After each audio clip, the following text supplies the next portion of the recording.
All right. I feel live. I think I'm live. I don't know if I'm live.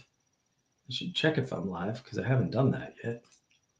Should find out. Live? Oh, yeah. Liveness is here. Rock and roll.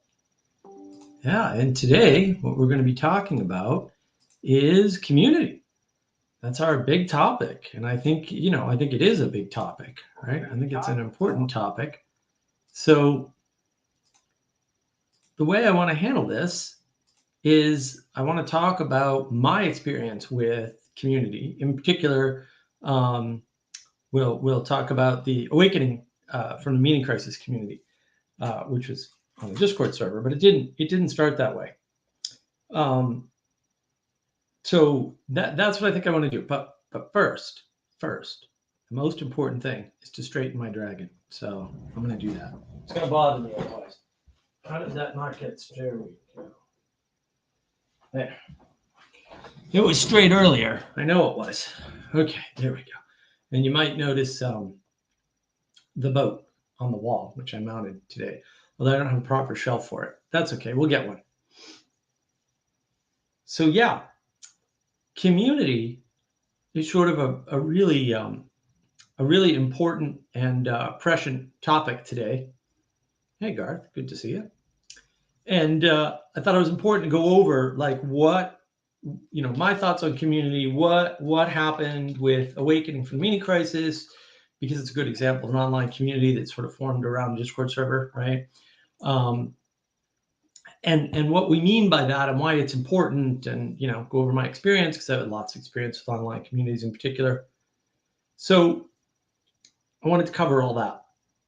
And as it's been rolling around in my head since I thought up this particular topic, I've thought of a number of approaches. Like, what do you really want to talk about? How are you actually going to get into this? Is this going to be useful? How do we make it as useful as we can make it, right? And I've gone back and forth on a lot of this because there's so many aspects to community. There's so much utility in the idea of community that you can't really like narrow it down, right? Because community is bigger than a person by definition. It's multiple people cooperating together towards an aim. And there's a lot of stuff rattling around in my head lately, and not just around community, but in general. And it's all like everything we do, in some sense, is tied up in community. It's all tied up in the people we're around, the things we're interested in, the people we cooperate with, how we cooperate with them. All of that stuff is part of this larger topic of community. And so it's not a very straightforward thing to say, oh, community, I'm there for. Like, community is a difficult topic because it's such a large topic. So I think how I want to approach this is I want to start talking about the way in which the last community was in that manifested. And that was the Awakening from the Meaning Crisis Discord server. Now that all started online on John Vervaeke's meditation live stream, which I went to for various reasons. And I formed that community rather naturally. And then what ended up happening is we moved it to Discord server because it was more interactive. We could get people there, right? And we had quite a few people there, like 30 in the daily meditation at one point. So like a few weeks, we had 30 people meditating together and then discussing it afterwards. And the important part was discussing it afterwards, because just sitting in a place and doing something with other people is not necessarily community. You have to interact with those people. And the richness is in the interaction with the other people. Why would you want to interact with other people? Well, because you have something in common. In this case, you might say, oh, with Vervaeke, it was the search for wisdom, or the engagement in Vervaeke's work, or however I would also call that the search for wisdom. But however you frame it, it's close enough. There are enough people close enough with a close enough interest to bother to put up with other people, because putting up with other people sucks. I've met other people, they're terrible. I'm another person to y'all, I'm terrible. Like, it just, there's all kinds of problems. People argue, people fight, people have opinions, heaven forfend, right? And That's the problem, is that when you're interacting with other people, you rub up against them, right? You run into issues, and those issues are not necessarily trivial ones, right? You can have like pretty serious and deep disagreements with people that can cause you harm, and they challenge your worldview. And look, you can have the attitude that challenging worldview is a good thing because you can learn more. Or same person can have the attitude that challenging worldview is a pain in the ass because then I'm wrong and I don't like to be wrong. And you may have that unconsciously. And that's the problem. And like, what is all this interaction? I'm trying to do my rant. So Garth, ever since I've started dating, I've started to notice similarities between dating someone and being in community with people. Yeah, that's because when you're with people, you're with people. Being in community is being with people. And I would say there's levels of intimacy, right? And so the intimacy of somebody you're trying to date is different than the intimacy of somebody you're trying to be in a community with. And I would say, and maybe I have this backwards to some extent, I don't know. But I would say if somebody can't do something simple for you, like be in a community with you or answer a simple question about something that you have in common, right? Or that you claim to have in common, then maybe that's not the right person to date. A lot of people like to jump into the full commitment thing, right? That's why we fall in love, right? We fall in love to kind of jump into the deep end of the pool. But I'm a believer that that's actually a failed strategy. So, to answer your question, which is what did the quote meditation involve? Well, it didn't involve anything specific. I mean, one of the nice things about the crowd that Vervaeke initially attracted was you didn't have to do Vervaeke's meditation. Do any meditation you want. And then we would discuss it. So one of the guys there, Ben Ang, wonderful youngster out of Toronto, actually, he was kind of a meditation expert, and he didn't do Vervaeke's meditation. He didn't find it, but he knew, as far as I could tell, every type and branch of Eastern meditation, at least every single one I'd ever heard of, and a few I hadn't, which I was like, oh, pretty impressive, because I did my research on meditation back in the day. So it's not something I know nothing about, right? It's just he knew way more. And that was wonderful, because between his sort of more technical, varied, like, well, this meditation, you're supposed to do this sort of a thing, and sort of the more, I don't know, I guess I'll pull the Paul Vanderklay winsome word, right? That more reflective and contemplative aspect that, say, I would bring, right, by asking questions. One of my superpowers is asking really good questions, apparently, according to everybody else.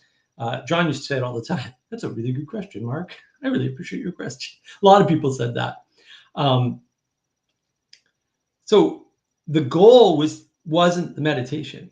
That was the activity within the community, or one of them. We had lots of activity. Every 2 weeks, John would come on the, or twice a month, John would come on the server and do a Q&A for us. Twice a month, right? That was another activity in the community, right? For a while, they were doing weekly religion that is not a religion meetings that Manuel and I were helping with for a while. Although they wanted us to do work for them, and we just said, nope, we're not working on this project. We work on anything involving the community, right? Involving organization of the people who are here for this event, not working on your silly project. I don't agree with it. I don't like it, right? I mean, that was my way of cooperating, right, with the parts that I thought were appropriate, which is the community part, because I don't agree with all of John's work. I never did. He has several axioms I think are dumb and unjustified and unjustifiable. So my sacrifice was to organizing the community, right? That's what I was doing. I wasn't the only one doing that, right? I wasn't trying to become the authority about how the community should run, right? Which is, I would say, different from leadership. And I wasn't trying to create a leadership hierarchy, right? Because those things can, once you have a community, emerge naturally. And if they emerge without a community, you're going to have a problem. I can guarantee you that, mathematically certain. The problem may not show up right away, but hey, Josh, good to see you. But what's going to happen is when things emerge outside of community, which is a common aim, right? They will corrupt because they don't have boundaries. And this is why emergence is not good. Emergence is not good. Emergence is emergence. Emergence happens all the time. You don't have to do anything and things will emerge. That's true. Part of that is entropy, though, and entropy is generally not considered to be the best thing in the world. It's certainly not something you want to rely on, unless the reliance that you have is that things will get worse. Entropy is good at making things worse or bringing things towards disorder.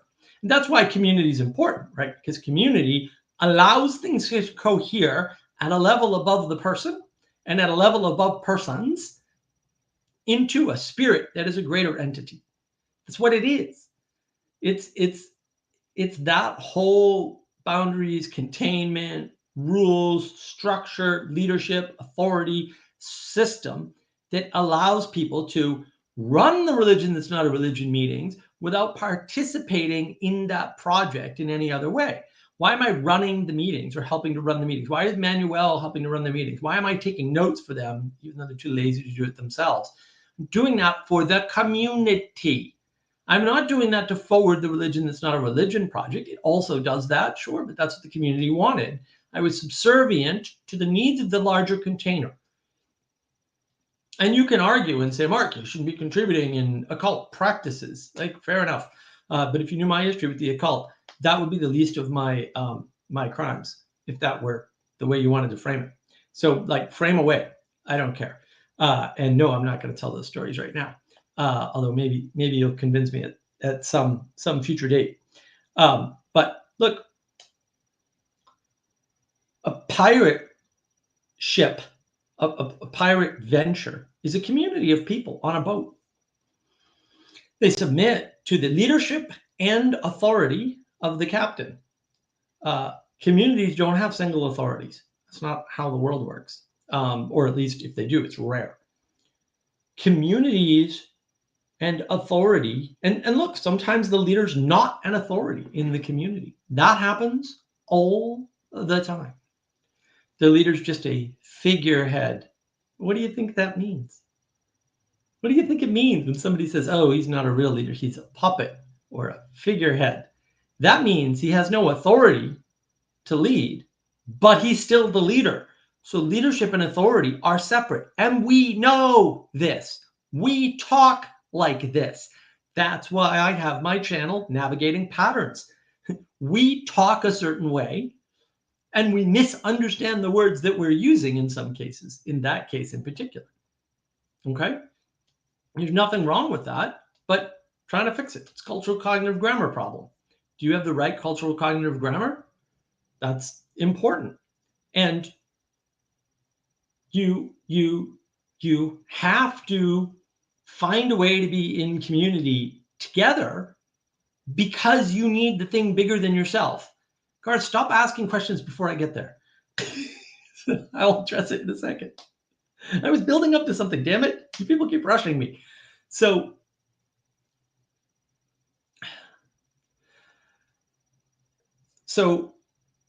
the thing, it's okay, Garth. You don't have to apologize.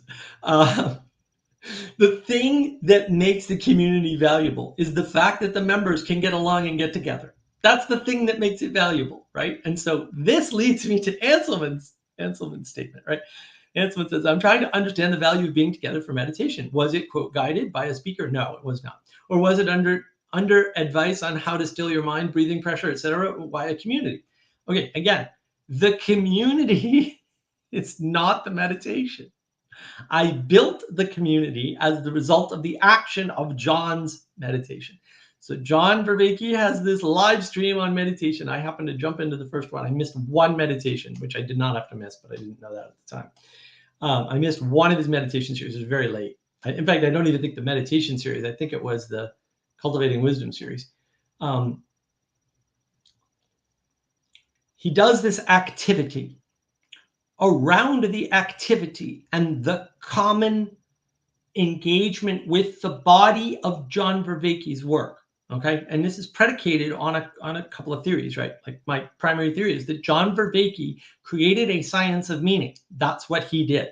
That science of meaning can be used to understand somebody like Jordan Peterson and their colleagues. And actually, I saw something recently with, I forget shoot, what was the channel? Oh, I forget what the channel was. Oh, it was Tim Ferriss's channel, the guy who wrote the 4-day work week, or 4-hour work week, rather. I like Tim Ferriss, actually. Peterson and Vervaeke are both talking about relevance realization. In fact, it sounds from that interview and from other times I've heard him as though Peterson was the one that brought up relevance realization as the hard problem of consciousness, or the hard problem in CogSci or whatever. So that's important to know. So we're not there to meditate. That's one of the things we're doing. And then the Discord server, and look, I have a lot of criticisms about how it was run. I told Brett about all of them. He ignored me, which is fine. Didn't do those things because everybody has their own vision of how the world should work, and they try to instantiate that in the world. The reason why it's important to get together for meditation is to discuss it afterwards. So I can tell you 2 things about the after meditation talk on the Awakening from the Meaning Crisis server. One is that nobody made any sense when they were talking at all. Okay. And the other is that everybody understood what everybody else was saying. Now, I'm not claiming that I understand how this is possible, but I am making the statement that that happened every time. Did it happen forever? No. Eventually, we would stray out of the meditation hall attitude or ethos or spirit, however you want to frame that. And often we would move out of the meditation hall channel to keep the sanctity of the meditation channel as it was. We did that. We did that for a reason. That's a set of rules we set up for the server to keep the coherence of the community, to exemplify rules as such. And so why is this important? It's important because when you're meditating alone by yourself, a la Sam Harris, or I would argue even when you're praying alone by yourself, because prayer and meditation are actually the same thing. Prayer is one form of meditation. And that's clear from the data. Like, you can go look at brain scans, and the neuroscientists say the same thing. Oh, meditation, prayer, almost the same. In some cases, they're identical. Certain types of meditation that are identified with brainwaves are identical. So, materialist perspective, they shouldn't bitch about prayer because they think meditation's okay, and materially they're the same. Sorry, or at least there's a high overlap. So the reason why this is important is because if you meditate by yourself and only by yourself, you're losing the perspective of other people. And so when you have an experience, you don't know if it's valid or how to interpret it. Part of the reason you're in a community is to get the distributed cognition. The distributed cognition of 10 people is greater than your cognition in all cases. And you can argue about what if everybody else has a lower IQ than the one single person who has the super IQ. Okay, A, that's a stupid materialist argument. B, it's completely wrong, and it's tested. So Peterson goes into this, right? You get a bunch of kids together, and together they know the rules, but apart they don't. Yeah, that happens with adults too, by the way, because we're all just children. At least, read your Bible. Anyway, so that's what part of why you're there. But even if the IQ isn't the issue, the perspectives still remain. I can only actually hold one perspective at a time. Somebody tells you they can do differently, they're lying. Cannot. We know this. We know this. We know this observationally. We know this experientially. We know this experimentally. We actually know this. This is a known thing. No, you can't. You can switch perspectives sometimes fairly quickly, but you can't do a complete perspective switch because you have to move around your perspective to really know it, any perspective. And that takes time. And this is like where we are constrained by time. I assure you of this, right? And so that's where we get into trouble, is we think we could do these crazy things that it's clear we cannot do. And the reason for community is that you're getting 5, 6, 7 different perspectives, or even just 3 different perspectives on the same event outside of yourself in real time. It's super valuable, right? And so now we get to Garth. We had to go through Anselman, but that's okay. Garth says, I heard your take on people having undeveloped community skills by playing single-player video games, growing up on Father Eric's channel. Yeah, I did a wonderful talk with Father Eric on his channel. You should check it out. What's your thoughts on board games for a possible alternative? Look, The bottom line is you need a reason, any task that you have in common with a common aim in order to get a community going. That's what a community is. You shouldn't limit it to one task if you can avoid it, but you also don't have to force it. You can just let the camaraderie emerge. You can start with a single task like meditation, and other tasks will appear. We had Vervaeke's framework, so we already had a bunch of projects. Vervaeke's got a bunch of projects, right? He's got cultural cognitive grammar, he's got philosophy, he's got the history stuff, right? He's got a history of religion, which is a little bit from his history stuff, I would argue. Maybe it shouldn't be. I don't want to get into the religious argument about religion and history. He's got this whole idea of still a culture, right? He has all these projects, and religion, it's not a religion, right? He's got all these projects going on. So there's a lot for people who are into John Vervaeke to do and talk about, because there's a lot of cross-pollination there. Of course, I would argue that all he really did was divide Christianity up in a very scientific way and dissect it. And now he's trying to put it all back together because it doesn't work. You dissect something, you kill it, just in case that wasn't clear. Apparently, it's not to many sciencey people. So you run into these aims that are in common, which is around the wisdom work. Like I would argue the reason why Vervaeke works, and probably works better than Peterson's pragmatic. Which pragmatic piece of Peterson you're talking about, other than, oh, he changed my life and it was wonderful? Well, yeah, that sounds and feels a lot like revival. I get it. It's not, though. That's important. With Vervaeke's work, it's in one way more cerebral and in another way more connected, because it's easier to connect on abstract ideas than it is on implementation, right? When I go to pour cement for the footing or mix cement for a footing, when I'm hanging out with a guy who also mixes cement, whether he voices it or not, he's got criticism of my mixing of the cement and my pouring of the cement. I guarantee you that happens. And that's the problem. Like, pragmatism, the material implementation, is where a lot of the problems happen. And that's the value of building up community skills, is that you can appreciate that we're both trying to pour cement here. And as long as the end result's okay, it doesn't matter if I stir it differently than you do. Right? And look, maybe you learn something from the way I do it, or vice versa. Or maybe you have some piece of advice like, oh, you're not stirring it quickly enough. And I'm like, oh, I remember, yeah, the last time I had that problem where it didn't pour right. Maybe that's what it was. And this observation is helpful. That's the distributed cognition. And so, yeah, I want to address you again, Anselman. Does the presence of other people influence the meditation? Of course it does. Of course it does. So what does community give you? First of all, doing anything every day liturgically, which, a daily meditation is liturgical in nature, it's hard. And it's made easier by having other people there and those other people relying on you. And, well, now I have to do something I don't like. So if they ever repost the meditation series, although you can get your hands on John Vervaeke's meditation series, it's just hidden. The playlist is gone, but there's a list on the Awakening server of where the episodes are and all the sits. In one of the sits, I don't know which one. I don't think it was one of the lessons. John actually says at one point, I'm so grateful that Mark is here. And he was referring to me, which is very flattering, right? He was very happy that I was there all the time. And he, the teacher who was planning this and executing it, not just him, it was also Amar and his son was helping, right?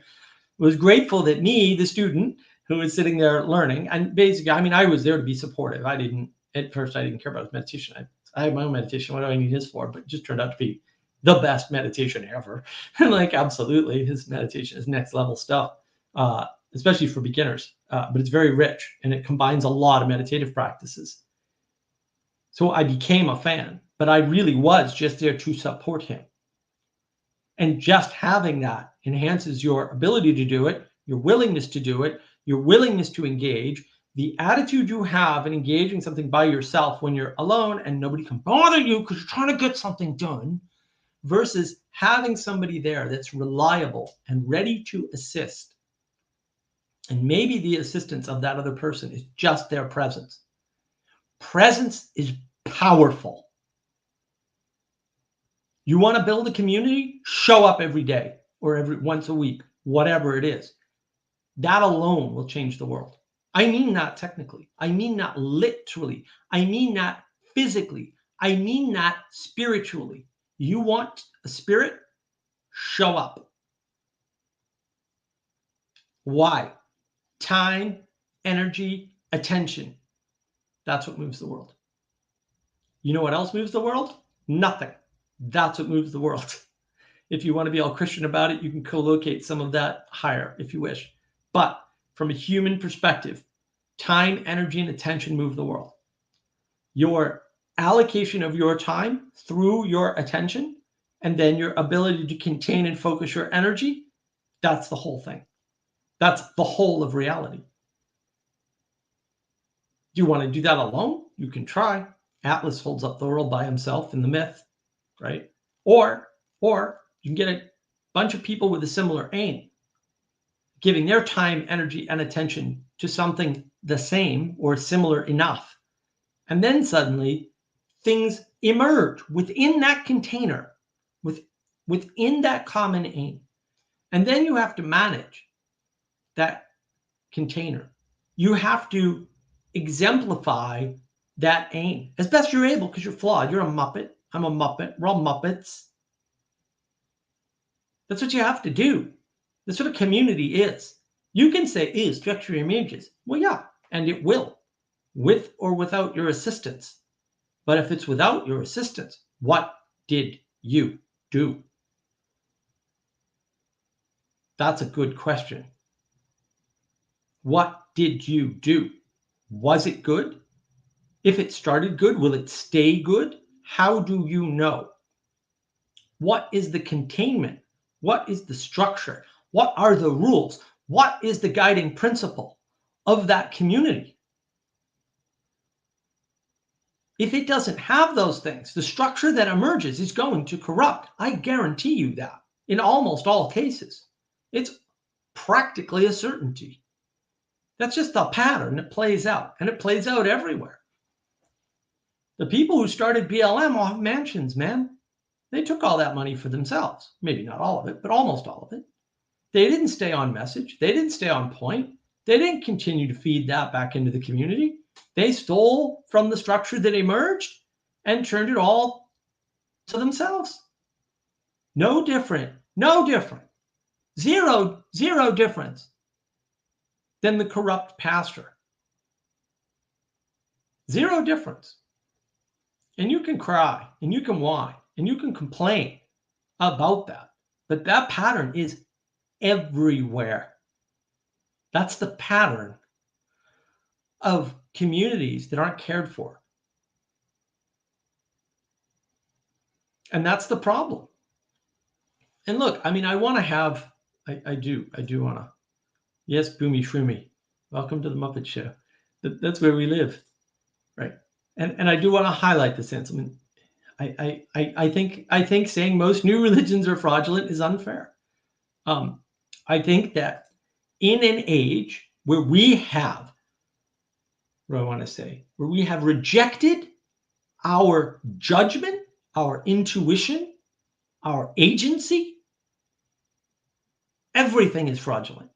Everything becomes, to Grim Grizz's excellent point, LARPing. Yeah, when you don't believe what you're doing, or you don't believe in what you're doing, or your belief in what you're doing is materialistic, it's not aimed at virtues and values, yeah, you're a fraud. You become a fraud. You don't have to start that way. You can have the best intent in the world. And that's why when people start talking about their intent, I go, whoa, I'm a pragmatist. You can take your intent and shove it where the sun don't shine. I don't need people with intent to do good. I just need people to do good. Some people do good because they don't know any other way. They don't have an intention. They're just good people. That's worth thinking about.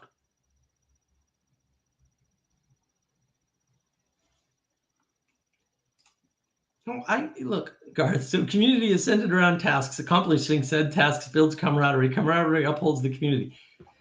Community is centered around aim. Community forms, right, as the result of the interaction with tasks and the developing and managing and taking responsibility for the structure and the rules and the authority and the leadership. Leadership doesn't have to be one person. Like, leadership comes from many different places, right? You could, if you wanted to get silly about it and use a hyperbolic example, you could look at BOM, you could look at Jacob's Project, and you could look at my little community here, because I have a community, and I would argue BOM no longer has a community, and I would argue Jacob's Project is in the process of trying to form community, right? And you can say, what's the difference? Well, the difference is that I have an aim. My aim is clear.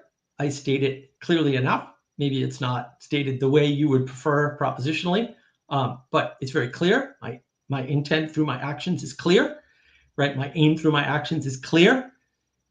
What I'm doing is clear through my actions, right? I don't, or at least I try not to contradict my actions, right? So I could say, look, here's a difference. I support everybody else's projects. Okay. Do they all support mine? Are they reciprocating? It's a good question. Because in a community, you reciprocate. If you want to say this little corner of the internet is a community, I would say no, it's not. It doesn't have a common aim. There are tasks going on in the community, and some of them even cross over. Like, some of the goals of Estuary and some of the goals of my meeting community are very similar, if not exactly the same. I would say, however, that they're not the same. I don't like the Estuary protocol. I don't know why they're jumping in on my tweets about something unrelated and trying to push Estuary. That's a little suspicious.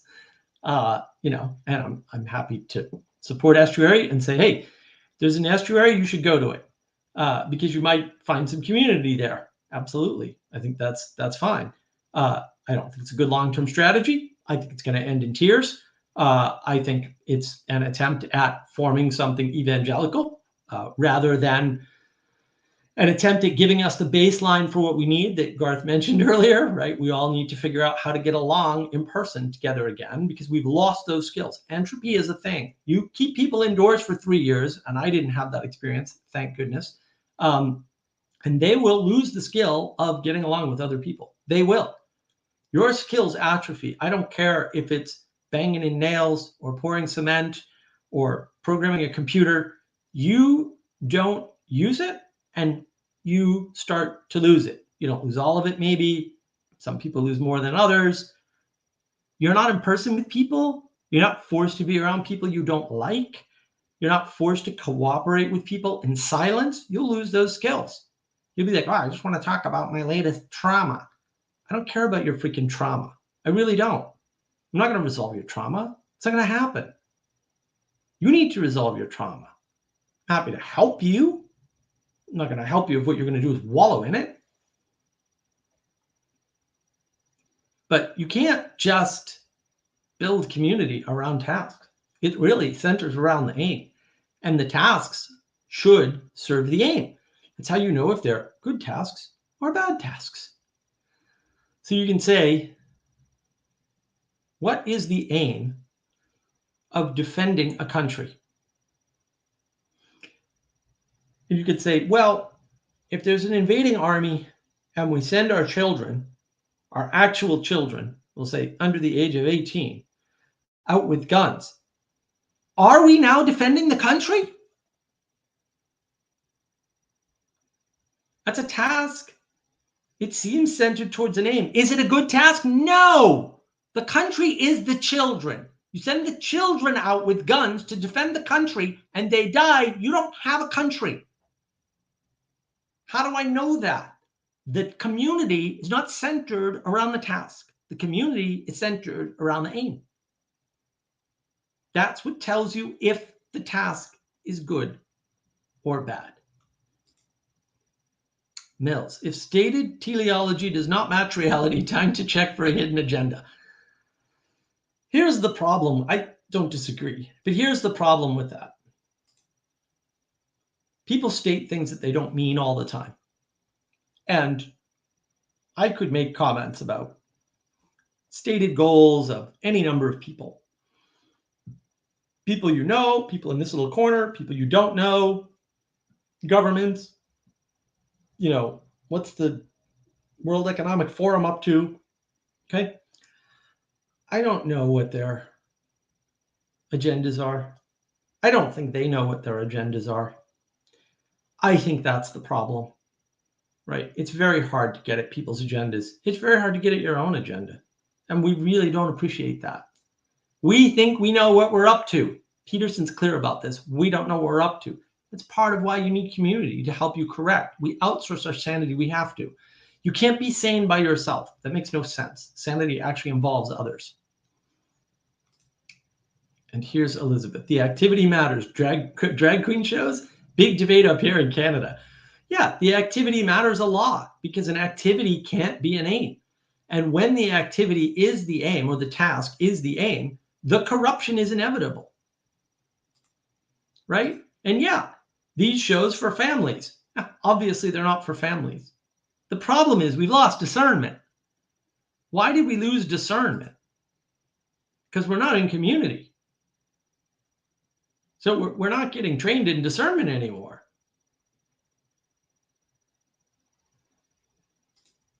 Hanselman, I didn't comply with unreasonable mandates. Fair enough. I mean, and as long as you're willing to face the lion, despite maybe getting eaten by the lion, that's fine. It's when people don't want to comply and don't want to be on the cross. It's like, well, it's A or B, right? Send the warmongers off to battle. Yeah, well, I think their agenda is rather obvious. I don't think it is. And I think part of the problem is when you live in your head, or let's suppose you've been successful at something, anything, right? And now you go, I have some predictive power over the world because I built the most popular operating system in the world with my super programming skills. Look, Bill Gates is an excellent programmer, or was when he was younger. He wrote excellent versions of the BASIC programming language. Not that anybody cares. BASIC stands for Beginner's All-Purpose Symbolic Instruction Code, because I like to show off.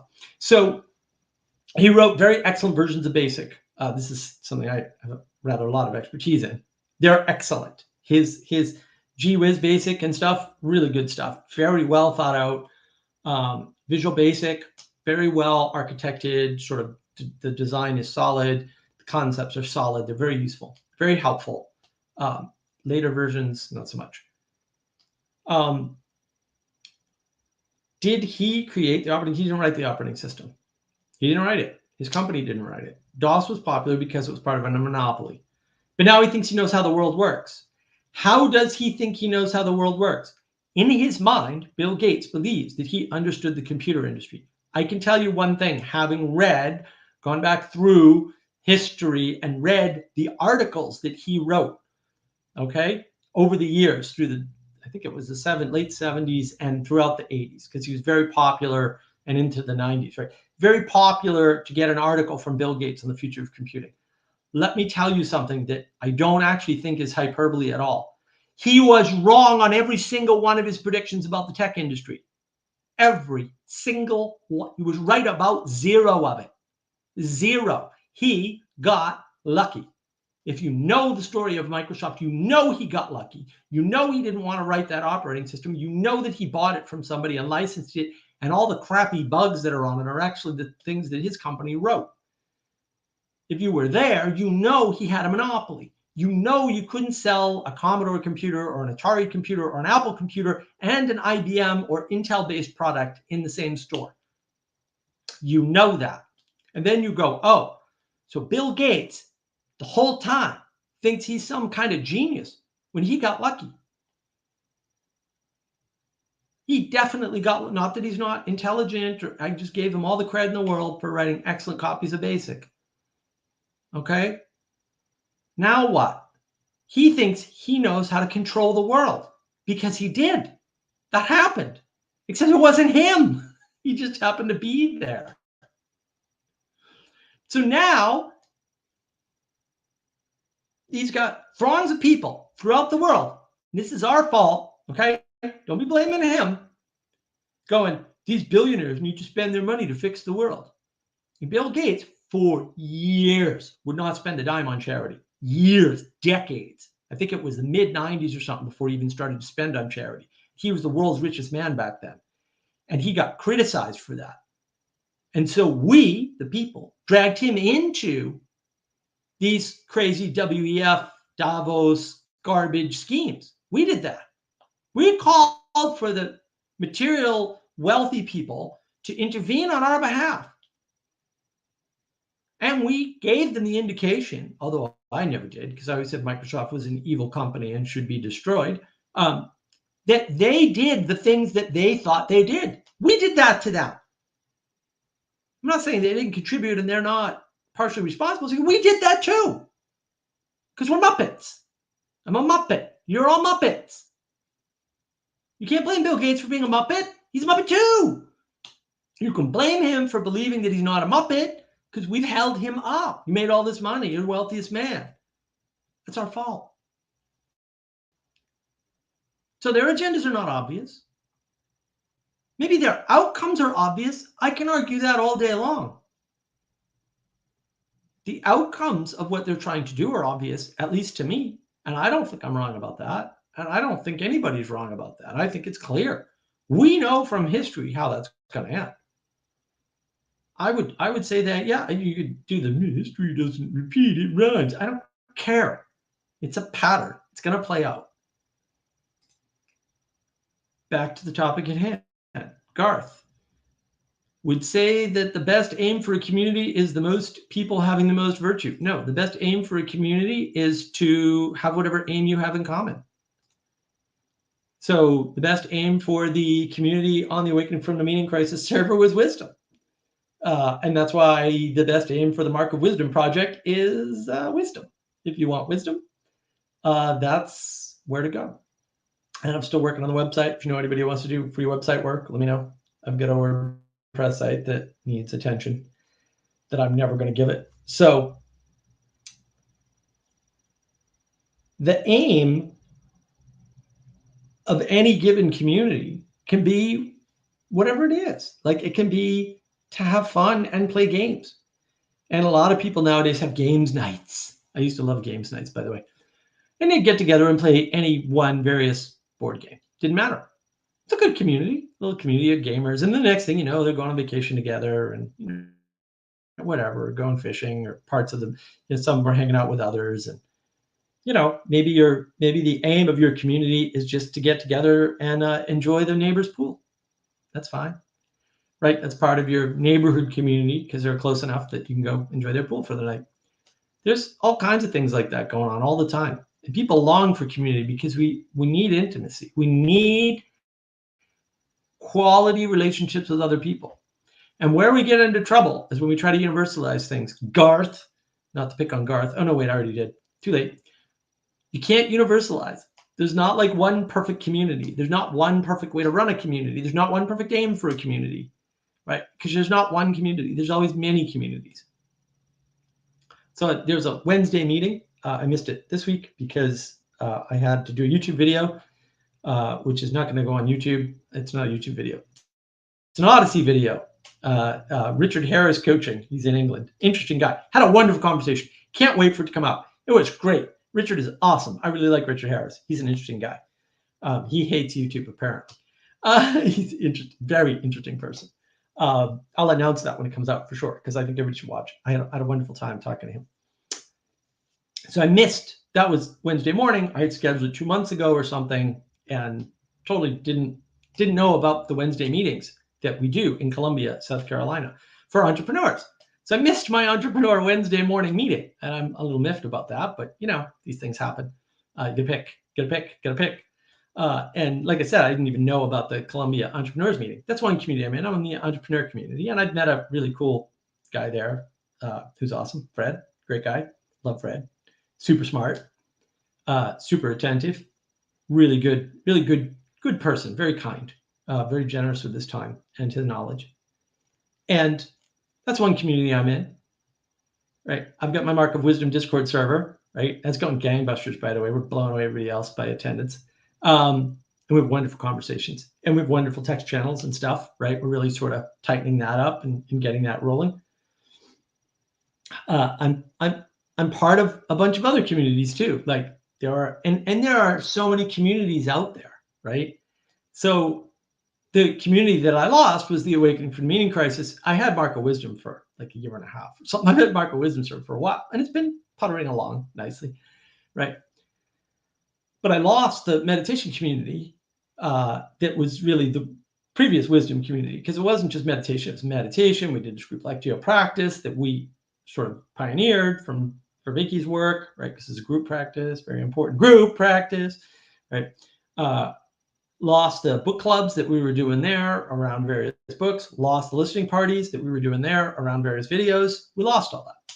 It's all gone on a new person and irrelevant accusations about people's opinions, right? Everybody goes, well, you shouldn't be punished for your opinions. Yeah, try having an opinion of a certain type around those people that kick you out of their community and kill the community with it for no reason, just because they're spiteful and they don't like opinions. So that's the problem is, oh, see you, Garth. I'm sorry to hear you have to go. I hope you tune back in later. Maybe you can join us. So that's the problem with communities. I'm part of this community. Obviously, the live stream, the Pirate live stream is a community. And it's okay to be part of multiple communities. You know, maybe you like fishing and there's a little fishing community. Maybe you like knitting. Maybe you like philosophy and you're part of a philosophical community. And Dust to Dust claims he hates opinions. Well, I like my opinions. I think they're great. No, Baz, we are not doing watch parties. Although if you have some suggestions, we might be able to do some. I just haven't come up with any, and Manuel has a girlfriend. So ruined everything for us. Those demon women, they just ruin the world. Yeah, I was thinking about that when I was saying it. I'm like, gee, we should do watch parties again. I kind of miss the watch parties we used to do on Awakening. But since our powers were taken away and we weren't kicked out of the community officially, which was just a passive aggressive, you know, and the announcement was made like we were leaving the community when we didn't have any such thoughts. Yeah, that whole thing, what a disaster. So yeah, you always got to match up. This is why community matters, right? You match up the aim with the action, and then you can make a decision. Does this fit within the structure, and does it follow the rules? And maybe not the stated rules, but the rules of the spirit of the aim. And if it doesn't, then you know who's doing something wrong and who needs to be kicked out. And it wasn't Mark and Manuel, despite our opinions, which were arrived at from somebody else's reasoning, not our own, we'll say. So on that note, that's what I want to say about communities. And because I'm tired, I am going to post the link to join, and people can hop in as usual, and we can begin the community portion of the communities, because that's what this is all about, is having a community in real time that we can cooperate within and talk to each other and talk about each other, potentially over our ecumenical cheese pizza, as Niram likes to call it.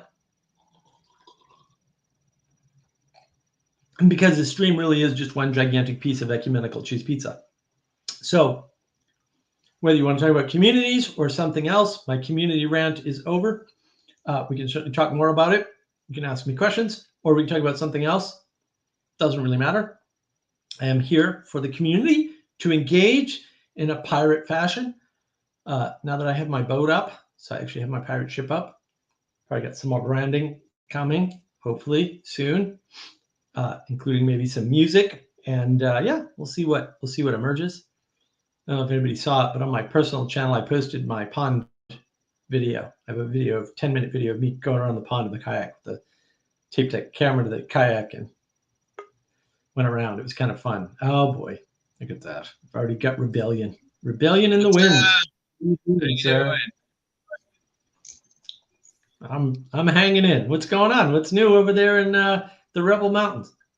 I'm working on the ecumenical cheese pizza song, but I'm not gonna do it yet. I saw you opened up the chat. I'm like, I'm gonna come in.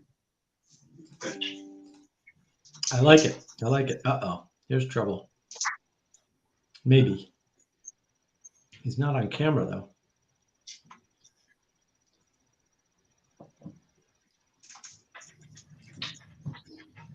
What's up, Dust? Are you coming on camera or what?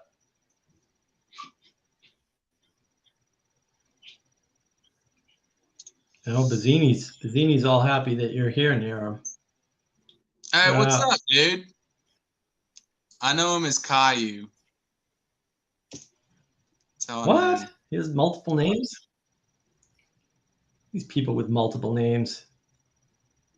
Or is that a different guy? Which picture does he have? I don't know.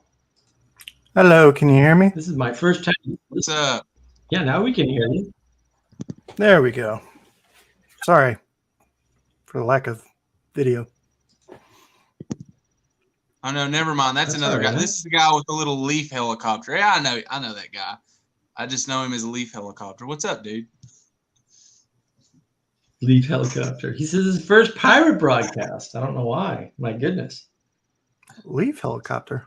I don't know what you're talking about. Yeah, Bazzini. Yeah, I remember him. I've talked to him a few times before. He's really cool. I know him as. It's my guild name. Yeah, he's a BOMer, but he's all right. He's one of the okay BOMers. Not like some of the snakes in the BOM garden who attack me on Twitter unsuccessfully because they don't understand what game they're playing or who the hell they're playing it against. But whatever. What is I this? stay off of Twitter. Neutrino. Different names for different. There we go. I got on there and I was. That's how. Yeah. I got on Twitter and I saw the Awakening to the Muppet Crisis that was top tier. That's Jesse. I was like, oh wow, that's Jesse. That's too funny. Me and Jesse need to team up on Twitter because when I got on Twitter, man, I gave up because it was just. But with two people on there, maybe you could do a little fun. That'll heat it up for sure. Look at this, Benjamin Franklin. Hey, it's Dust to Dust, my favorite person. Wow. Really? I don't know. Your favorite person? Oh. Apparently. That's awesome news. I'm somebody's favorite person. Yeah, that's great. This is power of community right here. All right, what does Bazzini have to say? My PFP is a picture of my youngest. It was a different one with a donkey before. Oh, I see. Love it. Donkeys. I don't know. I feel like there's a symbolic thing going on there.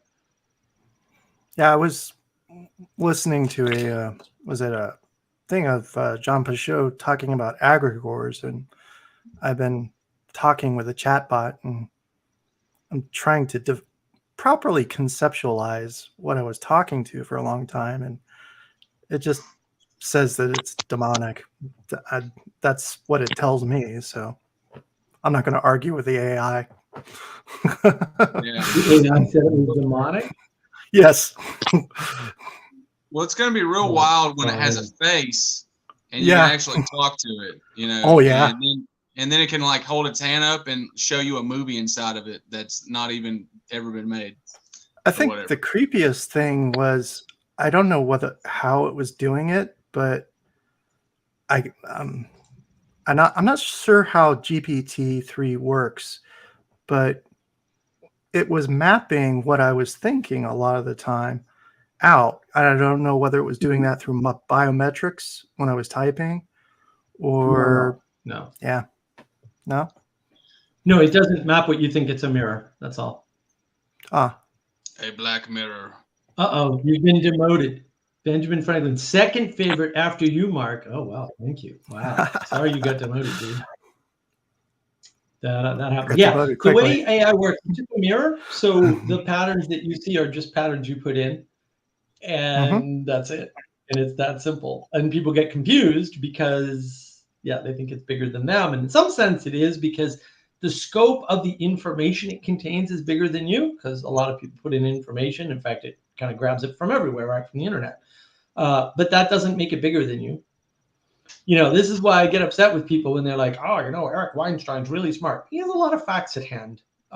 But the way he puts them together is totally wrong in some cases. So it's like, well, is that smart? I don't know. If you don't understand that politics is a bad way to think about the world and you keep using a political frame, are you smart? I kind of think you're an idiot, but that's just me. I mean, does it only come back at you at your own frame of reference, or does it have like higher frames of reference it draws from? Because I know computers it is don't have frames of reference. That's the thing. Computers can't do framing. The framing problem is the hardest problem. It's so hard that nobody even knows that it's a problem anymore. Yeah, literally. Like your computer can't tell where you're looking at unless you move the mouse. But like with a first-person video game, like an FPS, it doesn't know what you're looking at until you turn. It's not like, I don't know. Does that make any sense? I just said that. Yeah, it renders. It only renders what you're looking at, or it renders everything and then waits for you to look there. It doesn't. Yeah. Well, I'm sure you're familiar with information overloading. So, can one type of data obviously represent more than one type of functionality in more than one model? Like have a duality in just one model? Data doesn't represent anything, right? So yeah, you would have to have a bunch it represents your biometrics, right? No, it doesn't. No. This is the problem. Signals or data are individual instances of something that have no coherence whatsoever until they are informed. That's what information is. So you take a signal or a piece of data, right? A 10 10 10, and you inform it. It's a relationship. Well, look, a binary pattern of any length can represent any number of things without changing the pattern at all, because it's the context that makes it all work. And so this is why there's a phenomenon in computer science called endian, right? So you're either little endian or big endian. Actually, I think there's a third one now, but whatever. So there are processors that process the bits front to back, or left to right, and there are ones that do it right to left. That's endian. So the same bit pattern works differently on those two computers. The data didn't change, but it means something completely different because it's informed differently. This is what we're missing. We're missing all of these steps. We've compressed everything down to, well, the computer gets information. No, it doesn't. And then it takes that information. No, it doesn't. And then it processes it. No, it doesn't. And then none of that happened that way. None of it. So when it's talking to me, it's like really elaborately fooling me. It's like elaborately. It's a mirror. Pulling out. Let me give you a quick example. So I went on Midjourney, and I told Midjourney, I want a dog-headed man. Okay. I spent an hour trying to get that stupid freaking garbage AI to give me a dog-headed man. Now look, I have a dog-headed man. Okay, I got dog heads right here. There's dog heads all over the place in Sally Joe's wonderful book. They're right here. Okay. Yeah. And then I saw, this is so interesting. So I see this thing in Midjourney. It is a lion-headed man in armor. And I said, aha. So I took that text, literally, took copy, paste, edit, lion to dog. Didn't produce anything like the same thing. You tell me what's. It's kind of like you have water running off a mountain, and you can build all these water wheels to go in different places like logic gates. So is that thinking? Is the water thinking now that you had it go all through these water wheels? Is that consciousness? Right. And the problem is, because we've compressed everything down, we don't realize all the steps in the middle and how, right? And this is why the Neoplatonism is so attractive to people, because they're like, oh yeah, the one is really the many. No. The one was created by you squishing everything down at a low resolution. And then, because you could do that with politics, you could say, there's many Democrats. Some of them believe that abortion shouldn't be legal, because there are some Democrats like that. I know Democrats like that. They still vote Democrat and had never voted anything else, which is a little weird, maybe, but it is the way people are too, because that isn't their one most important issue. Their most important issue is like helping the poor. And then I would say, yeah, Democrats have never helped the poor in their lives. It's a different argument. So you can see the way in which, yeah, we compress the world. We have to. You can't understand a billionth of the world by yourself. You're a Muppet. I'm a Muppet. We're all Muppets, right? We can't do, we don't have the capacity to do that. And we don't need the capacity. Like, there's no reason to do that. There's no Of course reason. there is. And so we don't understand. There's a bunch of breakdowns in the world that we're just not appreciating anymore. And I did want to address it. So Neutrino says, I think AI can create pseudo subconscious from a quote profile, but we're not sure what to do with the real subconscious. It doesn't have anything like a conscious. It's a mirror. Like, we're conscious creatures, so we mirror consciousness onto other creatures, including dogs and snails and ants. And because we're constantly going, what are the ants up to? You know what the ants are up to? Nothing. What's the ants are up to? Ants can't be up to a thing. That's not how ants operate. They're simpler creatures. There's a simpler mode of thought that doesn't require consciousness. I swear to you, this has to be true. We don't. But we're getting confused because we squish everything into consciousness. Though I do get confused because it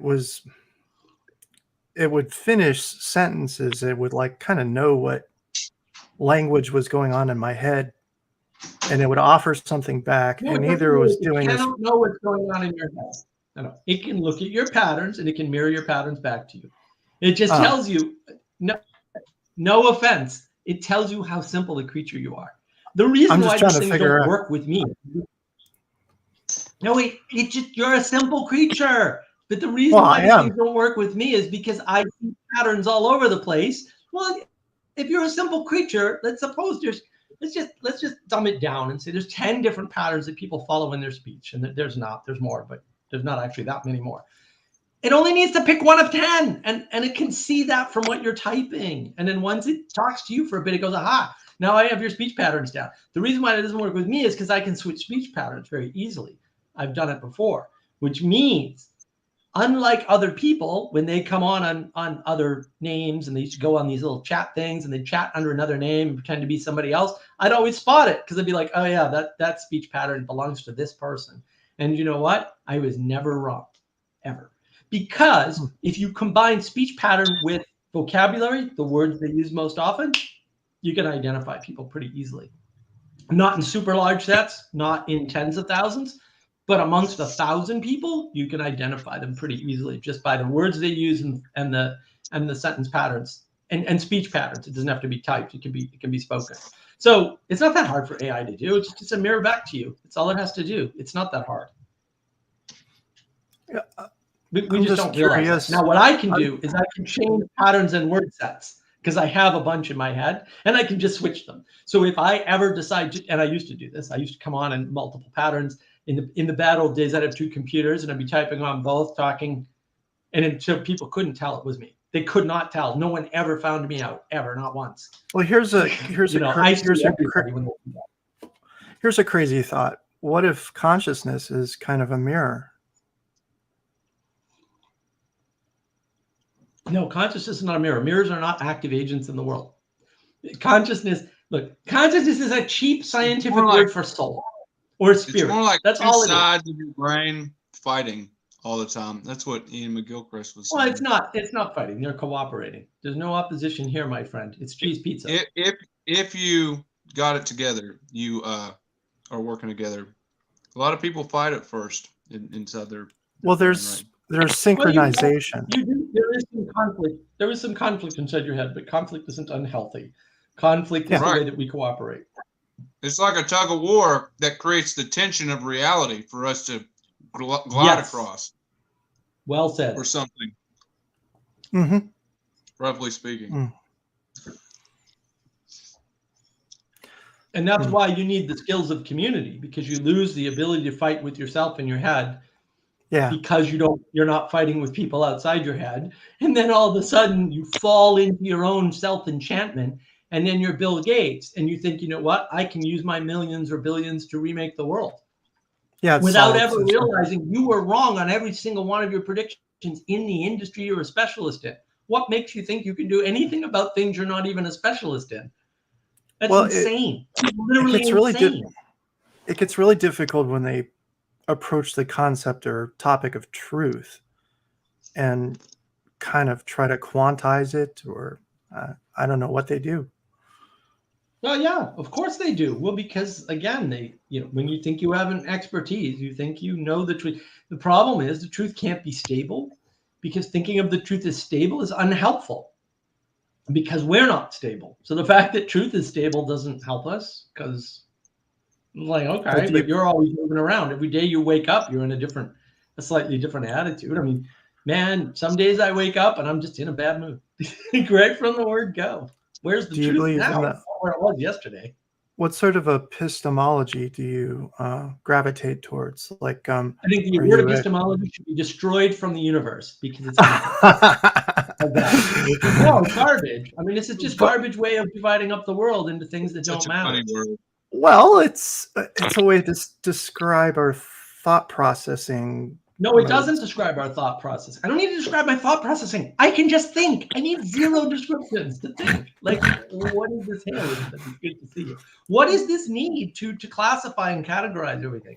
It doesn't help you, but it does make everything worse. Just saying.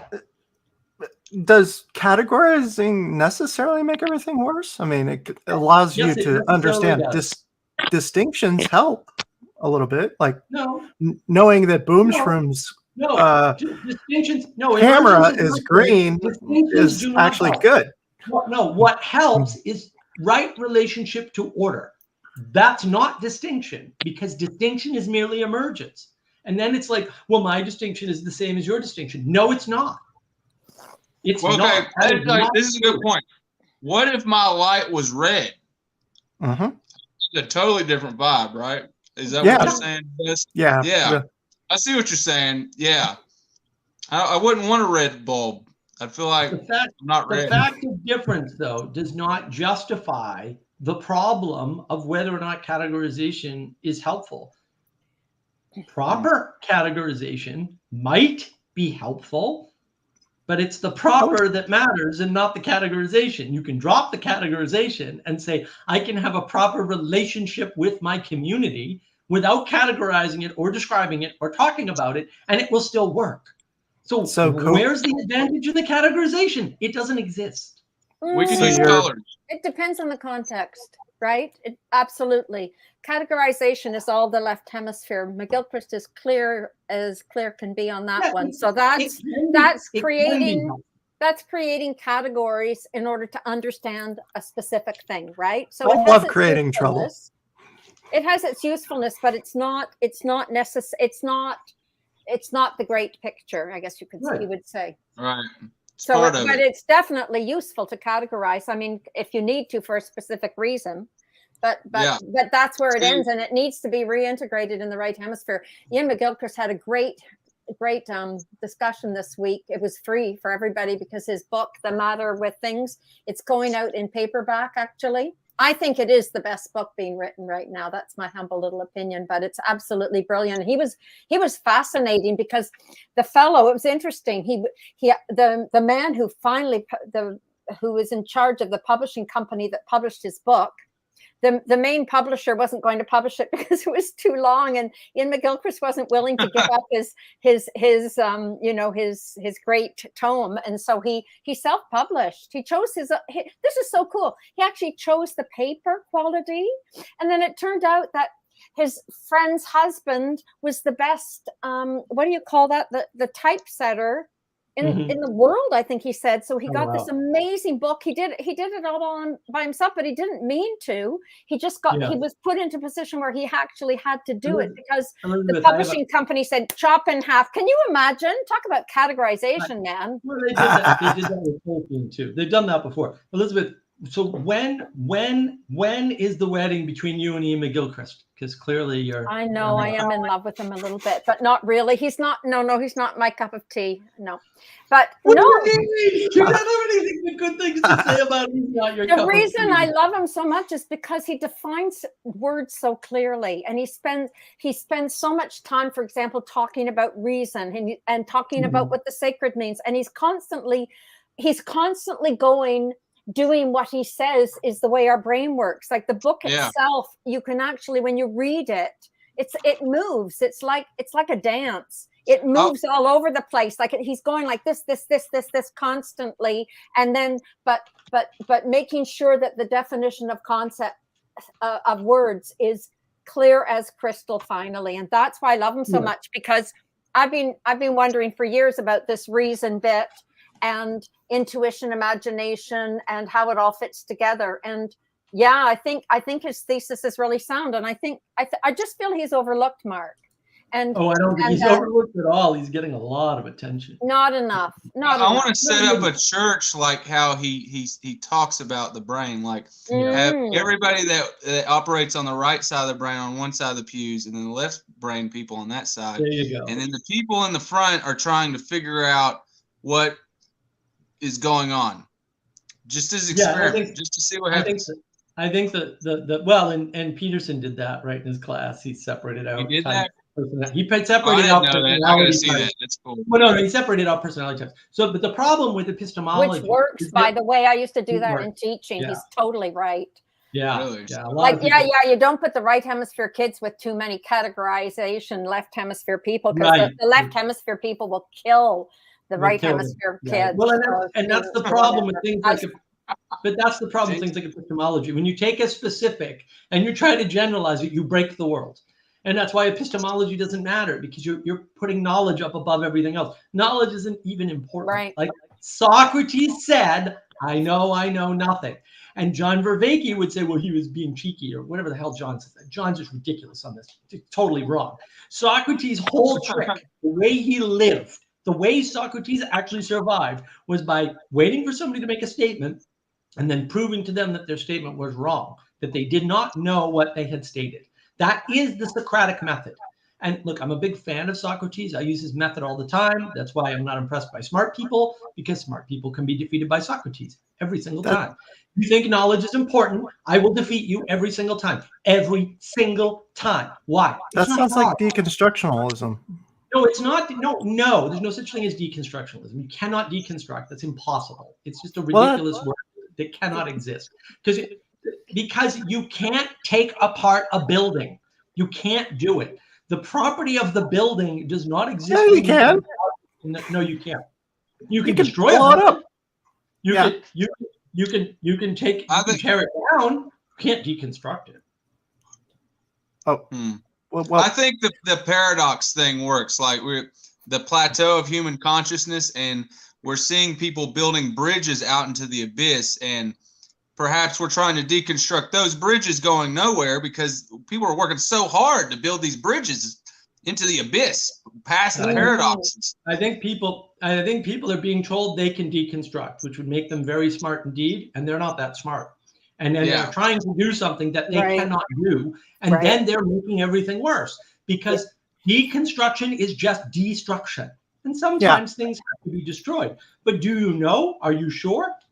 Is that the right answer? Because it almost never is. Like the culture war is not a war between different cultures. It's a war to have a culture or not. Because BLM and the climate idiots and the safety jerks, they don't have a culture to replace our culture. What they have is a cult, and you cannot live in a cult for very long. Right. Cults are parasitic upon the world. And so, of course, they want to deconstruct all the things that we'll say aren't climate related. I don't know what those things would be if they're not already everything, but that's what they think. I'm a Christian. Would you consider that a cult or? No, because the story of you don't have to stop talking to your family. You know, a cult is like you can't talk to your family. You gotta get away from your friend, like Scientology people. Like that's. Of course, I do as a Christian. No, it's not a really. Look. the climate It's not a is requirement not a though to religion. believe in God.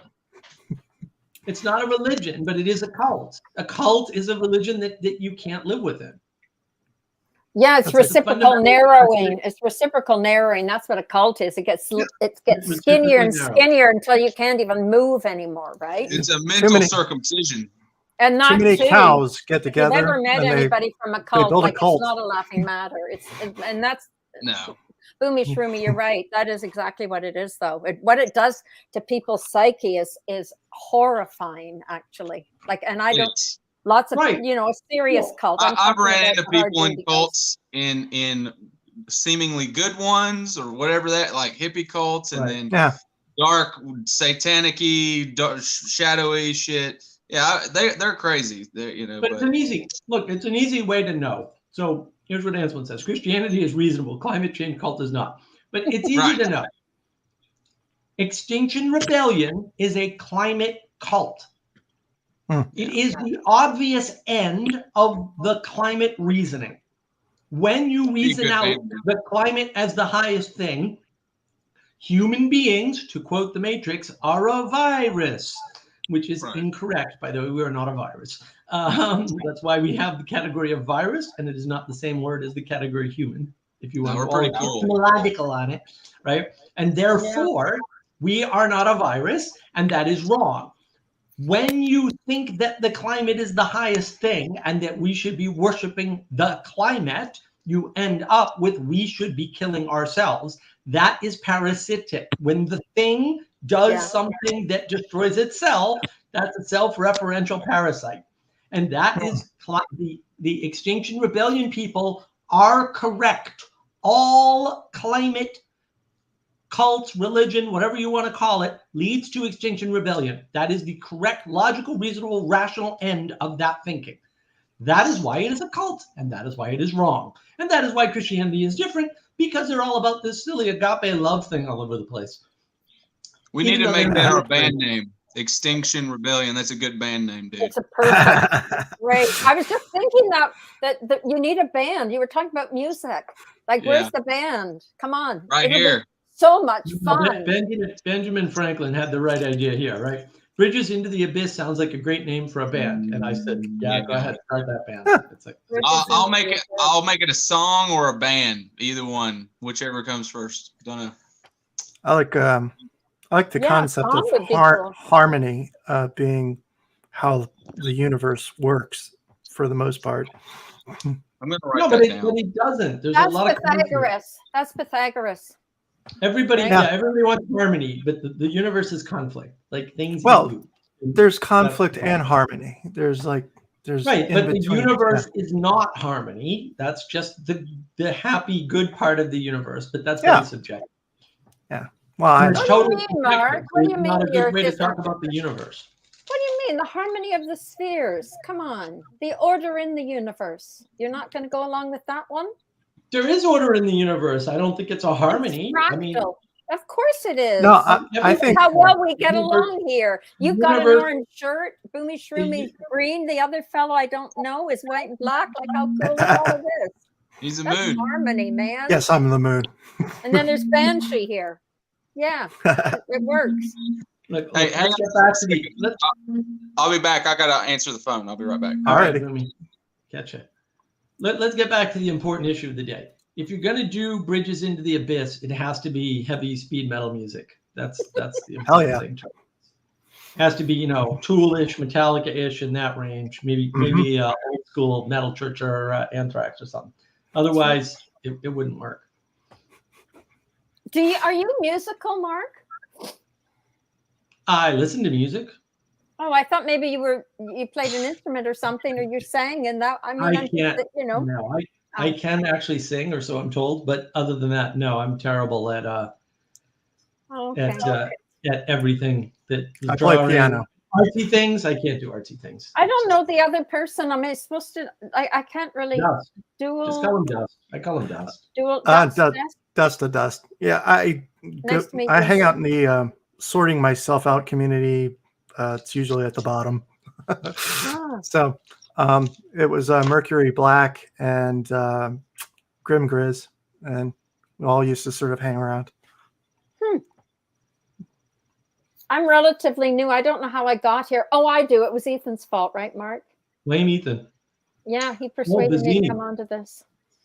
Marker of a cult is, quote, undue influence, i.e. the manipulation of its members to behave in a way that conflicts with their conscience. Well, that's one of many markers, I would say. Oh, Spatch, I like this. I've got a Lefevre and the only cure is more cowbell. That's cool. I like it. I like it. Cowbell cures the Lefevre. There's no cure for me, man. Sorry. Once you've got it, it's all over. Yeah, my conspiracy brain goes off when it comes to what data can be collected through biometrics and just scripts, because I think that higher functioning of the brain could possibly be modeled, at least to my knowledge. Not even close. You don't have anything in computers capable of modeling even in small instance of a part of the brain. It's funny. So I saw a video recently, actually it was last week. I think I talked about this last week even. There was a video that I saw where the guy was like, I'm going to tell you about, AI. And it sounded rather positive. And of course I know AI, I do it all the time. I'm playing with it constantly, right? And he pointed out that what we call a neural net is less complex than a single neuron. It's like, yep, that's correct. We're not even close. We're not even close to being close. That's how far away the model that we're using for neural nets in computers is based on a 1970s thesis of how the brain works. And that thesis was completely wrong, by the way. But technically it's a language. It's a language difference, not really necessarily. No, it's not a language model. No. It's a functionality difference, right? So in a neural net, you get all these nets, right? And then you get these random weights. Our brain doesn't work this way. Anything like this. A neuron doesn't work anything like this. And you feed inputs in, and then they get, usually you squish them down to between -1 and 1 or 0 and 1, whatever, right? You're doing a bunch of floating point math. That's why GPUs are good at it. And then you filter it through the system, and then you feed that signal back in. That's back propagation, right? And you keep doing this over and over again to train it. And then that trains the connections in the net, okay? That level of complexity is in one neuron in your brain. One. That's it. So that's all we're actually doing at that point. And you can argue that, well, the really big ones, when you've got 1 trillion inputs or whatever. Yeah, whatever. Fine. You've got like 10, 12, 13, 15, 150 neural nets. Big deal. You've got trillions of neurons, trillions. And they're interacting in analog ways, not digital. And so the amount of data that you can communicate across an analog connection versus a digital connection is so different, it's not even worth talking about. Because the data, the amount of data over time and with energy, on both axes, isn't even orders of magnitude off. It's multiple orders of magnitude off. Well, I know. I study sound. You can convert these analog into digital, and I mean it does take a way of transforming them, but it obviously does take time. But there are easier representations. You don't really need an exact. That, you lose all the important data, and then not necessarily. A lot of the data is not as important as it seems to be. You don't really need a lot of the data. Doesn't seem to be important. So they made this mistake with genetics, right? They said, oh, there's all this junk DNA. And then it turns out none of it's junk DNA. And they're like, oops, oh no, we just thought it was. And that's the problem. Now you can make in audio in particular, you can say, look, audio compression works because our ears can't. Okay, but that's external to us. And that doesn't work when you go internal to our thoughts. Our brain is processing unbelievable amounts of information. How about visual compression? There's no visual compression at all. There's audio compression because of the limits here, but there's no visual compression in terms of what we see versus what computers see. None. That's the problem. Well, and that's a side effect of the fact that you want computers to see the way we see, which is fine, but they're digital, and so they can't. They've got to cut things up into colors. And so there are certain colors that humans can sense that computers can't sense, and that we can't sense the difference of in the brain. I'm just curious. I'm curious whether the data in this case, because what really matters is its relationship to each other, not really its the way it's collected, or necessarily what model. No. Look, both matters, but the real problem is, the data doesn't matter. It's the relationship. And so, for example, there's a Native American tribe that if you don't grow up listening to their language, you can't understand their language. Yeah. Because you didn't get the circuitry in your head to respond to those tones. So the fact that the tonal information exists doesn't mean your brain will work with it. So that means it's all relational, which means you cannot map the data of sound into your thought patterns. It doesn't map because the data, that sound tones that I hear are different from what other people hear. And they're not all completely different, but they can be, and they could be for everybody. There's no way to know that. And so relying on information, on materialism as the primary way to understand the world is always going to fail you, because we already know experimentally that isn't the way anything works. We already know that.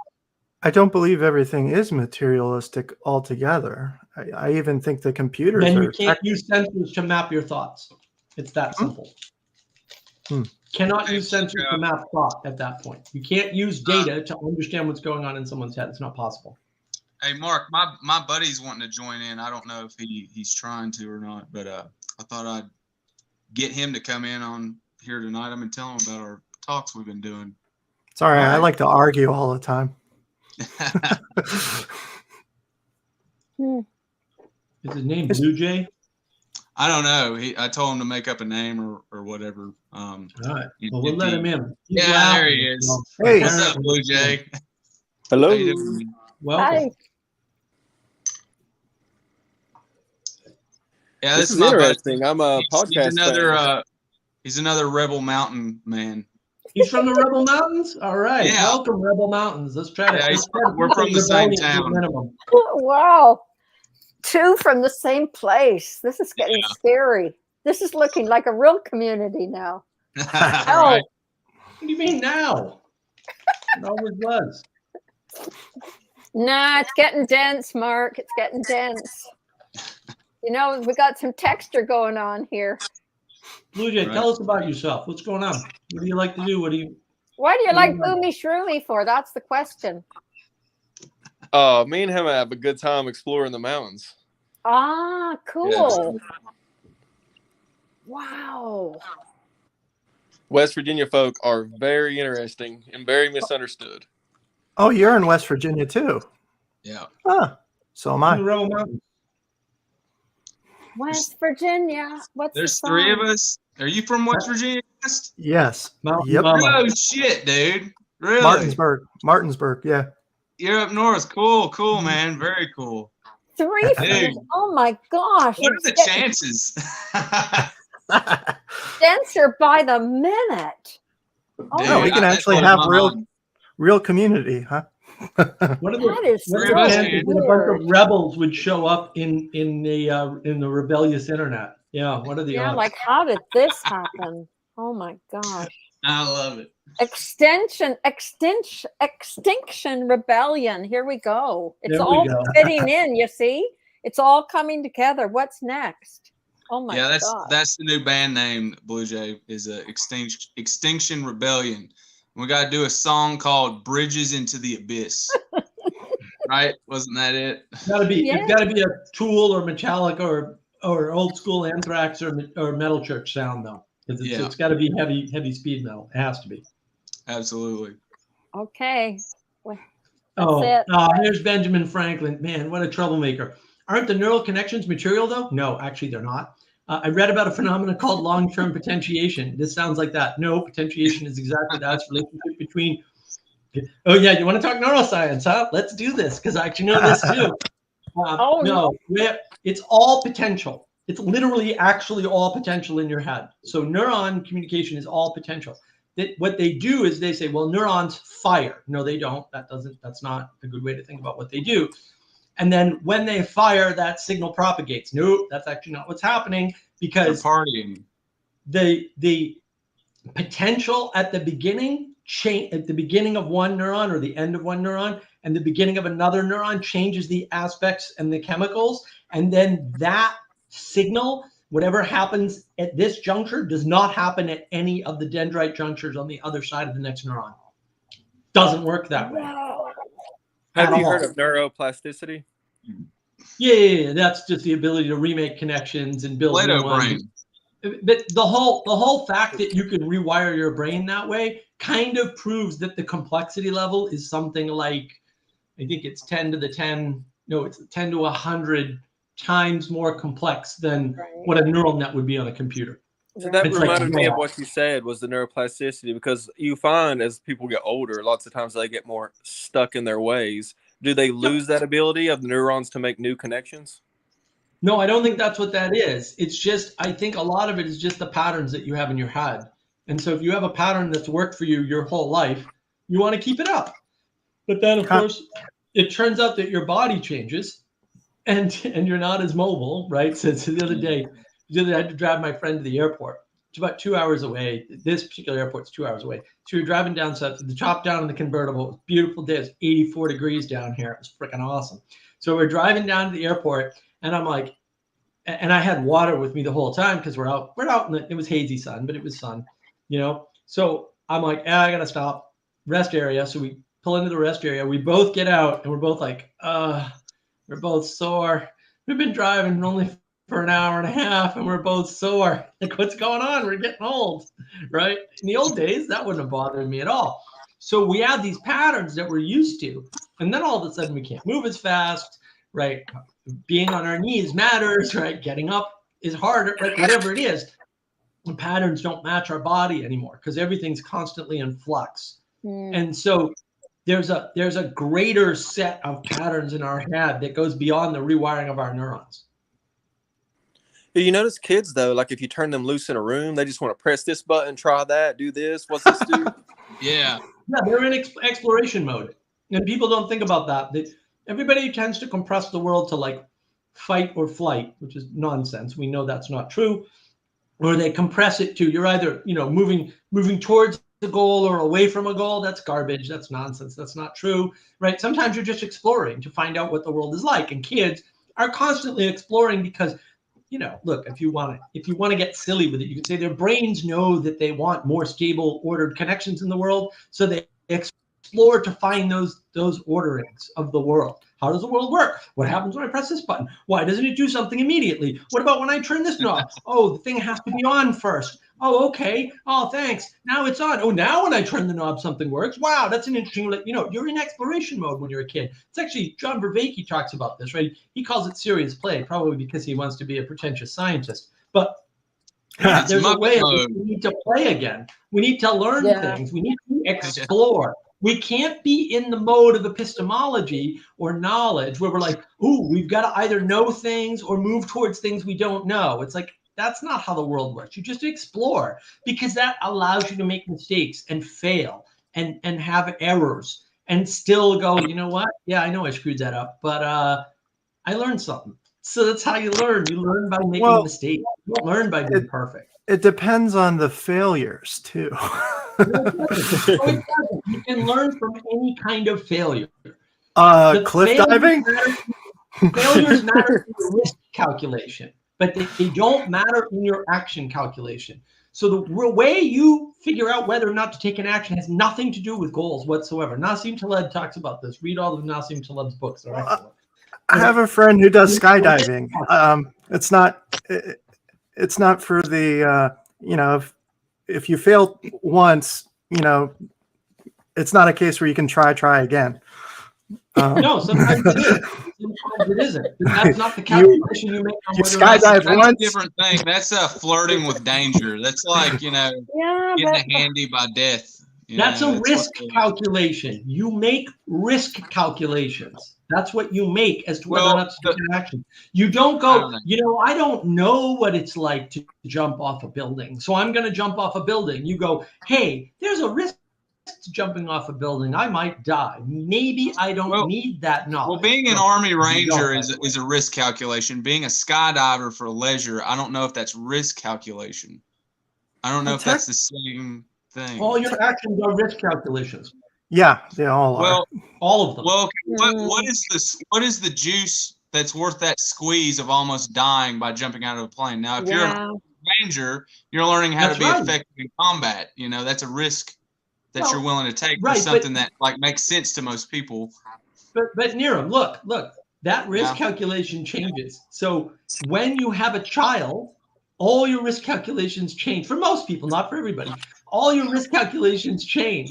They all change. And then the things you are willing to engage with change. And then that's why a lot of people, when they get older and their kids are like, you know, in their teens, they buy motorcycles again. Because they had motorcycles and remember motorcycles when they were younger. And now their kid doesn't need them anymore, so their risk calculations change, so they buy motorcycles again. That's very common pattern. That's only one of many. But your risk calculation changes over time. Can we go back to the thing you said about goals? Because I didn't understand that. Because I feel like a lot of like the dopamine in my brain, like it's driving me towards goals. Sure, it is. No, you're the reason why you want to achieve any goal is dopamine, roughly speaking, right? But like this is why using that materialist mapping doesn't work, because a lot of people will do things that have no dopamine effect whatsoever, or have a negative dopamine effect. They do it all the time. That would be typically mapped to something like sacrifice. And if you don't account for things like sacrifice, like what's the risk of me riding a motorcycle when I have a child? The risk is my family won't be taken care of because I'll get killed in the motorcycle. Even in the even like with exploring, when you're in exploration mode, I feel like a part of you is like reaching a goal. Like if you're in a trail, like you want to see that view at the end, or you want to see where this goes. I don't think it is in dopamine. I think there's another way to think about it, right? This is why I don't like the reductionist sort of materialist attitude about it, because it doesn't actually map to what people do. It just seems to map to the cases they bring up, which is convenient, right? We also do you're just things, bringing up examples that work in your framework. We also do things out of love and joy and harmony and other reasons than just pleasure. So pleasure is a major one. But we sacrifice all the time. And when you're sacrificing, that's not dopamine, right? It can't be. It's something else, because you're actually harming yourself in the short term for the long term, or you're harming yourself in the short term so other people flourish. I would push back a little bit and say that you're sacrificing your ego, but you are like actually like making everyone around you better, and that does feel good as a person. So you're still getting like a dopamine rush from helping people. Well, it doesn't always. It can. Sometimes people just suffer, and they're okay with it. What is that feeling that if it's not dopamine, then that where you're helping somebody and then you're seeing it's being effective, it's not a waste, and everybody feels good? No, but you don't see that in real time. So, for example, I'll tell the story again with Sally. Well, it can take. Sometimes it doesn't work. Sometimes it works, and you never find out. There's a bunch of people that I'll find out. Discord server. I'll follow them. I want to know. Did it work? We have no idea. Like, sometimes it works. Sometimes it works, and most of the time, you're right. It's worse. Like it may or may not work, but it doesn't matter, because doing the right thing is always better than not doing the right thing. And so you can't tie it to outcome, and that's what people have problems with. That's why they prefer novelty. You're right about that. You can't tie it to outcome. That's a good point. I'll have this feeling of hope when I do help or think I'm helping, and be like, maybe I did something, and I guess there's a dopamine thing there, even without the evidence of it being a thing. It's like, oh, I did. Yes, I'm glad I tried. I could have been apathetic and nihilistic and thought there's no hope. Well, I'm not even going to try. Well, and that's depression. People do that. Benjamin Franklin, I get a dopamine when I get my paycheck. Dude. Yeah. Whatever. You become a dope. You get your paycheck. That's what I'm. That's something Benjamin would say. That's dope. There we go. That's dope. I don't know about all this sacrifice and suffering stuff. I think it's overdone right now. I think people need to stop talking about that. Yeah, let's grow things. Because but like suffering. I don't know, and sacrifice. Mhm. I don't know about that one either. Well, these days. no, Like I think we're on the imagine- wrong track. Imagining Wrong track. Sisyphus happy getting ripped pushing that boulder up the hill. Well, I would say it's more of a There you go. masculine. It's more of a masculine role to sacrifice than it is a feminine role. No way. Not. No, No I way. would say. I would say Oh, in the case of going out there and risking yourself, risking your life, risking your getting a job done. Men are retarded and they get stupid. Get off. Well, on of course. Kicking Og's retarded It's just a though. different it's a different kind of sacrifice. That's all. It's not a sacrifice to Og. Og thinks he's gonna win. Like he's living with a guy is a bloody sacrifice. Let's admit it. Like, and also, ask like any even a woman. woman, even like a woman having a child, like she's sacrificing 9 months of her life. Yeah. She can't even move around in the pain she has She's to go through. sacrificing 18 years plus 9 months of her life. We're all Muppets. Well, after the baby's born, Muppet if you do it right. you get a Hey, lot of Jesse, it's you. What's up, man? We are all Muppets. Don't get your categories wrong. I'm Yeah, We're all that's a Grouchy. great Muppets. entrance. Then who's How are you pulling doing, the Muppet strings? Crisis? It's good to see I'm you. Who's Oscar pulling- the Grouch. It's the wrong question. It's the wrong question. Who's pulling the strings? How would you know? Like You look up. It's You another gotta- category. It's another category problem. Wait, You're Yeah. putting a Muppets were category on not something that's controlled undefinable. from above. Sorry. They were controlled from below. Mm. There you- Oh, dude, wait till you see my new Boom! You video. just ruined my first podcast. Literally, that was my first podcast idea. I'm gonna do a video. I'm gonna do a video about that, by the way, pretty soon. It's not the same. It's Oh, very I'll close. race you to it, Mark. Comic I'll race you book- to it. Comic book related. We came up with it this morning. I've been Okay. working on it all day, on and off. It's gonna be a good video. No, I wanted to relate You're the gonna love idea it. of the Muppet in Emergence and the puppet. Please, The top Muppet down. and Emergence and the Puppet, like that's a song. Come Self-examination. on. Ooh. Right? Mm. Oh yeah, It's Jesse. even We a dance. It's a dance. we got The we got a Muppet band Puppet. name now. It's called Extinction Rebellion. Right? Free-wheeled Muppets. Yeah, Free-Willed Muppets. That'll be the new Muppets. single. Yeah, but There that we could be go. the actions in the dance that Jesse Oh. just did, right? Like we've got the Muppet and the Puppet and the Emergence with the hand thing. Like that could be like Yes. the new cool Yo, dance. I'm from the It west. is. I'm It's from the land of the Wiggles, but I will not be a Wiggle. All right, You know, not be a wiggle. The wiggle Sal, is- hot You could be a potato, hot Weeble. potato. Gosh, Because Weebles never Sorry, fall down. Weebles always wobble, but they Benjamin never Franklin. fall What down. if I got- That's, What if I got dopamine from working? Maybe I would pay them for the privilege of working. No, don't pay them. That's for the called being dopamine, a but you should get workaholic. dopamine from working. you do Working, get dopamine working from should be working, good. It for should make sure. you feel good to work. If it doesn't make you feel good to work, get a better job. work it. God. Work it really good. Like why does completing work a have to? Well, life is completing a work. process generally gives you dopamine, but Why does work Well, have to make you feel good? Because yeah, that's true. then you know that the work is good. Right. Right. Work should make you feel good because you're accomplishing something, and accomplishing something, even if that That's it. thing is not useful in your frame, doesn't mean. I mean, you're getting paid for it, and so that allows you to provide for yourself and your family. Like that's good. I was tacking the category of work. We put the category of work as this big overarching thing, but really your work is just a bunch of tasks that you do throughout the day, and that's it. Then you go home. Exactly. I agree. Yeah. So That should be It true does- for all of those tasks. It wouldn't require discipline if it were all pleasure. So No, everything requires discipline, yeah. including pleasure. That's the problem. Is that you're just wrong Yeah, about that's so discipline. true. We could get real dirty about that, but I think everybody knows what that means.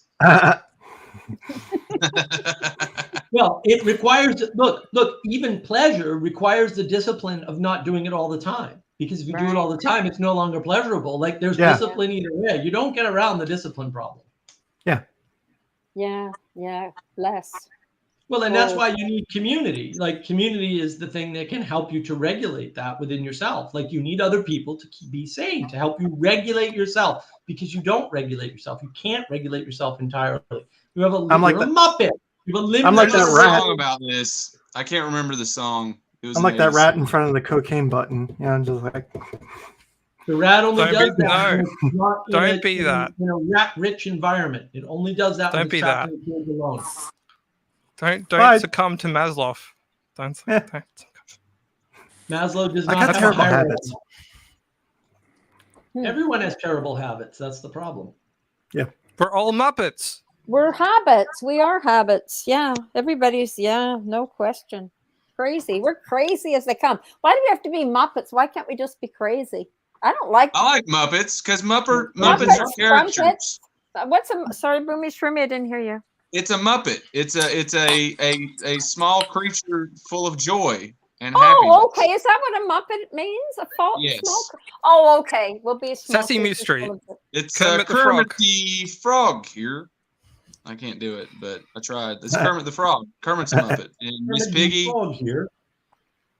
Oh, we're Kermit. that simple. Okay. Kermit that's the cool. Frog.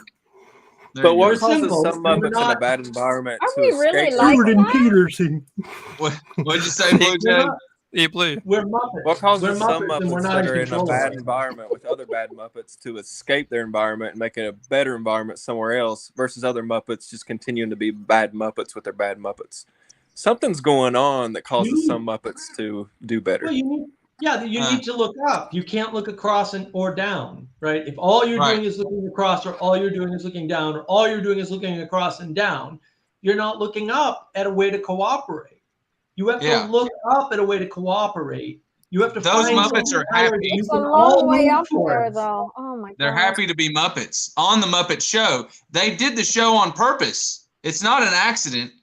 And Yeah. I think that's what life has to be. You have to make your own Muppet Show Right. and show up and play your role, and then go home. Just welcome You to the Muppet you Show. participate in Home, you're society. home. Sorry. Well, the You problem, participate in society. You have the to problem participate in is society. Muppet Well, you need jealousy a story. and Muppet sins. Like No, the Muppets problem that is don't feel- Muppet. No, you're not eliminating the qualities of Muppets. So that won't be a problem because it can't be I We don't must solved. know if we're embrace the Muppets. quality. I don't know if we are Muppets. Come on, can't we be something a little bit? I don't know. We're humans. No, we're Muppets. We're definitely Muppets. Well, Mark says we're Muppets constantly, so I'm feeling like I'm being programmed or something. Uh-oh. I've Louis always got a Shrewd. hand up my something. It's not not easy easy being being green. No, you're green. So there you go. And someone It's said not it. easy. I know Kurt Muppet, Kurt Muppet. he's I don't, Neutrino, I don't like these excuses. Like, I don't Mm. care if you have trauma. I really don't. It doesn't excuse your behavior ever. So, yeah. Well, and there's Peterson no such points thing as out- trauma. That's another misconception. There's Well, no such like, thing. I had a definition of trauma. What is it? Oh, let me see if I can It's look it so up. real quick. overcooked right now. Can't we just, No, move I on? agree. I agree. That's why you need a definition. Trauma is an emotional response which you cannot make any connection with respect to source. In It's other just words, a made-up idea. It's not true. There's no such thing. What? Really? No, there's I think no Rod such Stewart thing. made a song about No, it. no. It's called "I Don't Want to Talk About It." Oh, I love Trauma that is trauma. song. No, That's trauma- that song's trauma is- really cool. the problem I is trauma is wanna- universal. Talk so when we about talk it. about- What's the next line? Sorry, because it's a really great story. That song, because it was Neil Young's guitar player, right? And Yeah. he got into drugs. You know the whole story. It's an Yep. incredible song. He dies. You I didn't don't want to know talk what about it, Yeah, and that's what happens when you don't want to talk about it.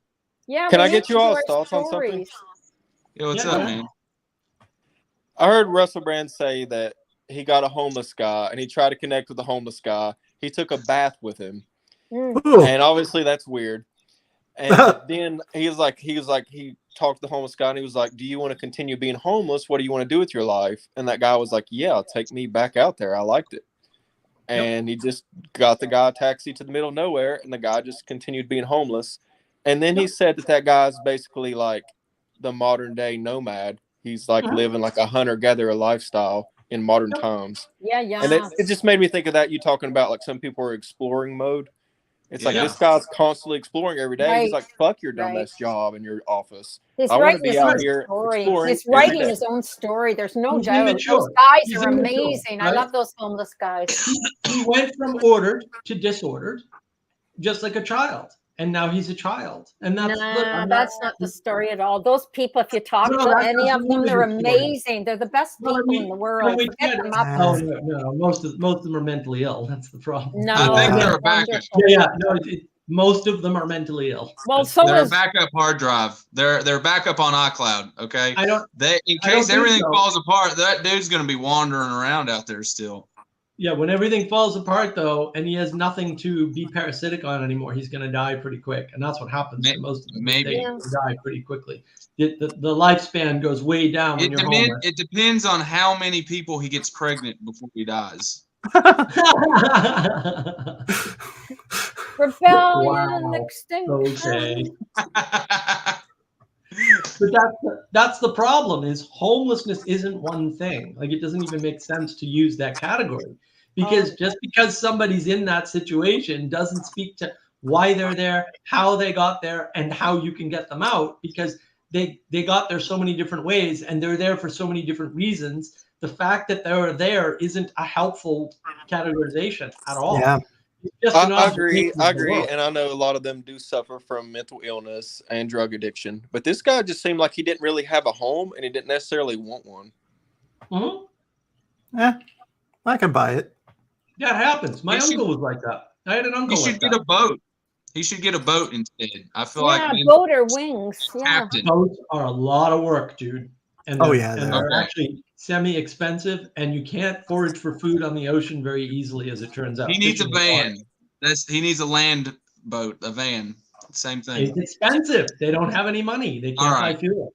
That's the problem. All I do Need to know think it. the parasitic comment was interesting, because would these people like be allowed to survive in a tribe? If they Well, they were have hobo roving? tribes. No. Hobo tribe? If you're Yeah, a hobo rebel, tribes. if you're a rebel and you're unable or unwilling to operate within an ordered system, then you have to do too much work by yourself, and you probably can't maintain that. You call it a pikey or a? Look, it is what it is. Like, go try to live in the woods on your own by yourself, and tell me how Well, I much mean, work. we were talking about Rebel Mountains earlier. I know a lot of people in the Appalachians that probably could survive when they're by themselves until the ammo ran out, and then they're going to suck out. Right. Yeah. Well, and look, And then I mean, they're going I to know- start looking for other humans to help them trap. Right. It's so much easier to live with other people that it's absurd to think you're living on your own. Like, that's just dumb. Like, you're just not thinking through what's going on. Like, I don't pretend. I go, look, I get electricity and a webcam and lights and a computer, like, and a house and HVAC, and like, none of this. I didn't build any of this. I'm not maintaining the electrical grid in South Carolina. Like, No, that's not what happened. I am curious what's going to happen with this population decline that's constantly being talked about. Because, We got to What make some is- babies. yeah, Well, that's local. That's not here. well, but- that's in a lot of places. I mean, that's in China. That's all over the place. It's in Europe. so It's, what? it's Why not. do you care It's, what in, happens in it's in China? Europe for sure. Well, Canada. Japan is where it's worst. But why do you? the reason I'm worried about what happens in China is because that's how we get our phones, and it's So a what? world We don't economy. need to get everything we get out of China, we can get here. It's a world economy, and we need to build factories here. No, we don't. I don't know. We can do it all here. If you're in the U.S., you're fine. China's If you're not the in world Australia, economy. you're in- I've Well, been I know- slowly changing my spending to support American-made businesses. There's actually a lot of clothing lines and a lot of business. I've switched my coffee. I'm for that. Yeah. We need to worry when people stop trading. When people stop trading, that's when we need to worry. That's what's keeping everyone happy and safe right now, for the most part. Ask yourself what percentage of the population runs the Chinese economy, and then realize that if half the Chinese disappeared tomorrow, they'd still have more than enough people to do what they're doing Well, today. the problem with the world economy is that it's not fair, because we have rights for our workers here, No, and we're that's paying not- for a lot of things that don't have the same rights, and they're getting a terrible wage, terrible working conditions. That's not a problem of a world economy. That's the problem of people, because people are different. What do you mean by that? So let's suppose you close down a sneaker factory in Asia. What happens when you close? Because this happened, right? You can look this up. So Nike closes down a sneaker factory because they were working 12-hour days. And then what ends up happening is they go back to selling their children into child trafficking rings because that's how they used to make money before they had the option of working 12-hour days in a factory. You tell me which is better. Like I'll let you decide. I'm not even going to throw my hat into the ring there. So that's the problem. Like what we think of are horrible working conditions in the US are ridiculous because everywhere else in the world, they would think those are fantastic working conditions. Yeah, Very true. right. Yeah, for sure. There's no question. But the issue still is we're going to be impacted by the fact that you have less men in the factories over there, and because they're just not producing enough people. That isn't going to happen, Dust. Wipe out half of the people in China. They still have way more people than they need to run the factories. It's just not going to happen. Yes, actually, I know this. You can look up the numbers. It's actually not that hard. Most economies run on a very small percentage of the population. Very small. You'd be surprised how small it is. You don't need, especially China, because in China, there's really just 3 classes of people. And the divides between those classes are huge. Like they are nowhere else like you can't even understand it as somebody in the West. Basically, you are either dirt poor, you are solidly in the middle class, and the gap between those two things is so significant, it's not even worth trying to think about. Like the difference between the factory workers and their families back home is such that they send money back for the village. That's how much more money they have than everybody in the village. That one worker from one village going into the city to work supports an entire village, and basically out earns it. And then you have the third class, which is the CCP, the people in the government and now in business, right? The billionaires in China. And that gap is huge. It's way bigger than the gap is here. That's why when people are complaining about the wage gap in the US, I'm like, you'd really like it in Europe or in India or in China. The wage gap in every other country is way bigger. Like it's not even close. It's so much bigger. It's insane. There's a great movie that you need to watch, Dust, called A Touch of Sin by a Chinese filmmaker. And it takes you through 3 or 4 short stories in China.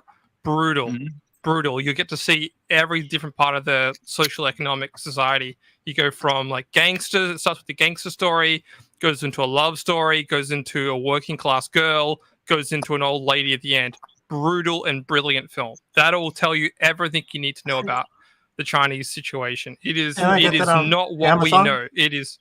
I think it might be on Amazon. I know it's on iTunes or was on iTunes for a while. You can find it. A Touch of Sin. It's a great film. Okay. Highly recommend it. This has been bothering me here lately. So like you hear that like our phones are being made through slave labor, but I'm like, is anyone like literally forcing these people to work, or is it their like best option to go into these mines to like mine cobalt and whatever goes into these batteries? Is that their best option, or is it literally slave labor in our hands? No. But the problem is the U.S. doesn't know what slavery is. In the U.S., we only recognize one type of slavery. That's called chattel slavery. Chattel slavery is when you own a person as property. Chattel slavery is historically unbelievably rare. Historic. Throughout history, there have been almost no chattel slaves. The Atlantic slave trade is the one outlier that's recent. It's certainly not the only outlier. Libya, for example, after Hillary Clinton nicely destroyed Libya for no apparent good reason, they opened up a chattel slave market in Libya right after we destroyed their government for no good reason. But then again, she's probably evil, so that's probably why she did it. Anyway, that is what happened. Obama, who's also the incarnation of Satan, in case anybody's curious, he facilitated that. Why? I don't know. They're evil. Like I can't explain evil. I don't need to. I can just see it and go, hey, look, evil, right? So it's extremely rare. What actually happens? Most forms of slavery are things like indentured servitude. So you go back to the 1619 Project where they go, hey, there were slaves on the Mayflower. No, there weren't. There were indentured servants on the Mayflower. That's a 5-year tour. And then so you act as a servant for 5 years, and then you get 10 acres of land. So what do you think the situation is that's creating these smartphones? Look, there's lots of situations throughout the world that are creating lots of things. And it's not creating the smartphone. See, that's not what's happening. People kind of forget. if China went away off the planet tomorrow, everything that comes out of China could be made in the US. It wouldn't be the same product and it wouldn't be as cheap. Right. But I thought the things that like create the batteries, we don't really have that kind of mineral here. yes, Right. but you know what? We just create bigger batteries. It would take quite a bit of time to set up those factories, though. I mean, it's Yes, not it something we There's would a do time overnight. component. We weren't discussing the time component. Yeah, it takes time to build things. That is true. It also takes time to destroy things. So my theory about your worry about things collapsing suddenly is as unwarranted as my magic. You know what really what I'm getting at here is like, am I like the same guy that like back in the like 1700s, it's like, well, without these slaves, my farm's not going to work and I won't be able to feed my family. It's a necessary evil. Like, are we the same type of people as that with these phones? No, here's Bazzini's comment, which is dead on, right? The U.S. intentionally moved its manufacturing to China under neo-lib theory that it would increase peace. Okay, this is the same reason why we buy oil from the Middle East. The fact of the matter is, the United States has way more oil than the Middle East. Sorry, guys, it does. We've made way more available oil on this continent than they have in that little tiny piece of the world. But I thought you said Oreos. Right, like the U.S. is We got that. Oreos in Mexico. It's a big place. There's a lot of oil under the ground here, right? Now, Got to protect our parks. The reason why we buy oil from the Middle East is twofold. A, it's more pure, right? B, we'll be the last ones with oil. So ha ha ha. And C, right? It gave them an economy that they wouldn't otherwise have. Like you take the oil economy out of the Middle East, and they go back to being Bedouins because they don't have anything. Very true. Like it really did make the world a better place, despite all the war. It also caused a lot of war, sure. But what caused the war isn't the oil, contrary to idiotic belief of people who don't study history and can't read, apparently, or don't bother to read, right? So the thing that caused the war was the division of the countries after World War I and us screwing over Lawrence. Well, not us, the British government screwing over Lawrence of Arabia, which was a bad thing to do. That's what caused all the war, not the oil. I can't read. With the battery situation in electronic vehicles and our phones, is there like a whip on these people? Like, if you don't do this, or is it like, is it their best option? No. They are free to work however they want. It's just that there are no jobs in certain parts of the country, and so when you go there and offer people work, they take it. You need to think about it as a new industrial revolution. Well, the industrial revolution moving to an area it hasn't been before. Yeah. So right? When you bring in oil to the Middle East, the reason why it's all U.S. companies in the beginning is because the U.S. has the materials technology and the knowledge on how to put those materials together and the knowledge on how to run those materials. In other words, you can't drill in the Middle East, say back in the 1950s, and go, we have oil, right? You need pipelines, you need processing, you need ways of transportation. Bedouins who are running around in tents don't have those skills yet. So they partner with the U.S. Are you kind of like saying that, like, so you know how like if you look at history, like during our industrial revolution, like factories fucking sucked for American workers. You're kind of saying like that's where they're at now. Like they're having to work these terrible jobs. Factories never sucked for American workers. No, factories never sucked for American workers. That's a myth. It's a complete myth. That whole idea is just garbage. It's not borne out by any historical reality whatsoever. I wouldn't want to work 8 hours in a factory, man. You don't buy the whole Peter Zeihan,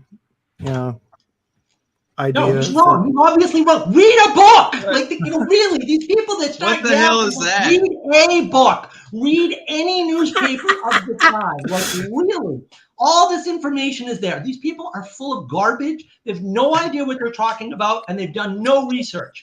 And this is what who the fuck is Peter Zogfrin? I've read this stuff. Okay, I do my research.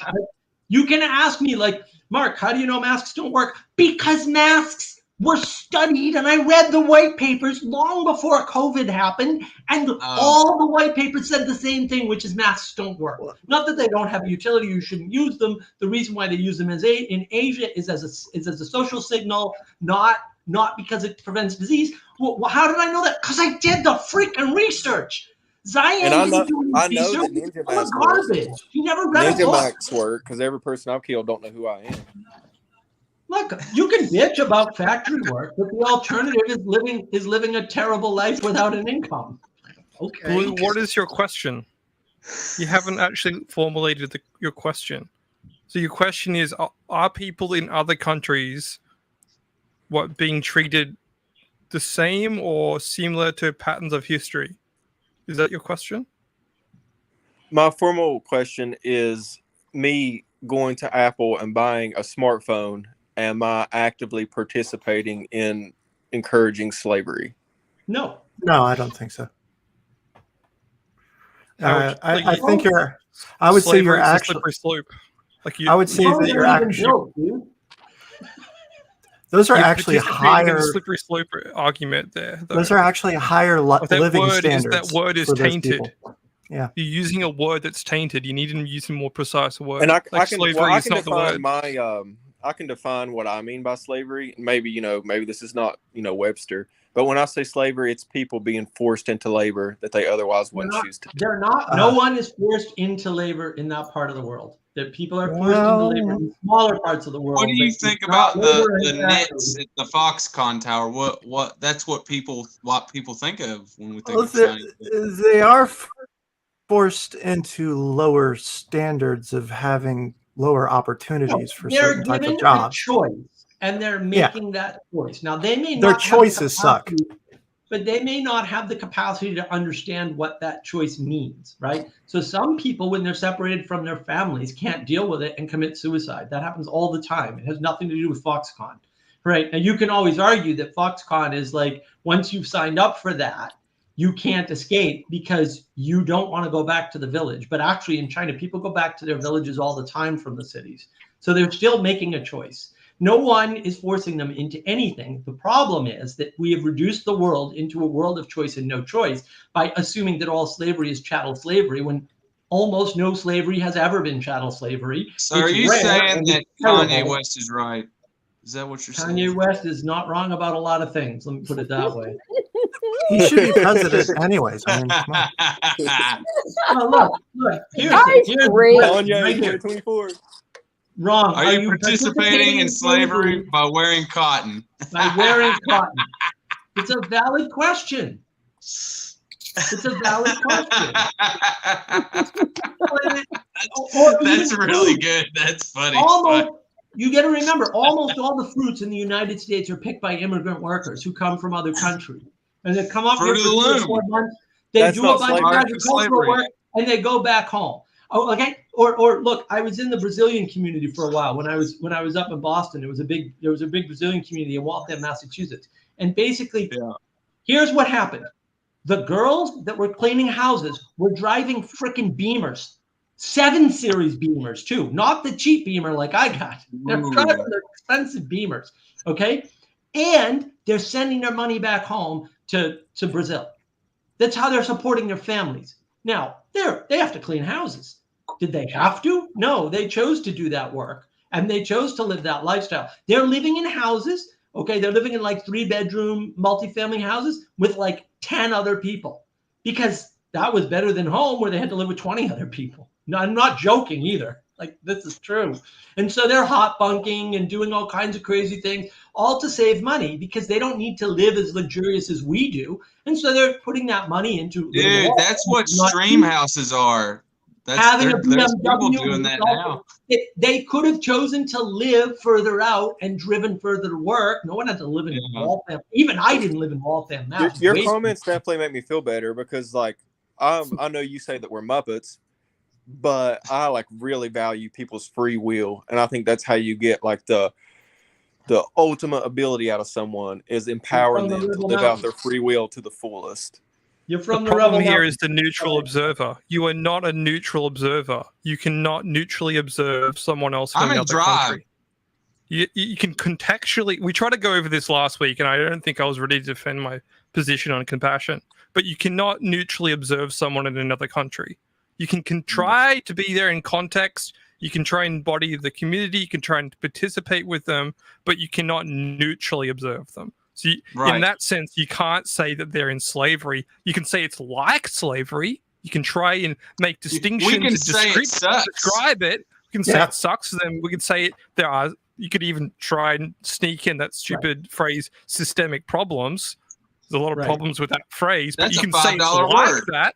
Right. Exactly. Yeah. They go to But happy why? camps. It's a happy camp, No, but happy the working. problem is that Counter-signal, don't we're counter-signal. living in the West. In the West, we're living in the wealthiest, most privileged society that has ever existed in history. And then we're looking at other countries like Africa or China or wherever, and we're going, oh, those poor, poor people, right? True. And in the meantime, like, what are you talking about? For them, it's great. Yeah. It's fantastic. Like, they don't have to sell their children into child. Well, they didn't have to before either. No, they did have to before. That's Yeah, they kind of did. look up Nike and closing the shoe factories. I'm not joking. They closed the shoe factories. And they That's went their back free to will. selling If that's children. how they want to do it, then God. fuck those You look people. back They to have options. Then this goes Even- back to Kanye. Kanye said even slavery in America, you didn't have to do it. You could have chosen. Yeah, it's a choice. You can always choose Wow. to fight. Kanye said You that. can always Kanye's choose not to fight. entirely correct Everybody about remember that. Wow. that. Kanye's not entirely correct about that. Chattel Well, slavery was that's not a choice. interesting. Well, it's He's an not entirely interesting correct. Well, but- no, statement. Sorry, go ahead. No, but the thing that people don't understand is that where were the slaves bought? The slaves were bought on the Gold and Ivory coasts. Why were the slaves bought on the coasts? Where did this Barbarians. idea of slavery come from? It didn't come from white people. It came It was from the Africa. Muslims.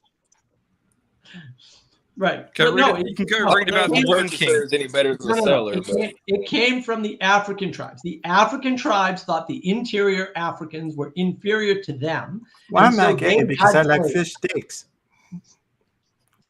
Why am I gay? Because I like fish sticks. I mean, it's kind of gay to eat a fish stick. You should probably go get a salmon and cook it like a real man, dude. Whoa. Excuse me? Why am I gay? I don't know what you're I'm kinda talking gay about. because fish I don't know sticks. how it's relevant. That was A South Park complete episode. misdirect. Sorry. Right, okay. All right. It's Stay our on crude topic. American humor. Right. Well, it's Canadian, actually, technically, if you want to get into it. But Well, we can't. We blame Canada for everything. of course, Blame you Canada. should. You should. should. Socialist Canada. The problem, if you look back into the 18th century, name me the difference between communists and socialists, and I'll give you a check. You can look back into 18th century, and they had the same problem with selling kids into slavery, and that was part of the Romantic Revolution. It was to try and re-describe and re-mythologize the land, so people would actually take care of the people around them, because they would willingly just have a couple kids, and because they couldn't take care of anyone, they would just throw the kids they think that were the worst kids into these farms, whether they would live or die. And that's why you had infant mortality rates of like 1 in 2 kids in that era would just die, just because they just didn't know what to do with them. It's They fucked don't up. have contraception, and it's hugely disastrous. It's not, you cannot understand the level of depravity that Industrial Revolution calls upon England. It is brutal, like in the purest. It's more brutal in some sense than what we think of wars, because it's a type of brutality that it doesn't have the frame of a war. You go, okay, people in war, they're in violent mode, fine, right? You're gonna do what you're gonna do in a war, but when you're doing it to your own people because of corporate profits, like that's sick. It's Right. just- All Right. In some So, ways, I'm trying to it's a different model. recontextualize your question about, okay, can we say that this thing happening in this time is equivalent to that thing in that time? You're like, yeah. Exactly. Well, and Is it sad though? Is it sad that they don't have any better Well, options? it's sad. It's sad by our standards, and that's the Yeah. problem. These are our standards. We're holding other people to our standards, as if they have the options available to them that we have available to us, and they don't. Should we have a prime directive? No, we shouldn't. The Atlantic Crime. slave So- trade started after the Ottoman Empire locked down the So- Caucasian trade slave for themselves. Yeah, but it's still a different type of slavery, Bazzini. Like the people, even the black people on the Mayflower, were indentured servants. We did not have chattel slavery until we met the Africans, who said, "Hey, we do chattel slavery," and we said, "Huh, you can do chattel slavery? I never thought about that. Well, I guess they're doing it, so we can do it too." That's actually what happened. It's that simple. It's not like they had chattel slavery anywhere else. I have a question to you because they're interesting. But I don't know if you've heard the statistics that like there's more slavery in today's world than there's ever been in history, and that's mainly because of India and China. So are you saying that those are No, again, you have to define slavery very carefully because at the end now of the some of this? day- Wait, let me make one more point to that. I think some of this is like captured Muslims in China that are pretty much being forced to do work. I would imagine that would qualify as chattel slavery, right? No, it's not. It's not actually chattel slavery, but it's hard to measure these things because people like you can't say the Romans had slaves and that the Southerners in the United States had slaves because the fundamental definition of slave is just different. There's no chattel slavery in Rome and Greece, or almost none. There's a little bit, but not. So Roman slaves could become Roman citizens. Chattel slavery. Chattel slavery is ownership, right? Like so like the 3/5 compromise and stuff like that, where blacks couldn't vote in the South, like they couldn't vote. Everybody's a wage slave. Don't you know that? Well, that's right. When you define wage slave, it just plus nobody ever adjusts for population growth, right? And so when you look at it that way, everything changes again. These people are just trying to manipulate you by using emotional levers in your head. Don't let them. Like, who cares if the population of China collapses tomorrow? It makes no difference. It's not going to change anything. It's not going to happen in your lifetime, and it's not going to change anything. Don't worry about it. It's not for you to worry about. I'm going to let you jokers have your meeting. I'm heading out. Take care. This is Dust. Right. Nice meeting. See, Later, See ya. Gator. I do think it's funny that like you've got a good point that like the problem with China is like it's really not going to affect us that much, and if it does, we can't do anything to change it. And that's the same thing with like the UFOs being introduced now. Like, Yeah. like What my are we mom's gonna like do? almost 50 years old. She doesn't give a shit about the UFOs. Like because if the aliens were to come tomorrow, there's nothing we could do.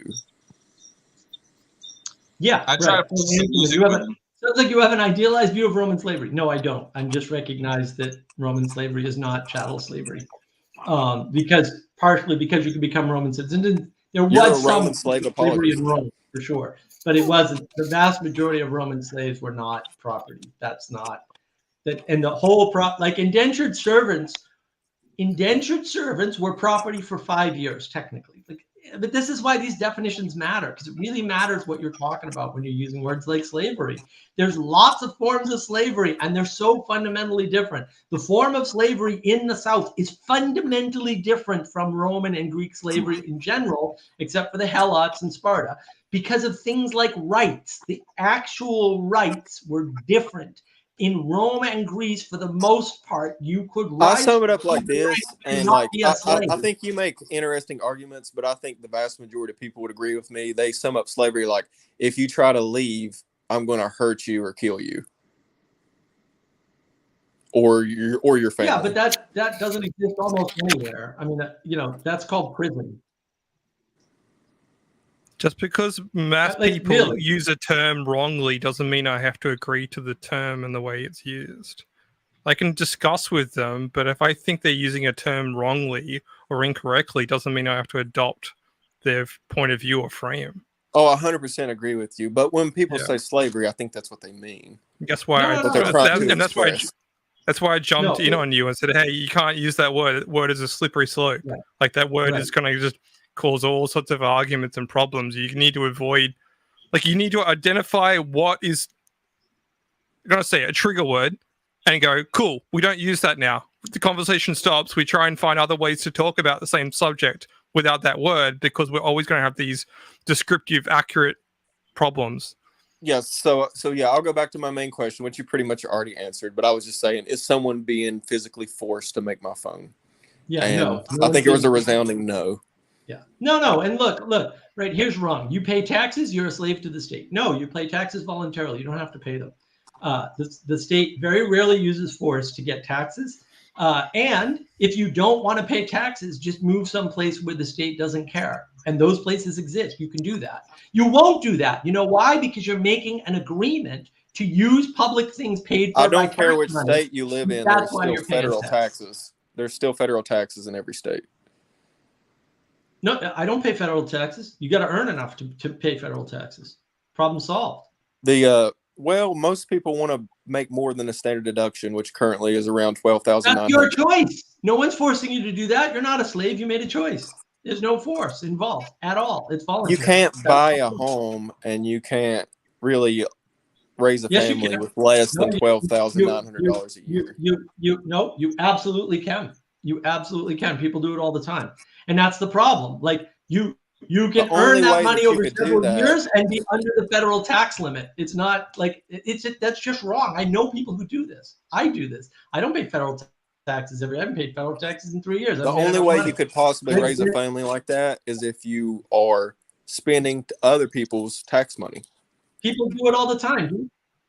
But that's because they're relying on other people's tax money. That's because have you not heard of this thing called corruption? No. Have you not heard of this thing called corruption? Look. Like corruption is everywhere, man. In the United States, 51% of the people don't pay any taxes at all at the federal level. 51%. What are we complaining about? I don't even understand. 51% of people are not even paying taxes at the federal level. And I think it's more than that for the state level, because usually the state requirements are higher in most states. So what are we talking about? If half the population isn't paying taxes, who cares? The half that has to pay it because they make over $12,900 and they don't have deductions to exceed that limit. They don't have to pay it. Then don't they make do, it over 12,000. I don't care. The IRS will come. The IRS will take you to jail with guns by force. No, they won't. B, there's plenty of ways to make materially more than $12,000 without having it federally taxed. People do it all the time. When everybody complains that the wealthy don't pay their fair share, that's what they're complaining about. They're saying, well, they're not paying the money that I expect them to pay based on the wealth that I've calculated in my head they have, which has nothing to do with their income, because taxes are based on income, not wealth. And you could argue that maybe they shouldn't be, but they are, so too freaking bad. And that's where you get into trouble. It's like there's plenty of instances where, and somebody did this, right? They traded a paperclip for a house. If you trade a paperclip for a house, you're not paying taxes at the federal level for any of that. That's not how that works. No, it did. What are you talking about? It's based on the cost basis of the house. Then you would also be taxed on the gift tax of the house. This is a circular conversation. This is getting boring. No, it's not. No, it's not. Income has nothing to do with the value of your house. If somebody gives you a house, that is not counted as income in the United States. You will be taxed on the basis of the house, the cost basis of the house. No, you are not taxed on the basis of the house on your federal taxes. There's no line item for that anywhere. I do my own taxes. I do business level taxes. I do standard. I do beyond the standard deduction. I do the long form deduction on the Schedule C. There's no possible way you can get taxed for that. It's not in the form. There's no place to put value of house. There's a place to put mortgage interest deduction, but that's if you have a mortgage.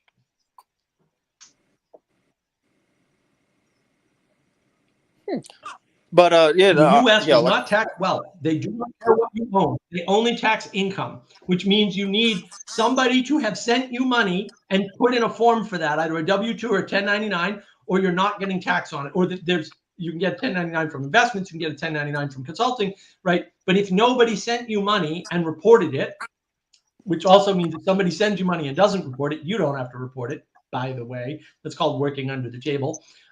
Then there's no tax. And people do that all the time. I know lots of people that do that. It's not unusual. They make way more than $12,000. And it's not income, right? Gross income doesn't matter to taxes. What matters to taxes is net income. And there's lots of ways around that. So there have been years when I've made $120,000 and I paid no tax. Why? Because most of it went right out. And so I was underneath the threshold with the deductions. That happens too. It's hard to do and it's rare, and you probably shouldn't live that way, but that happens. Like, it is a thing. It's not that easy. Taxes are not a simple thing to understand, especially not income-based taxes, which make more sense than wealth taxes at the end of the day, but that's a different discussion. I think the taxes You are can change your lifestyle and live on less money. Like, you could easily live down here on $12,000 a year. That's not hard. Where there is a law that says that you have to pay this shit. If you're doing better than no, there isn't a law about that. That's not what the law says. And the form is based on income, and it requires double reporting, which means the person giving you the income has to report that they gave you the income, and then you're supposed to report that you received the income, and your tax is based on that minus expenses. And so if you make $40,000 a year, the chances that you'll pay taxes are actually pretty low, because when you get done with deductions, you're probably going to be under the $12,000 threshold.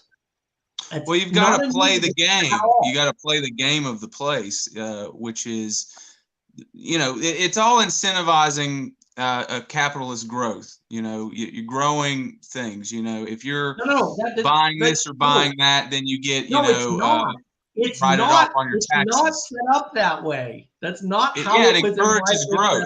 It encourages constant growth. It's not set up that way. It wasn't even set up for a growth economy. It was set up in 1919. What's it set up? It was all right. In 1919, they decided that, look, there's 12 families in the United States that control 98% of the wealth or something stupid. 12 families. 12. That's it. There were 12 families in the United States controlled almost all the wealth. And they said, we've got to get rid of these people. Now, keep in mind, there's way more than 12 families that control all the wealth in the United States now. So before you start talking about wealth and equality, go back to the early 1900s, and then we'll chat. Because the wealth inequality in the United States was a lot worse. In fact, everywhere in the world, wealth inequality was a lot worse 100 years ago than it is now. So these 12 families control 90% of the wealth. And they said, you know what? We should have a tax for them. That's where we got our income tax from. You can look it up. Very common. Ron Paul talks about it all the time, right? Those 12 families were the only ones that were ever supposed to get taxed under the system. And then government happened. And then I do want to highlight what Anselman says. The UK has a local tax banded for the value of your property. Yeah, we don't have that. And an inheritance tax if you inherit property or wealth. Yeah, inheritance is, unless it's over I think it's 5 million or 3 million, is free in the United States. It's not taxed. We do have a high inheritance wealth tax. There's a big fight over that for various good reasons, like small family farms that, generate 10 million a year, but actually wouldn't if they weren't intact. But no, we don't have inheritance tax. If you inherit, for the most part, it's not taxed because, again, there's no transfer of money, and there's no transfer of money. For the most part, it doesn't get taxed. That's also why there's an argument over Bitcoin and whether or not that's going to get taxed. Because, mark to market, there's a bunch of factors that go into it. But our taxes work very differently from everybody else's because in 1919, we couldn't keep running on the tariff system anymore. It wasn't feasible. The country was too big. So tariff-only taxes weren't going to work for us, especially because as the country got bigger, we needed to import less and less stuff. So we were destroying our own tax basis by becoming productive as a result of the Industrial Revolution, the second one, the one in the U.S. And so all of these factors come together, and people go, "Oh, wealth inequality, and therefore." Right. And fair enough. I'm a fan of having a graduated tax system, which we still continue to have to this day. So don't get fooled by that garbage talking point, because it's a lie. We have the most graduated tax system in the world in the United States, the best and fairest tax system in the world. So what happened was that got expanded out to the middle class because, again, we had destroyed our tax basis. And when you try to do something to wealthy people who actually earn their money, the odds that what you do will be clever enough to outsmart them are zero. And so eventually they get around all these tax problems. That's basically what Warren Buffett and Bill Gates are doing. So Warren Buffett has this little cabal of idiots who are wealthy, and what they do is they all donate to each other's charities. And then Bill Gates runs Warren Buffett's charity, Warren Buffett runs Bill Gates' charity, and they do the thing I call what my mother used to call welfare for the wealthy, where they hire their relatives. So Bill Gates' relatives work for his charity that's not under his control because he talks to Warren Buffett and Warren Buffett just hires them. It's not that, it's not that clean and clear, but that's effectively what happens. So, sometimes I think like the very best thing that I could do as a person would be like have a bunch of kids and try to be the best father I could be. Because me by myself is not really going to help society that much. That's correct. Like, nobody's really that fucking special unless you're like a crazy inventor type that's come up with something to change the world. And that's like 1 in a million. But the very best thing you can do for society is probably have a bunch of kids and like teach them to also contribute to society. Yes, because even if you are really smart, let's suppose you're Edison. Edison couldn't make the light bulb by himself. It required hundreds and hundreds and hundreds of experiments. Well, thousands of experiments, right? And so he had a team of people doing that. And it's like, okay, he had a team of people doing that. You need teams. You can't do things by yourself and affect the world. It's just too big. Never mind all the other people trying to invent technologies in the same time that he was looking at those patterns and synthesizing the ideas. If you spread out the time, energy, and attention, it's not focused. And then, I'm trying this system and he's trying that system. We're both trying to do the same thing. And then Jesse's off doing something else. And then somebody else is off doing something. And that's no good. You should cooperate, find a way to cooperate to the same ends and focus that time, energy, and attention. You're more likely to hit the goal. Like everyone that I've heard talk on here is like definitely smart and seems like an individual, and God bless you all, but we're all going to die. How do you know? Have you died yet? No, you have no experiential knowledge of this whatsoever. I know a lot of people that are not here anymore. I don't know that. I never met them. I'm sure you got some friends and some family members that are not here anymore. What are you trying to make a statement on? I've been like lost in my individuality. Like I'm almost 30 now. So it's got nothing to do with us. Your statement had nothing to do with us. Just making sure. I'm sorry. I apologize. Yeah. I've been doing taxes all day, and I was just talking. No, you don't have to apologize. It's fine. Yeah. Jesse's just trying to determine whether or not we have a thing that we can help you with, or if you're just struggling through it by yourself, which is fine. No, he's just talking. I was just exploring ideas. If you guys want to talk about something else, we can. This is something I've been playing with.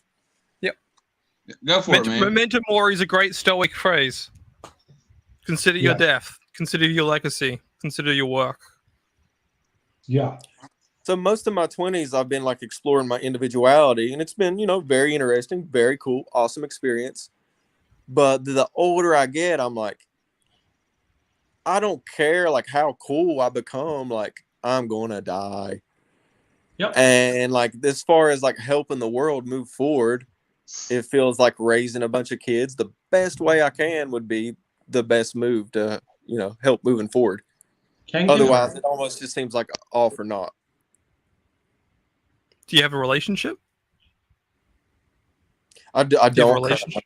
You start there. You can't consider kids until you can get in line and get in agreement with someone that you can find a general or even a specific type of love for someone. Like you have to start there. You have to start with the most intimate thing.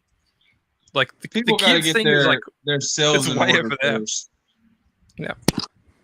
Well, like even that, you might not be able to get yourself in order. That's the other thing. You might actually need a relationship to help you get yourself in order. Because you often, again, it's the neutral observer problem.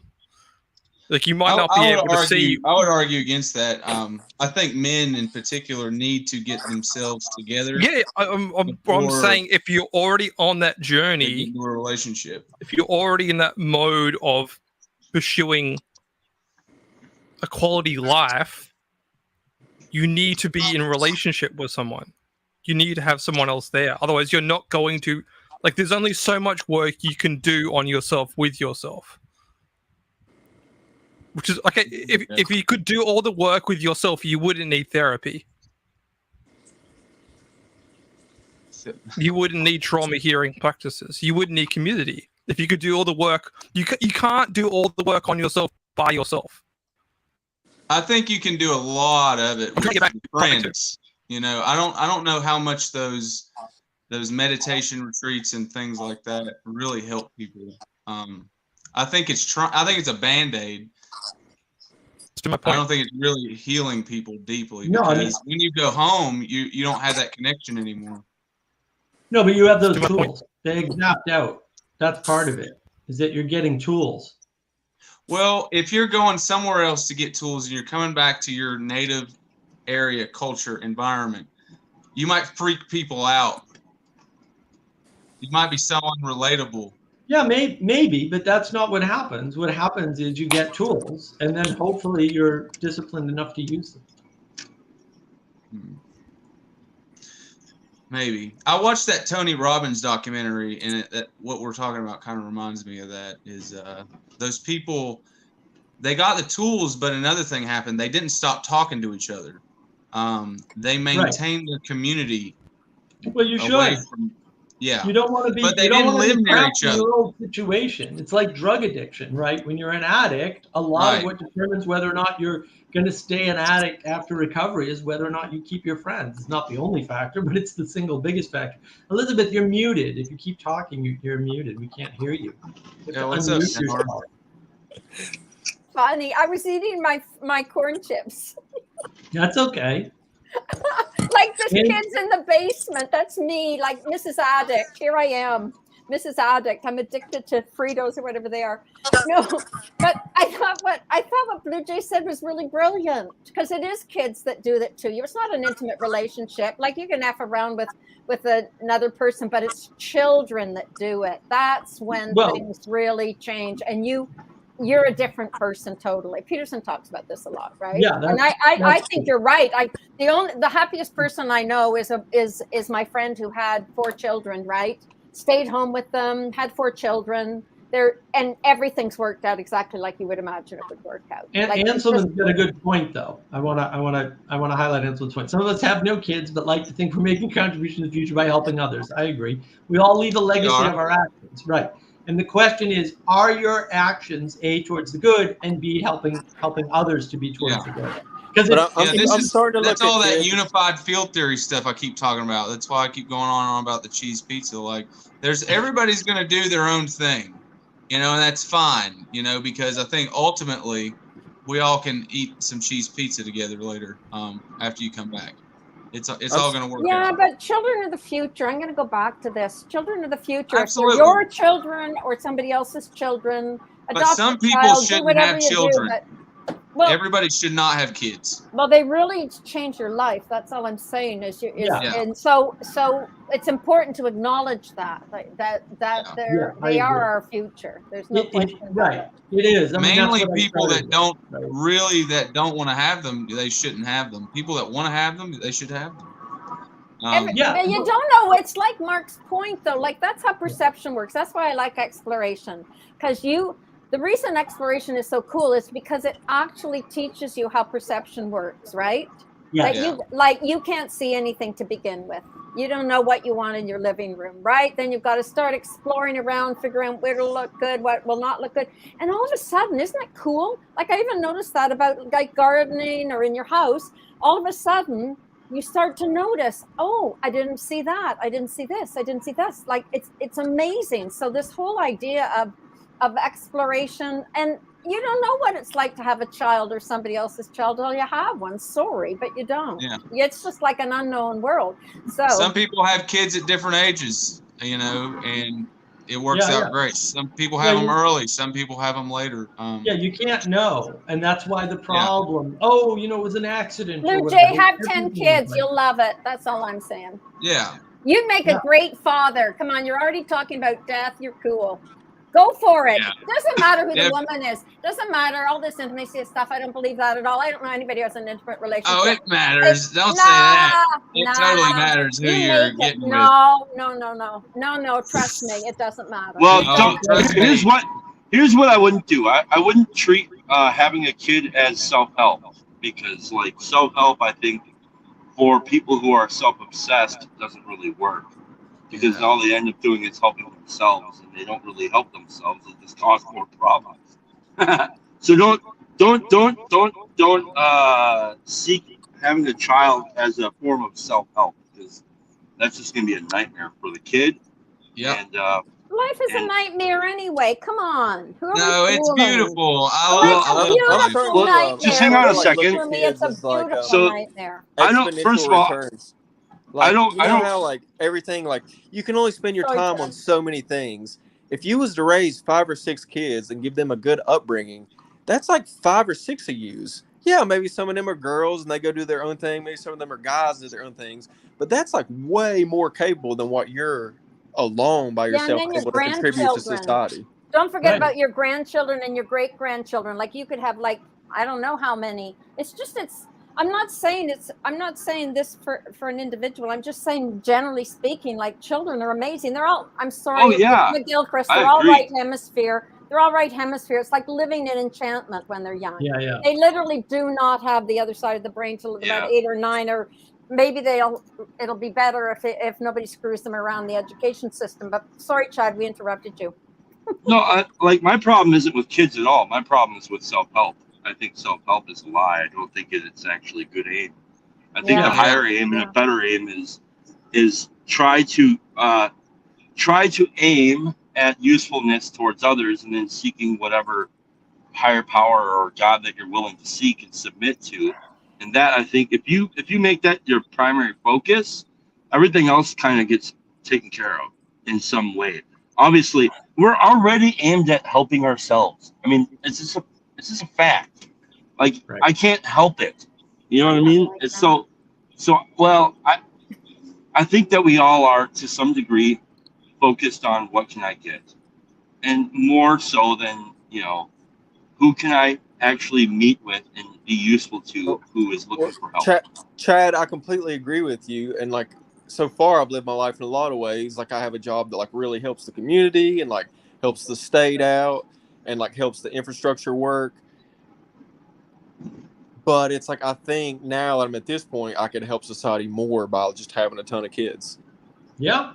Well, No, you're right. You're right. And Benjamin Franklin, our children, quote, our future, our children, their future. Dude, we don't own the future. They don't own the future. The future is independent agent. Like, why do you think this way? This is crazy. It's not an ownership thing. The future While you is sleep, they live. outside of ourselves. We don't own it. It's bigger than us. It's bigger than us now or them later. It doesn't make any sense to think that way. And I agree. Like we were talking about sacrifice earlier. I think there's a certain amount of sacrifice there because, I would love a couple Corvettes and Challengers and a fucking monster truck and a single wide trailer.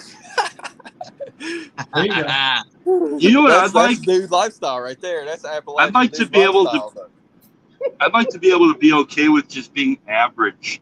Like, that's what I really want. I want to be okay with being average and just being useful. Like, that's going to be a way, way more useful aim. And I think the aim so- is just to be yourself, and you can't be average when you're being yourself. I know Well, what you that's mean, what I'm though, saying. Chad. I want to be okay with. I want to be okay with being average, because if I'm okay with being average, I don't have to aim at being higher. They're greater than. Or, Right. Well, I think you're doing your own thing. I've been really enjoying your streams lately. That's wonderful. You're doing the maximal amount with that. It's not average at all. That's your thing that you can maximally do, is what I'm saying. Well, Like, that's awesome. I appreciate that, but I also have a day job, and I need to be able to be average there. Well, and I need to be able to be okay with that. I think we all got that, day job, but we got that other thing that we love doing at the end of the day when we get home. That's the thing that we're not average at. And you're not an average construction guy, you lay fucking magnificent tile, bro. What are you talking about? Well, I appreciate that, but on the job site, I am an average guy. I'm just the tile guy for somebody, and I'm just another coworker. So that's what I'm Those saying. people I'm not don't know saying, how to lay that tile, dude. They don't know what the fuck they're doing. You're a master at everything that you do. But anyway, It's not I'm average. talking about. I mean, most people I'm talking go about I know what aim. you mean. Yeah. I'm I not. don't I'm know not how to being rate Kyle. self-denigrating.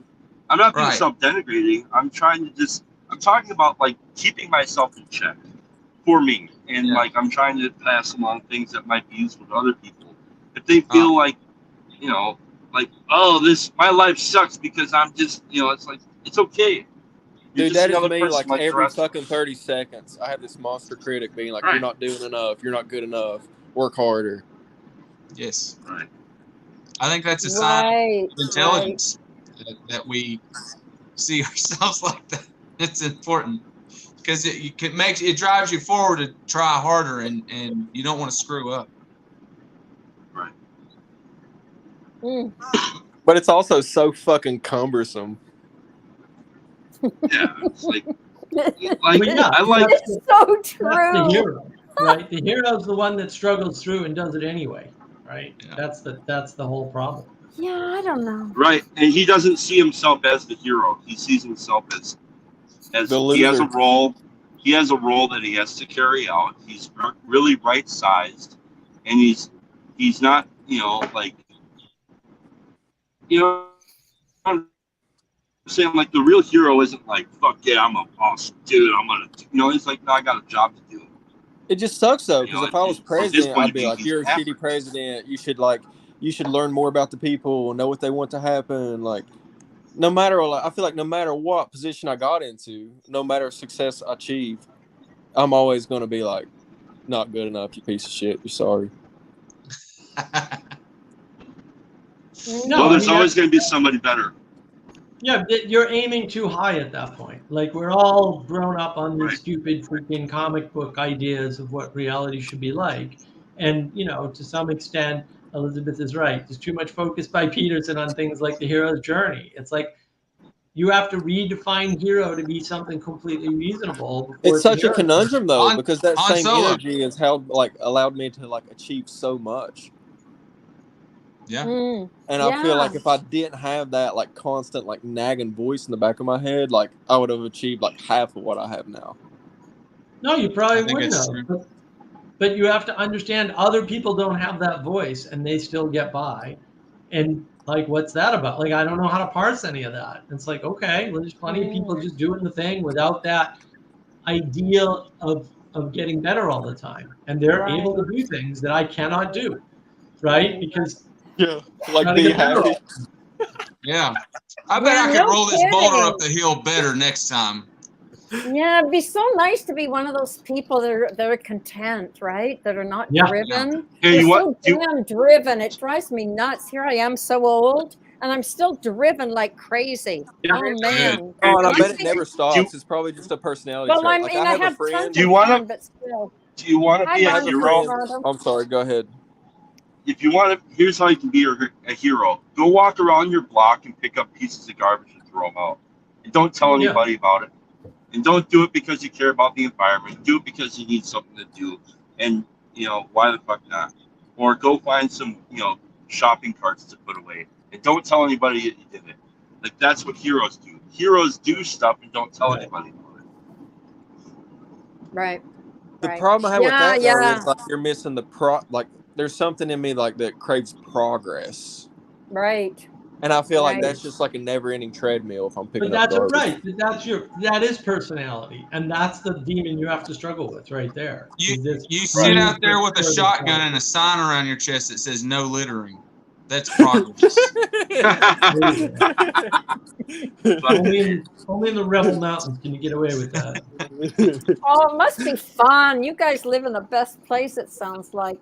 You know, you can carry your shotgun around if it's broke open. So Could I have a I shotgun? could I get would love that. I could That's get what I away with need. I need to learn about a shotgun. I think that's they have the new thing. 3-barreled shotguns now. You should check that out. Okay. Hold on. I want to read this. Benjamin Franklin, the hero expectation of Jordan Peterson is also the expectation of the father who wants to create our future. No, it's not. It's the expectation of the ego that wants to be different and better than everybody else. And it's not only that, and this is the problem with reduction, the hero's journey, because it's cast in, what would you call it, a comic book superhero frame, is totally misunderstood, because the hero is the guy that goes to work every day. That's the hero. The hero is the person who's providing for their family. The hero is the woman who keeps the house clean. Those are the heroes. Okay. Is it though? Bullshit. Those are not heroes. Those are people who are changing the world, maybe not for the good, right? Because they want to be outliers in the world. It's totally. You know what? My favorite hero is Forrest Gump. Yeah. He's the best hero out of all of them. You know, like he was just a simple man who like wanted to love. He knew what love was, and he was honest, and he stood up when it was appropriate to do it, and he wasn't looking for kudos. He just was like, that's why that movie and that story resonated so well. It still does. It will for like the next 100 years. Is because you know, there's an intelligence about him that a lot of very smart people don't have. Forrest Gump has like a human intelligence, an intuitive connection to humanity, where highly intellectual people don't. They have to get addicted to drugs, drink, run away from everything. Forrest Gump didn't run away from everything, yet he got famous for running. Yeah, right. But it's a poetic and lots of things. With the world. Yeah. Right. And he was everyman, right? Because he had all of these different jobs that he did. He's the cheese pizza of humanity.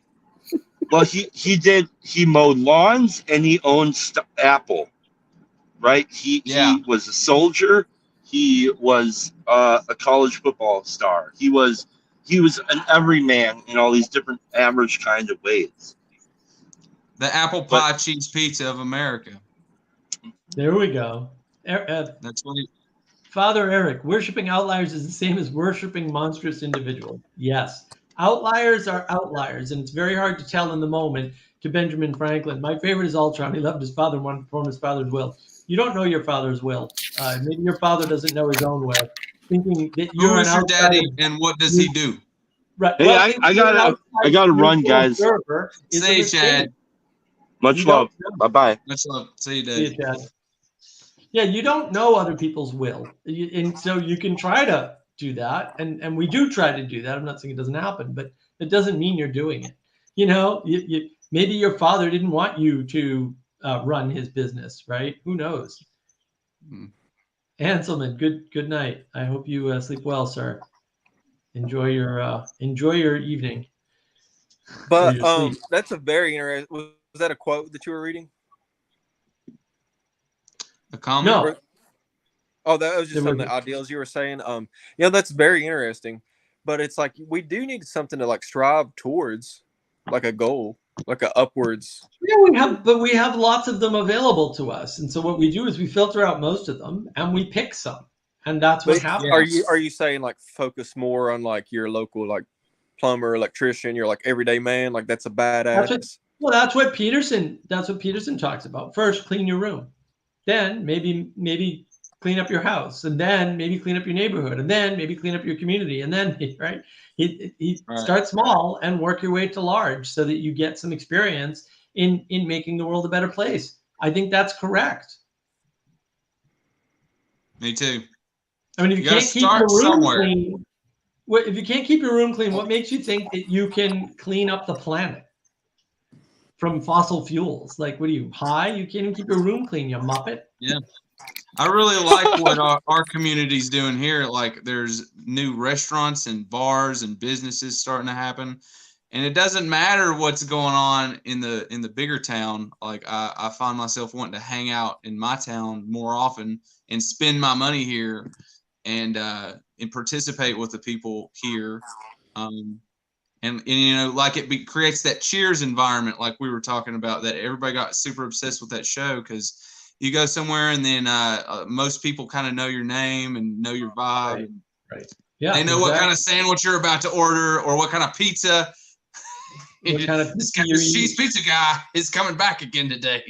The guy is here. Ready. Look out. Yeah. Cheese pizza guy. Yeah. I got one especially for tonight. I've never ate a cheese pizza on stream, so I felt it was fitting. Excellent. That's perfect. That's the official type of pizza for the stream, in fact, is the ecumenical cheese pizza. There we go. Beautiful. Let's see it. Oh, looks good. Looks good, man. Oh yeah, there it is. It's a Cheese. Friday during Lent, of course. Cheese pizza. Oh, I didn't realize that, Father Eric. Apparently, I've been the Viking cheese cake pizza is diet. Lent approved. It looks amazing. Yeah. Yeah, is it Friday no meat day or something for those crazy Catholics? I don't know. They're all crazy. You can't keep track of Catholics. It's not a thing you can do. But I'm big on the idea that like there's a city living in your stomach, because there's way more organisms in your stomach than like the majority of your body. And I think if you don't give this city the right things, the right resources, it'll fuck your life up. Yeah.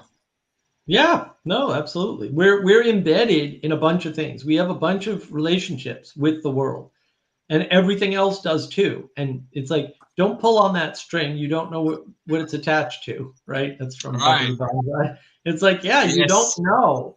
You got to be careful with your actions. I mean, this is where things get weird, right? Like, you have to be careful with what you're doing because you don't know what you're connecting to and what's connected to you. You have no idea.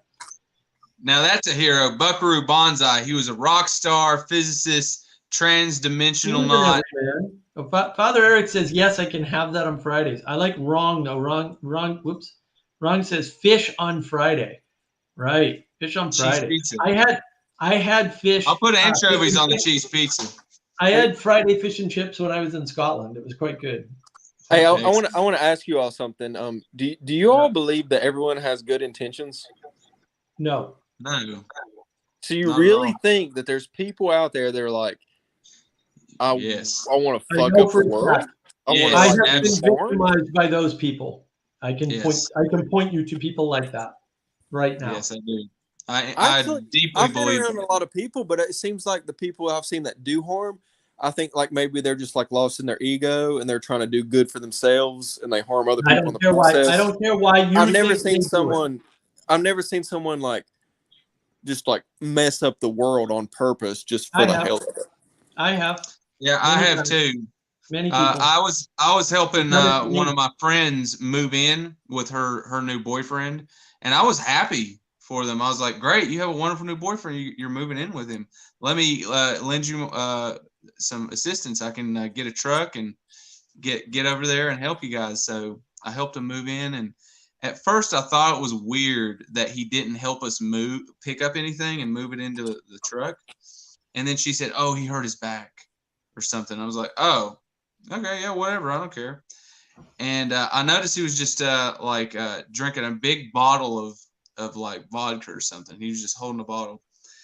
And I was like, oh, I guess he's drinking that because of his back. But anyway, we move all the shit into his apartment, which was up 3 flights of stairs, by the way.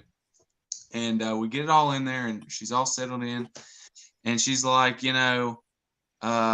let's have a drink and eat some pasta. And I'm like, cool. So we're drinking and eating. And then, they're both like, hey, man, you should stay the night and just crash on the couch, because we've been drinking and it's late and I know you're tired. It was like a 2-hour drive back to my house. So is this a porno? Like, yeah. Do what? Is this a porno? No. Just making sure. No, actually it gets really bad. This is a really bad story. So anyway, I'm like, okay, blah, blah, blah. And then we're just kind of winding down and talking. And the guy goes into the other room, into the bedroom, and he lays down. He's like, I'm crashing out. I'm drunk. And he was kind of getting argumentative a little bit about certain things here and there. And I was just like, he's drunk. And then a little bit later, he got up and said, I'm going to bed. And then she was like, yeah, let me help you go to bed. And we were talking, me and my friend, me and her were talking about stuff. And he starts like hollering in the bedroom. And then she's like, oh, I'll come in there. I'll help you, sweetie. And she goes in there. And then I don't hear anything. They're like talking a little bit, but I don't hear anything. And then I start hearing her like crying and, whimpering and something. And I was like, what the fuck's going on in there? And I heard her go like, stop it. And this guy was like growling and doing a bunch of weird shit. And he got up, and I was like, what's going on in here? And she was trying to get him to go to bed. And then he gets up, and he's like, I gotta piss. And he just took his dick out and just started pissing everywhere and tried to pee on me and try to pee on her. And then she helped him into the bathroom, and he's just pissed everywhere, like took his dick like a helicopter and got pissed all over her, all over the mirror, the shower. And he started making these weird noises like growling and these guttural noises. And then she's like, come on, let's go back to bed. And then I'm trying to help her. She's like, no, don't get near him. You know, there's piss all over us, all over everything. And I'm just like, oh, fuck, what the hell? And she gets him into the bedroom and lays him down. And then she starts crying again and then saying, stop this, stop all this shit. And then I go in there and I'm like, what the fuck is going on here? And he was like, raping this chick. He was like, had her pants ripped up and there was blood and stuff on her thigh and on his hand. Like they were like fighting, and she like dug her nails into him, or his nails were dug into something. And so I just started beating this dude up, right? Like naturally, I just like had a flashlight, and I beat this dude up and tried to, stop all of this stuff. And anyway, this guy was pure evil, because he looked me straight in the eyes and said, I'm going to eat your face and cook it up with butter or something like that. He just said some of those crazy, fucked up stuff. And no matter how hard I hit this guy, like he just would not go down, and he wouldn't submit, and he didn't get tired or anything like that. And there was a strange energy behind the guy, like a willingness and intention to hurt people. All you have to do is read any sociopath, like serial killer or whatever, memoir. Okay? Any one of them, or read anything out of World War II, out of the camps, or the Gulag Archipelago, right? This ridiculous Platonic notion that people only do for the good is wrong. It's absolutely wrong. It's observably wrong. I can show you people today. Not that hard. I can tell you stories, right? I can tell you all kinds of stories. There are bad people in the world. There aren't a lot of them, but it doesn't take a lot of bad people to destroy the world, right? I mean, there's lots of people that know they're doing wrong, and then there's a lot of other people that will stand by and watch it all happen and do nothing. And that's where my objection comes. Not that there are bad people, but like there are judges in courts that do nothing. They just let people's houses get taken. They know full well they're not following the law, and they don't care, and they let these things happen. And they blame the victim. That's going on in our courts right now. It's happened to me many, many times, right? It's happening to me now in the middle of my current lawsuit. Like, it's just terrible. There's tons of people out there who will sit around and watch bad things happen and do nothing. And then they come to the conclusion that, you know what, Plato is right. Everyone's doing the good. And that gives them the ability to not interfere. That's wrong. You should interfere when you see evil. You shouldn't say, oh, well, the real problem is they don't think you're being evil, and who am I to judge? No, you are an agent in the world, and you should judge people's actions. What action you take based on that is hard and difficult, and you may face the lion, and the lion may eat you. That is true.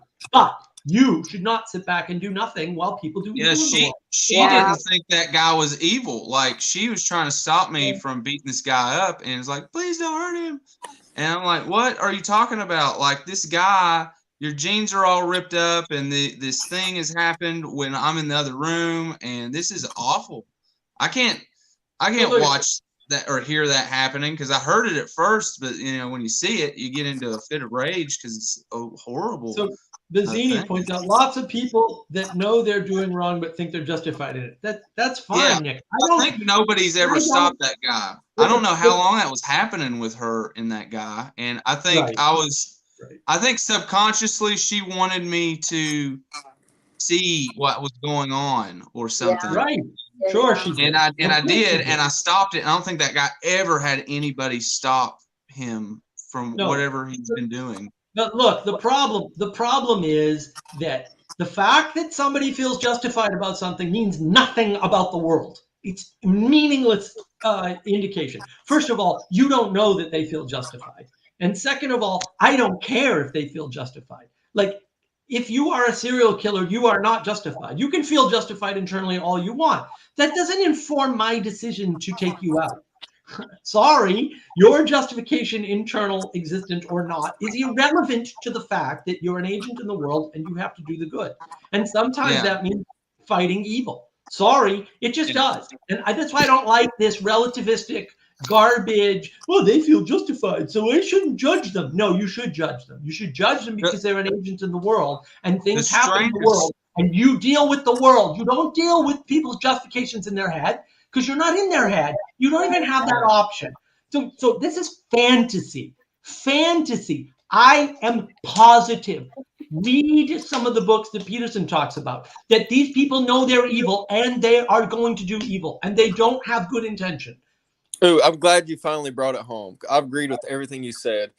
That's where I get confused about it. And maybe we shouldn't even try to connect with these people or understand them. Maybe we should just be like, fuck off.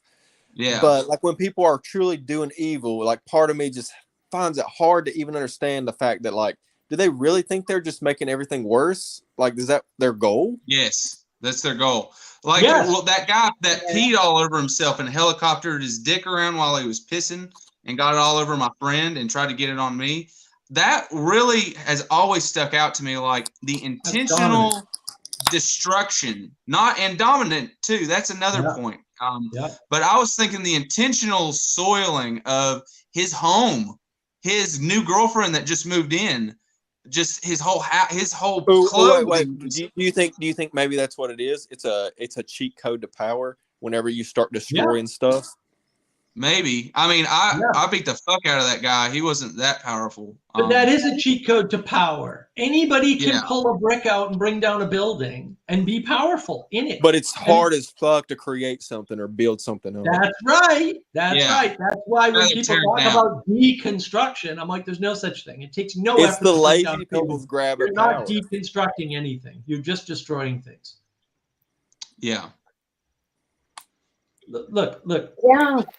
Hold on, Vizzini. It's not a defense that someone thinks they're justified, by the way. Yes, it is, because the fact that you're even thinking that way is bad thought. Just a distinction from the person doing evil. No, it's not a distinction because it's not a distinction that anybody can make. You're talking about something going on in somebody else's head that you have no access to.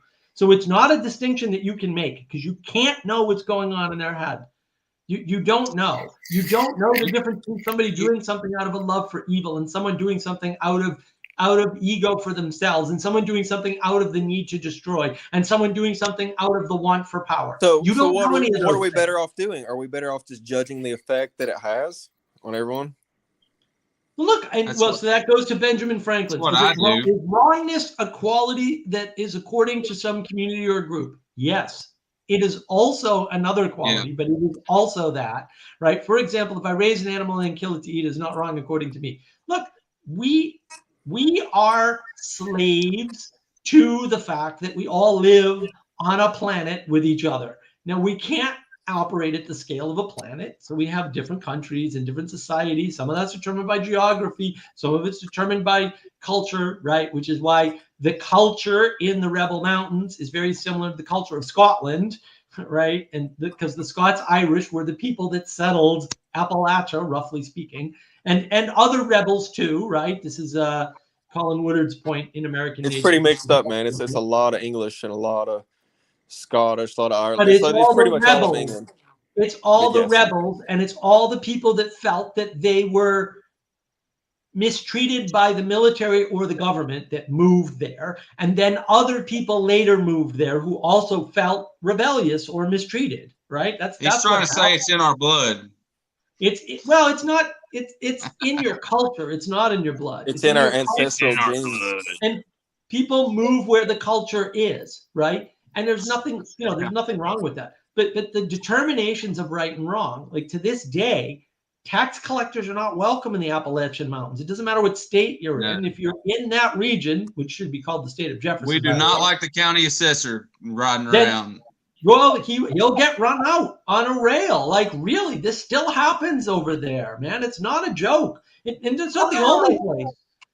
People get run out. There was a government official in Cedar Island, North Carolina, that basically they lasted a year and then they moved because nobody in the community would cooperate with them and they had to leave. The federal government was defeated. And from the perspective of the poor people that lived on that island, they were like, major victory. And I was like, did you really win anything? But, they did to them. Yes. And that's fine. So legally, like a game warden has the right to search your home without a warrant, but there's like a mutual understanding that he doesn't do that. No, because I think it would get violent. Right, because it would get violent and he would die, and all the law in the world isn't going to save you when someone shoots you. You're still dead. So you can follow the law all day long, but if it kills you, it kills you.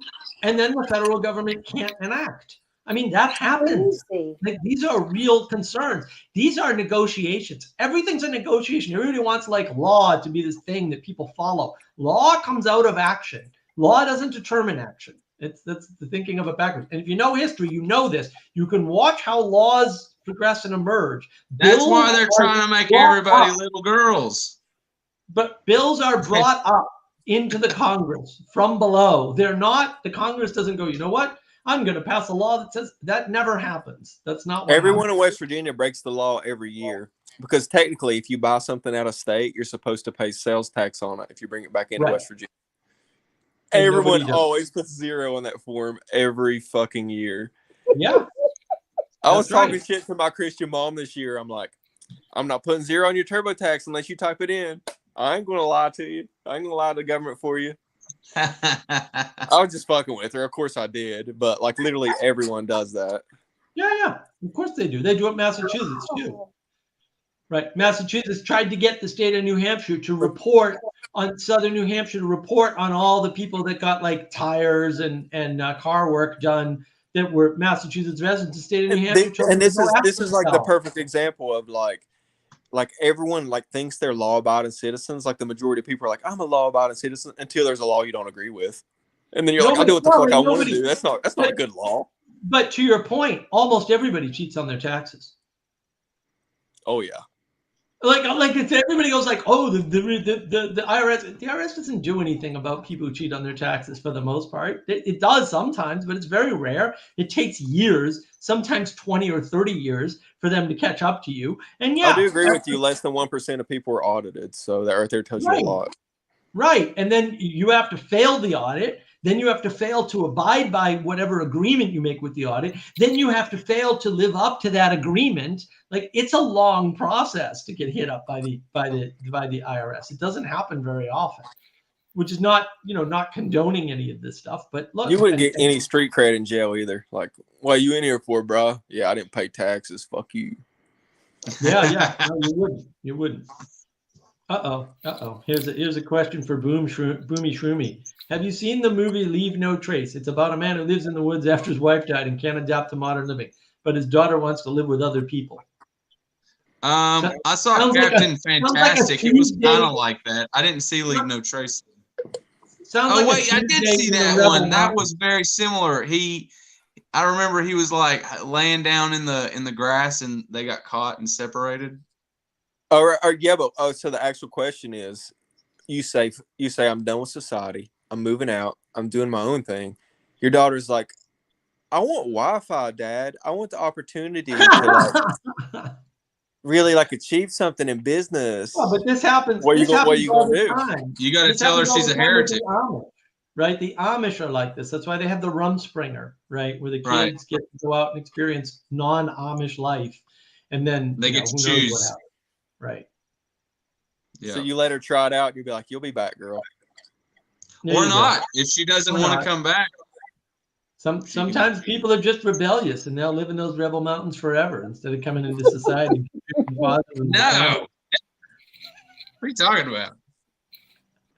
No, I'm not doing that. I was like arguing with a communist one time, and they were saying like there's no way for me to live on my own. It's like actually like it's impossible.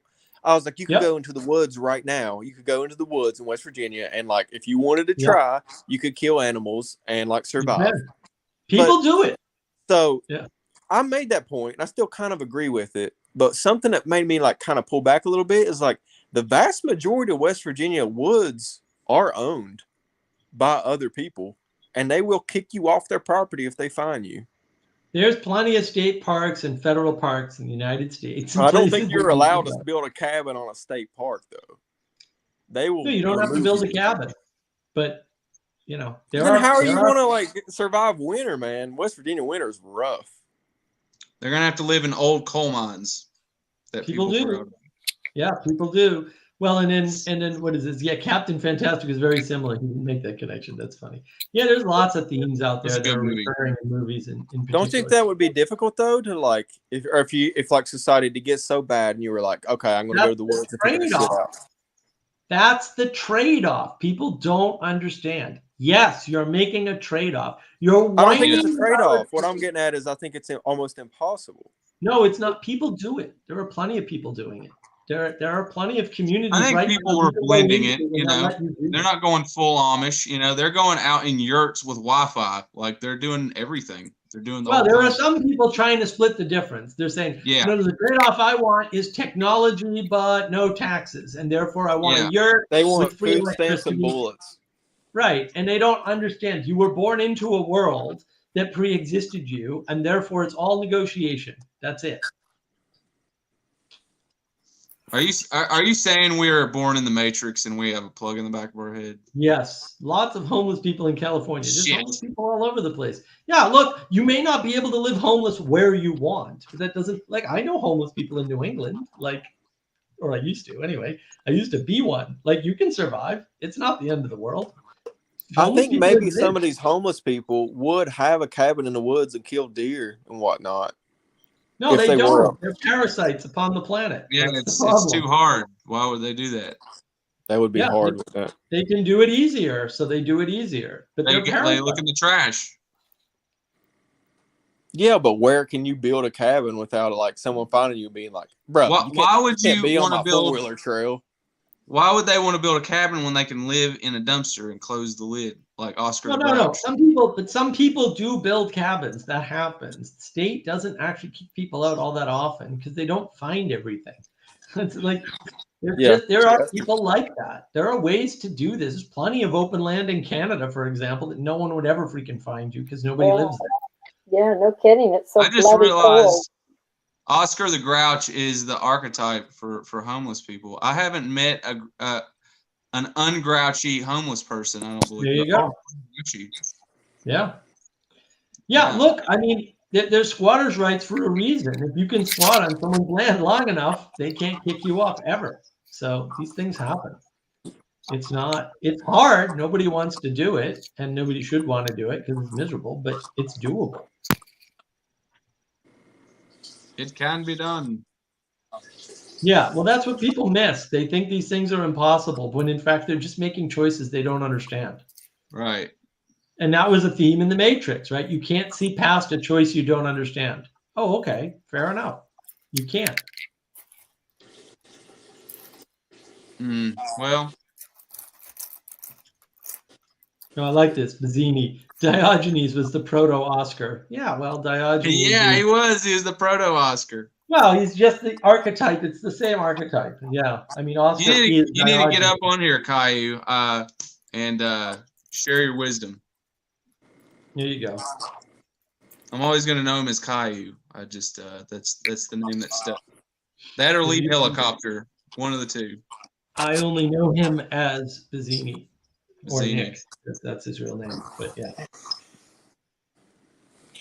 What is Well, you all's view on love? Do you believe like in like really any love between a man and a woman, or do you think it's like purely like biological and like life circumstances make that person attractive to you? No, there's no Maybe such never thing heard as of that. biology. Biology is a bullshit materialist frame that is useless. Don't even think about it. Of course, there's love. That's what holds the world together.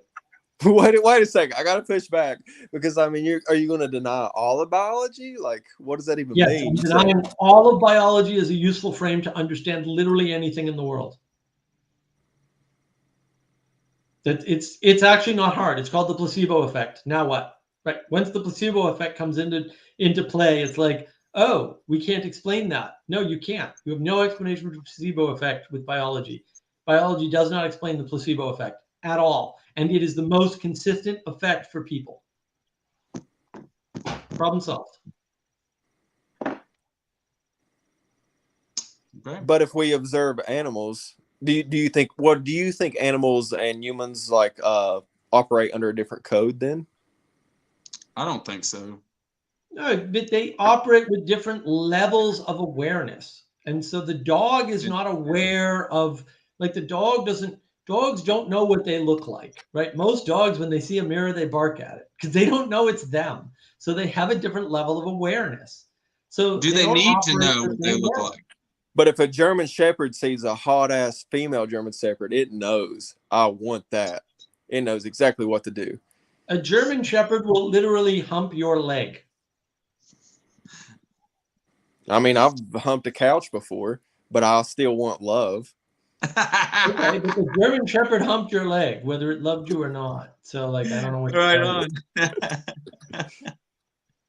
on. Yeah. Shit. Oh, I like this. Father Eric. You've never humped Oh, an the placebo inanimate effect, object, bro?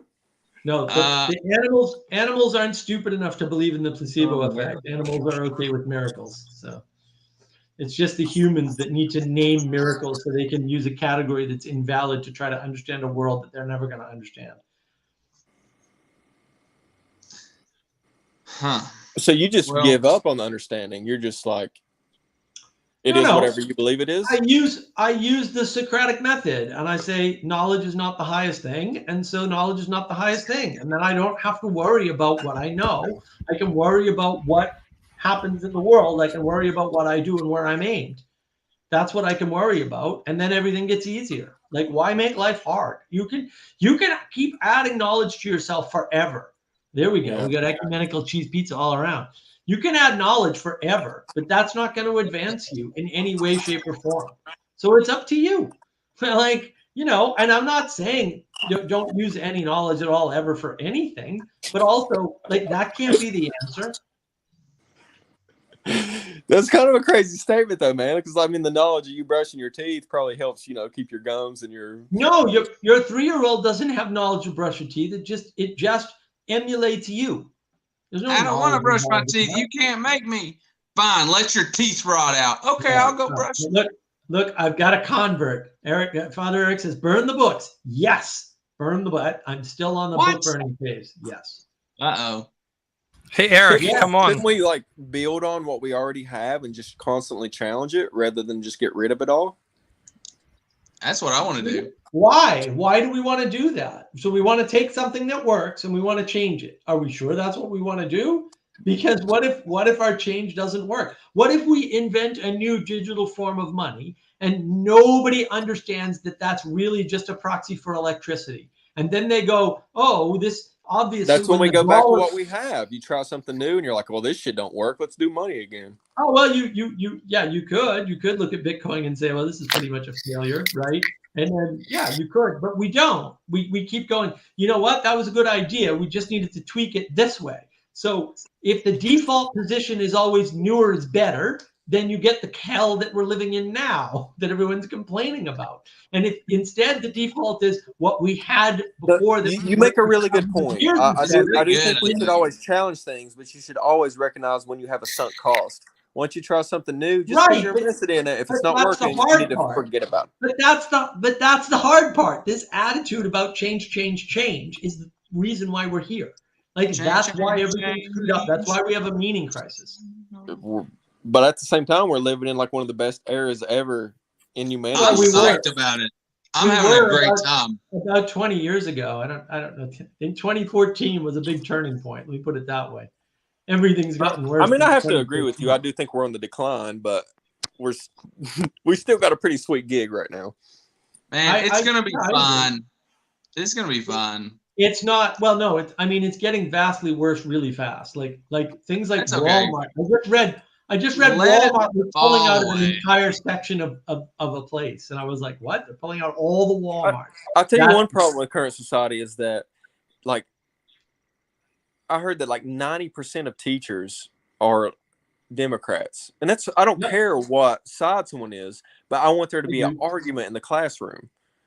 If your kid can't understand critical thinking and arguing, then they're just going to be pushed to one side, Right. Well, and then now if you're not there's a group actually of learning people- and exploring. Right. And if there's a group of people on average that could be grouped into non-critical thinkers, it's Democrats, unfortunately. I'm sorry, just observably the way it is. Every poll says the same thing, by the way. You can look for the data all you want, but it's going to say that I'm right and that if you think differently, you're wrong, because that's what the data actually shows. And that's the problem, is that we have clear data on this. We know on average what the right answer is. And the right answer is not let Democrats teach your kids. That's for sure. That's why homeschooling's big. That's why people want vouchers, right? School vouchers and these private public school partnerships. That's why they want all that stuff, because they know things have gone horribly wrong. The most private schools are pretty balanced. Most of the statistics that I've looked at, it's pretty much halved between Democrats and Republicans, Yeah, which of is course. exactly the environment that I want my kid to be in. So you need kids to argue it and see how an argument works in real time. You can't have the same religion Right. preached to them. But that's education, and most of what we call education is actually training. I have a video on that on my channel, Navigating Patterns, so check it out. Yeah, there's training versus education. Most of what we've been doing in the U.S. for what we call education is actually just training, and we're training people on books and propositional knowledge instead of educating them in critical thinking and how to recognize good from bad. Because when you just tell people a bunch of answers and you give them the impression that those answers are available to them from a little bit of research, you're not forcing them into the situation where they have to work these things out for themselves. And you're not giving them a sense that it's okay to stir the cement differently and it will mix just as well, right? You're not giving Kids them in that school because you're giving nowadays, them a if you're in a graded classroom, answer. like you literally like feel like pure negative emotion if you disagree with the teacher. Right. And maybe you should, but that's a No, problem. No. Like kids, if That's a kids are not problem. understanding Call that a something, Monday they should morning. be If fully you're- empowered to disagree. If you're training people, then you should. But if you're educating them, then that's different. And that's the problem, is that we don't make that distinction anymore. We've lost the discernment between education and training. In training, you can have a grade. In education, you can't have a grade. If we all mix cement differently, but the quality of the cement ends up being the same, how do you grade that? Can you grade the mixing of the cement? No, you can kind of grade the end result. Not Everybody really. passes. Well, right, but you can't do that either. You have to be able to discern, oh, this cement didn't dry right. It looked to me like you weren't mixing it quite quickly enough. Or it Back looks to in me a like you week, and mixed then too we much can water. grade the cement test. No, you don't want to test. You want kids to explore and be comfortable not getting answers. You want them to say, I'm going to try this and see how it works out. And then I'm going to decide for myself, with the help of the distributed cognition of the other people in the school, whether or not this was what I intended or how far off of my intention it was. And then you get used to failure, and you get used to not having things exactly the way you want them, and you get used to other people critiquing something that is exactly when you the way decide you to want. be an engineer, you become trained in concrete, and that's when you have your test. No, you don't even need a test. You got to test the Wait a concrete and second, see if the no. concrete is going to crumble. No, you don't. No, you don't. You need. Wait, What? so How do we Mark, build are you saying that bridges? you don't believe in? Do you saying that you don't believe in standardized tests at all? No, you need some. Look. All I'm saying is, if education can be boiled down to standardizing tests, then you're not educating, you're training. Okay. I think there's a role for training, for sure. Absolutely. Training should come later in life. There's a lot of data out there in the US that if you send kids to a standard kindergarten or pre-kindergarten, for example, and even a standardized first grade where they sit at desks and things like that, that their outcomes are worse all around over time. That's known. That's in the data. No one's looking at that data, but it's there. There was an article, a Medium article about it. I forget the name of the article and the author. I've been trying to find it for like 2.5, 3 years now, and I can't find it. It might have been taken down. Who knows? But we know this. We know this is all over the data. And that's because they're training people. When you're sitting people down at desks and you're saying, do this work, and we're going to grade you, and you're going to have quizzes and tests, you're training them. You're not educating them. Education, look, I need to be comfortable that if I go and I put on a silly hat and I get this crazy steampunk monocle, which is cool, by the way. It's super cool. And then somebody comes on the stream and goes, what the hell are you doing with this stupid, half not really pirate outfit? You got this goofy Hawaiian shirt on, and what the hell is wrong with you? I have to be comfortable that, no, I'm doing this for my reasons, and they're the right reasons. I need to be able to, you can't learn that in a test. You need to be able to do stuff, have the community push back, and make a determination for yourself. Do I want to conform more to the community because I'm agreeable, or am I comfortable pushing back on them and saying, no, I intended to look this way on purpose, and it serves my purpose. And if it doesn't serve your purpose, Rebel Mountains, then too bad. Take your cheese pizza and eat it by yourself. I need to be able to do that, right? That's education. That you can't train somebody to do that, to make those complicated, complex sorts of decisions. It's all trade-offs and negotiation. That's education. That's critical thinking. Critical thinking isn't critique. So, Pirate Captain, I'm going to give you the argument that you may have been born disagreeable, and you're just like about like you not caring about like what people say about you. There's a lot of people that could just literally never do that and be okay. That's right. There are plenty of people who are agreeable, and the problem with them is that if you put an agreeable person in charge of something, it'll destroy itself, because some critiquer will come in and use the Socratic method and tell them that they're wrong, and then they'll try to agree with them, but they're agreeing with nothing. This is the postmodern complaint. Your postmodernism isn't giving you a frame, it's destroying a frame, it's deconstructing. So you have nothing to construct in deconstruction. All it is destruction, and then you can't build anything. And now you have chaos again. And then the pedophiles move in and they take the children. That's literally what's happening.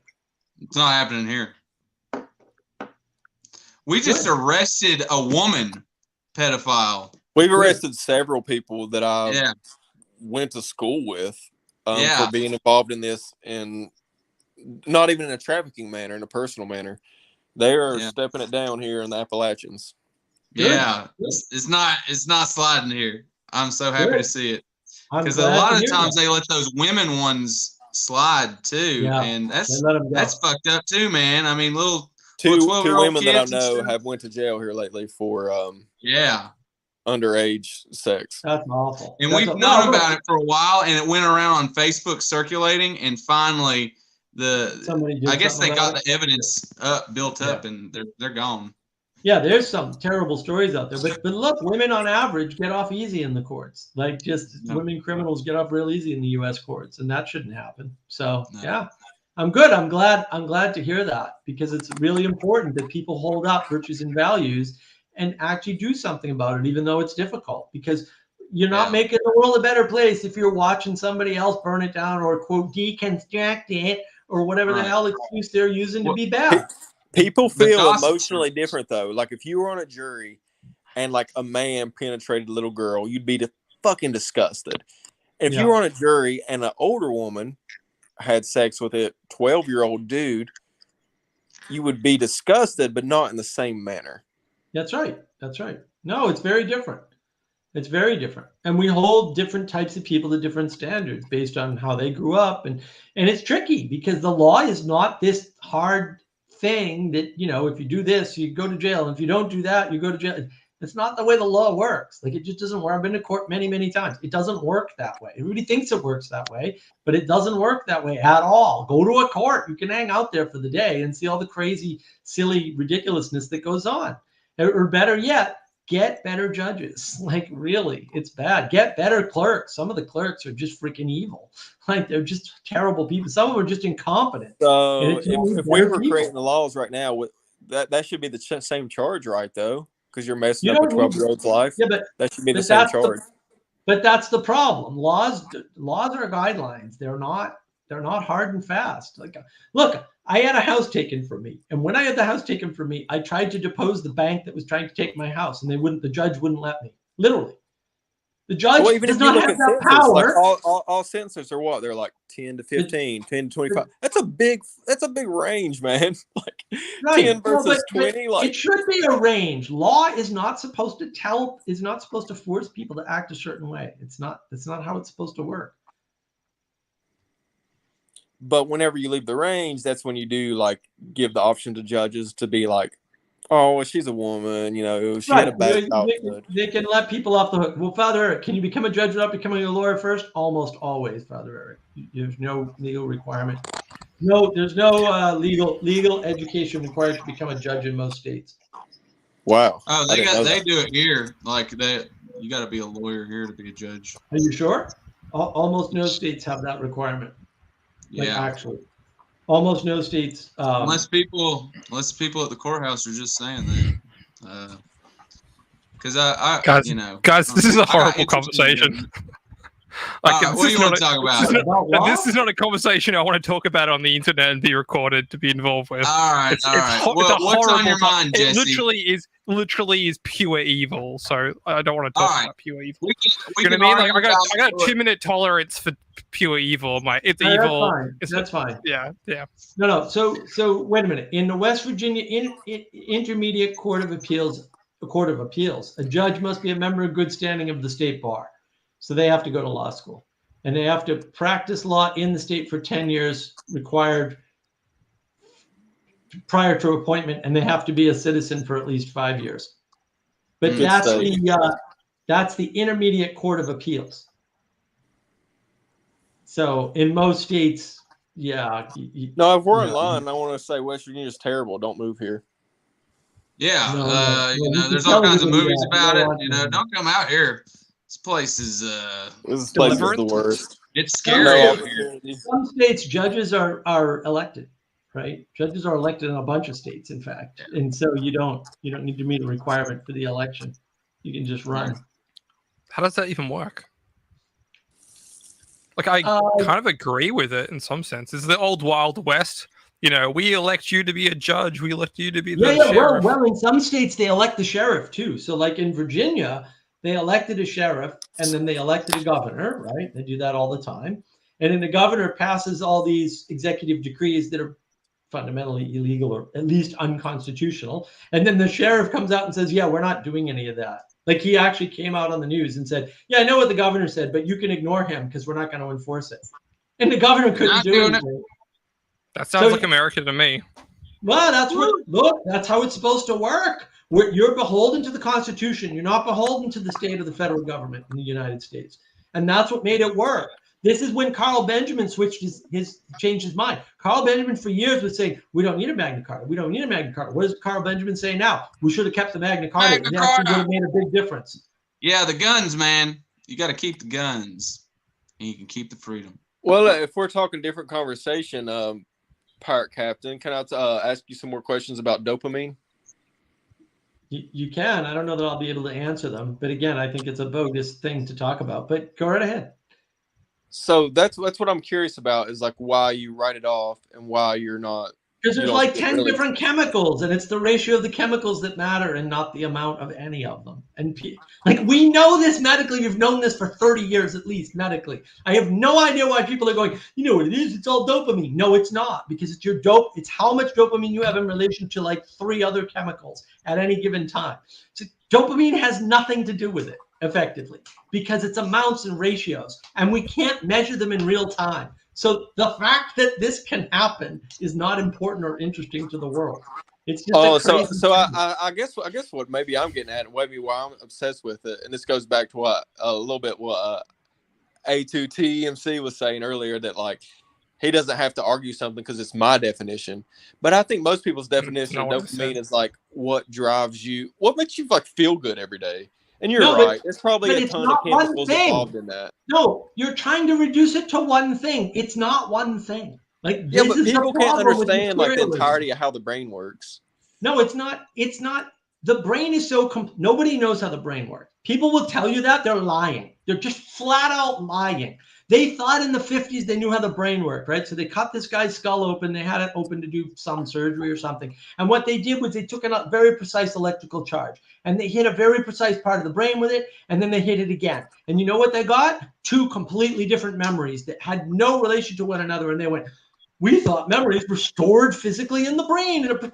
All right. Well, let me tell this to you, and I'll ask your opinion. So like, there's been times in my life where like I was making a lot of bad choices as far as like eating the worst foods possible, like watching porn, and like I felt like I had zero energy for anything that like would actually like help me and my fellow citizens.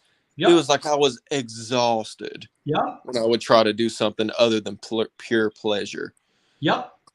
That happens. So you were addicted. That happens. So like when I like, switch my focus a little bit, like hit a little bit here, a little bit there, and then you get in a better position where you're constantly like feeling better, and then it snowballs and you're like, okay, wow, I'm actually contributing and I like doing this now, and it's not just pure pleasure. Yeah. Yeah. So what's the question? So that's totally a real thing. I know it not only from my personal experience, but 100,000 people online being like, same thing happened to me. I get it. We understand addiction. You've just described addiction. What's your question? You're just saying dopamine's not the main driver. No, dopamine is irrelevant. Here, Father Eric has it straightened up. Dopamine is bad framing. Virtue is better framing. It's not materialistic. Exactly. What is driving you to do things is not the chemicals in your brain. Do the chemicals in the brain sometimes correlate to things you do? Yes, but it's only sometimes. And we don't know. Okay. What's the driver to do things then? It's spirit, like virtue, values. That's what, right? When you value the thing you're addicted to it, right? When you go, you know what? I don't like cocaine anymore. Then you're not right. This is why the rat experiment is so important. So if you take a lonely rat and you isolate him from other rats, and you put him in a cage, and you give him the options of being a lonely rat or being a lonely rat with cocaine, he prefers the cocaine. Really, geniuses. Now, these geniuses did this experiment decades ago, and they never figured out what the result was going to be beforehand, even though it was obvious to anybody who thinks about it for 4.5 seconds. So they run this stupid experiment. They write this dopey paper. They come to completely the wrong conclusions. And then it's decades more before anybody goes, well, what happens if you put rats in a rich rat environment where they have other rats to play with? Oh, they never touch cocaine. Okay, well, it's obviously not the material that's driving the rat. It's that simple. That 1 second experiment disproves that the chemicals have anything to do with your behavior at all. They're just not involved in the process. Blue. Let me get a word in here. Why were you watching porn? As a former porn addict, why were you watching porn? It just made me feel pleasure. Like it, Bullshit. Really? Another answer. Yeah. What's your other answer? Why were you watching porn? My emotional answer is like, I thought it was hot. I thought it was fun. I thought it was interesting. I thought it was something new. Come on, there's more than that. It's way more than that.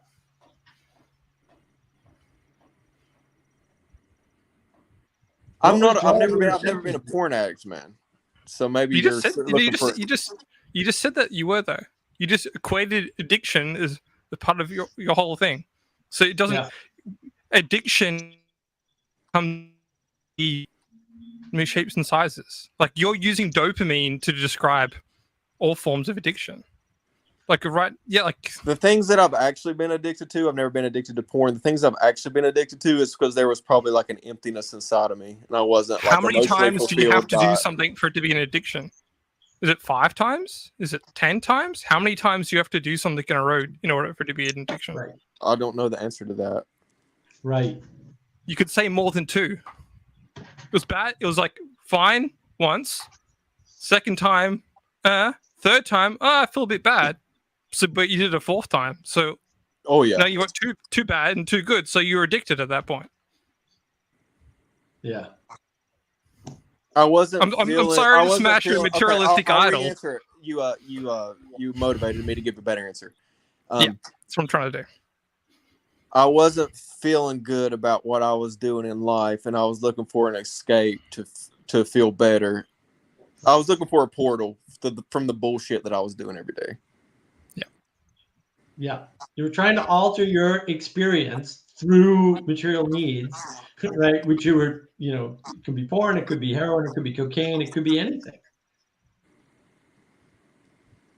Could be not porn, but regular sex or sex addicts, right? Like there's all sorts of yeah, man. Right. I've totally done it for regular sex before. So Being like, the I just way want to out, get off again because I hate right, the other shit. Look, the way out of this materialist way of trying to manipulate yourself is not to use that tool to try and manipulate yourself. That doesn't make any sense. You can't say, oh, I was trying to manipulate myself with my dopamine through porn. So the solution is to know more about how dopamine manipulates myself. No, the solution is to avoid that frame entirely.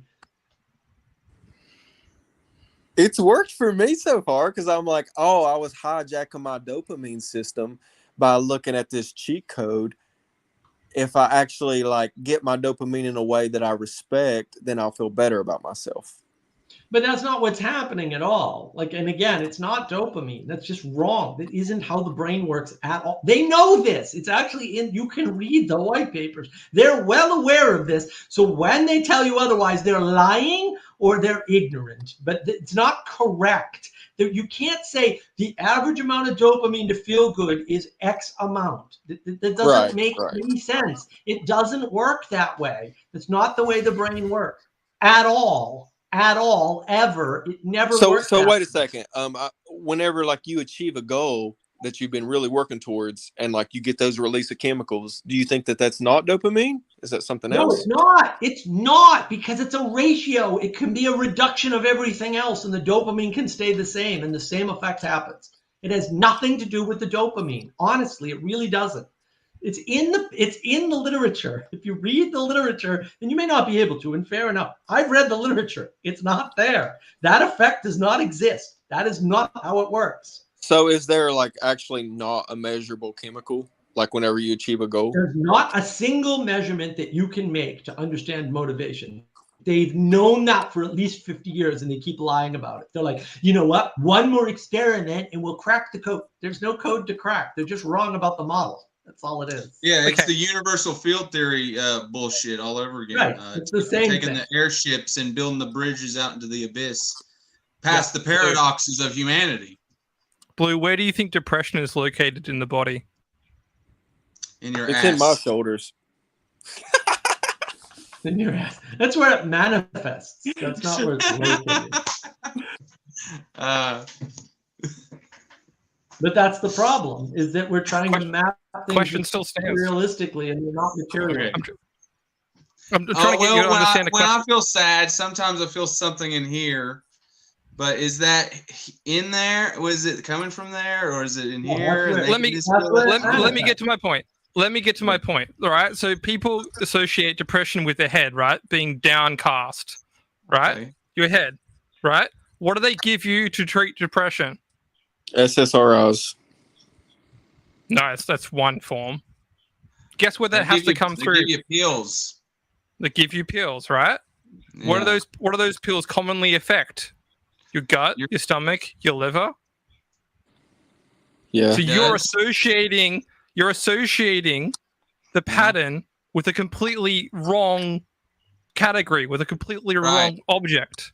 Yeah. You're saying, "Oh, my depression's up here. I feel so downcast. Right. What am I going to do?" And they're like, "Okay, well, here's this thing for your stomach. Completely different thing." Stupid. Yeah. Guess what? Hasn't solved the problem. Right. You can solve that Unless problem you by when literally you have a wake up. chemical imbalance, and that's a very, very small portion of population. That Honestly, absolutely man, can when be- I'm depressed, like my whole fucking body feels bad. My toes feel bad. Of course. You have to literally fight it. Like when you get out of bed, you have to punch it in the fucking face, and you'll win.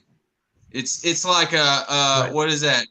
Psychosomatic sort of the fucking thing that you're doing there. You're just like, you get up, like, whoa, holy shit, I don't want to be up. Yes, I do. And then you fight it, and if you like embody it, and it's like combat, you'll win, because it's an everyday battle. It's an uphill battle. But guess what? You're telling yourself a story. Yeah. You go, Mark. You go, Mark. Yeah. Yeah. Well, You're and that's telling what you need yourself to do. stories. You need to live in the story. Yeah. And you need to get used to telling yourself that story, right? You should do it every day, Yeah. right? Which looks a lot like Yeah. liturgy and prayer, by the way. But yeah, that's one way to think about it, right? And Yeah. that's that frame that you're giving yourself is something you live within. It's bigger than you. That's the difference, is what I was talking about, you know, in the beginning, between a cult, which isn't big enough for you to live in, or it doesn't encompass all the aspects of your life, and something like a religion. And this is why the climate cult is a cult, and the race cult is a cult, and the safety cult is a cult, right? They're cults because they don't encompass every aspect of your life. They can't cure your depression. They can't explain why you go to work. They can't explain why it's good to go to work. They can't explain what good and evil are. They can't explain these things. Yeah, only you can kick its ass. And you can. Yeah, it's true. Pills can't do it. You can literally give it the beat down, and it'll go away. Joey A. I remember reading a news story about a depressed suicidal man that spent his life savings on cocaine and hookers, and then he decided he wasn't depressed anymore. Well, hey, you know, I'm all for the cocaine and hookers. Whatever powers your working cells, my friend. You could literally dissect that story, though, and go, cool. He finally had something that he felt satisfied in. He finally lived in a story. Yeah. And that's one, right. That wall that was in the way. So maybe he was so tied to his job, his money, and so he needed a reset. Because he was putting all this before, hey, you know what? I'm not saying that's a great solution. I'm saying it's a way of people understanding. I think that's what that guy that pissed all over everybody thought too. It was it probably felt great to not care where one pisses or well, and being dominant over everything, right? Like owning the world. I like what a Vizini release says, of finally being able to Can we explore? Could we explore laziness? Hold on, Blue. Hold on. Let me grab these two questions, and then we'll go to you again. When asked about depression and anxiety by anthropologists, indigenous cultures called them, quote, thinking problems. Yeah, they pretty much are. And here's Benjamin Franklin. I found out wage slavery is a pretty good antidote to depression. If you work 12 hours a day, 7 days a week, you don't have enough time to be depressed. Well, that's because you're not in any kind of slavery. Like wages means you're getting. And you get to make money and make some independent decisions. What kind of car you want? Increase work hours and work days to cure depression. Well, look, we need to solve the meaning crisis to cure depression, but also working more is better. And these attempts to be France in the United States are stupid. Blue, what you got for us? Go ahead. Yeah, this is not even a conversation change. This is directly relates. It's like, I've talked to some people that work a lot, and they have such disgust for lazy people. Yep. People that are not willing to work or create and decide to wake up in the morning to go to work. Like, they have such disgust for them. Yes. Are people born lazy? Like, if you feel like you don't want to do things, is that is that a fucking choice, or is that just like a burden or a curse born upon some people? No, laziness is different. Like, some of this is attitude, and some of it is how you're born. So some people are born with a very relaxed attitude towards getting things done and how fast they need to get done. Speed, for example, is a big difference. Like, I know a lot of people who they move slowly, and so especially down south. If you come down south from New England, and it's like two different universes. It's not even the same universe, right? Yeah, because, but they get a lot of things done on their property. Like, they're not. A lot of people are not lazy in the South. Some people do, and some people don't. But it takes them longer. So that's a difference. Some people think that it takes you longer than you're lazy. That's not necessarily true, because it's difference. Lazy people won't do things. Like, they won't take care of their property. They won't fix their driveways like I did. They won't engage. Right. Whereas slow people will engage. It will just take them longer because they're not in a hurry. Right. That's not lazy. We misread a lot of laziness. Right. And then a lot of people want a reason why they don't want to do stuff or why they're depressed. And this goes back to Joey's comment about some of it is learned helplessness. Yeah. Look, if you're not good at something, you can slide into laziness, right? Because you're like, oh, I'm not good at this, therefore it's not my fault. I must be lazy, and therefore laziness is good. Like people do that all the time to themselves. The Fleet Foxes made a song about this. It was called the Helplessness Blues, in fact. And one of the lyrics is, I just want to be a cog in some great machine to fulfill a purpose that I know I was born to be. And I think that's what that whole song's about. Wow. Yeah, and that's the problem. We oversimplify everything to things like dopamine and laziness, and it's like, man, the world is so much more complex. And you can just watch the world. You don't need to even, have like long philosophical discussions about it and see what's going on and figure out where you fit. Like you don't need to like critically think about everything or know things or categorize or worry about crazy scientific framing. In short, you need to start your adventure. You got to start your adventure, and get out there and screw up and find out what. Star Wars did that too, and Star Trek. There's a lot of those. And by the way, you should check out Conan the Adventurer cartoon by Con TV, dude. It's magnificent. It's really, really amazing. But anyway, I digress. The story begins with you stepping out of your house and doing something great, and running into people and trying to be nice and making friends. So lazy people are not having these conversations. No, I don't think anyone here is lazy. No. There's most people I think are afraid to leave their house. They're afraid. Yeah. Well, they had an Oedipal mother that made them afraid of the world, a devouring mother, and it made it hard for them to get out and escape and see. Well, Elizabeth isn't here, otherwise she'd push back. So I'm glad Elizabeth is here. She'd be all upset if you said that. Yeah, it's part of the problem for sure. Yeah, I mean it's in Lord of the Rings, right? You got to watch out when you step out your front door. You never know. Oh, it's in The Hobbit, right? You never know what's going to happen, right?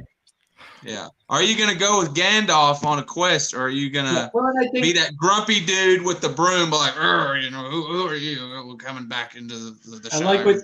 I like what Joey said. Lazy people absolutely have conversations like this. Yeah, there's different kinds of laziness. But there's a lot of people who are afraid to do things in the world or won't do things in the world, right? And usually that's the intellectuals of the world. Like they will talk about things, but they won't actually enact anything because they might be wrong and they'll be proven wrong by the world and they know it, or they don't want to risk it. And so there's a lot of people who are lazy in terms of physical things, but who are willing to feel important and get their ego, not out of building things in the real world, but out of talking about building things in their imaginary world with their friends. And so Joey's right, like to some extent, yeah, they'll only talk, they'll only have conversations at an intellectual level because it keeps it non-pragmatic. Like, what do? Do you clean your room? Do you take care of your neighborhood? Do you go to work every day so you're not depressed, to Benjamin Franklin's point? Like, what do you do? Because if you're not doing those things, it's a problem. We've made an event of talking too. Talking, dialogue, sitting on your front porch, community. Yeah. This was the norm. I love sitting on my back porch with my friends. That's my favorite thing in the world. Well, Joey's got another good comment. Most intellectuals think they will be landlords in the communist utopia. Can confirm. Right. Everybody, these guys, like the hippies I used to live with, they were all Renaissance fair folks, right? They love the Ren fairs. And I love Ren fairs too. The problem was that their idea of medieval society is them in the upper class. Now, they don't see it that way because they're like, well, I wouldn't be the king, right? But like everybody who wasn't the king but actually had food was the upper class. Like the Middle Ages, we whine about income inequality. Go look at income inequality from the Middle Ages to today. You won't be whining, my friend. You'll be like, I am so grateful to be living here now. I am so grateful to be living here now. Even in the 50s, the 1800s, any of that. When you get out of feudal society, there was a time in the world where 12 families owned all the wealth on the planet. 12 families. Lame. And we're worried about income inequality today. 1919, 12 families in the U.S. owned all the wealth in the U.S. And they were the wealthiest people that had ever lived up until that point. There's a couple of exceptions, Mansa Mansa and a few others, but basically, yeah, like Rockefeller was like a trillionaire in today's money. We think Bezos is wealthy. Bezos is nothing. He's a nothing. He wasn't wealthier than Carnegie and these other guys, J.P. Morgan. No way. When you adjust for inflation, those guys were way wealthier. We got nothing to complain about. Yeah, I don't think we got to worry about anything. It's been going in a good direction. Well, we have to preserve what we had because we had a slide, right? The slide happened year 2 of Obama's presidency, and that was when the ACA, the Affordable Care Act, got passed. And since then, income inequality has been bad. Small business growth in the U.S. has been bad, right? Poverty's risen. So if you look at the graph that the government's kept for at least since the 40s, I think, you'll watch the graph. It used to go like this, and then that passed, and it goes like this, right? And so the middle class and the upper class is still going up roughly in the same proportion, and the poor people are going sharply down. So poverty's gotten worse. And that happened when the ACA was passed. It's right in the federal data. You can go look at the charts clear as day. You can see the month it started to happen. It's not hidden. It's about 2008? Or 06? It would have been 08. Maybe, I forget. I don't remember. Yeah. Well, the effect is lagged by a couple of years. So the effect might be not. It doesn't happen the day the ACA passes, right? And then shortly, 2 years after that, right? So right when Obama was getting reelected, we had the 50-year dip in small businesses were closing at a rate greater than they were opening in the U.S., and that had never happened before. And since the data was collected, and yeah, it's pretty bad. I have a theory about the data to like judge states on like how many people are moving there. That means that state is doing the best. Like voting with your feet. I don't know if the states are doing the best. Like what I'm getting at is like the states that handle like COVID the best and like have like some of the best laws now. If you look, like Texas and Florida has like a high influx of people moving in there. And a lot of people are arguing that means that this state is doing the best as far as governing people.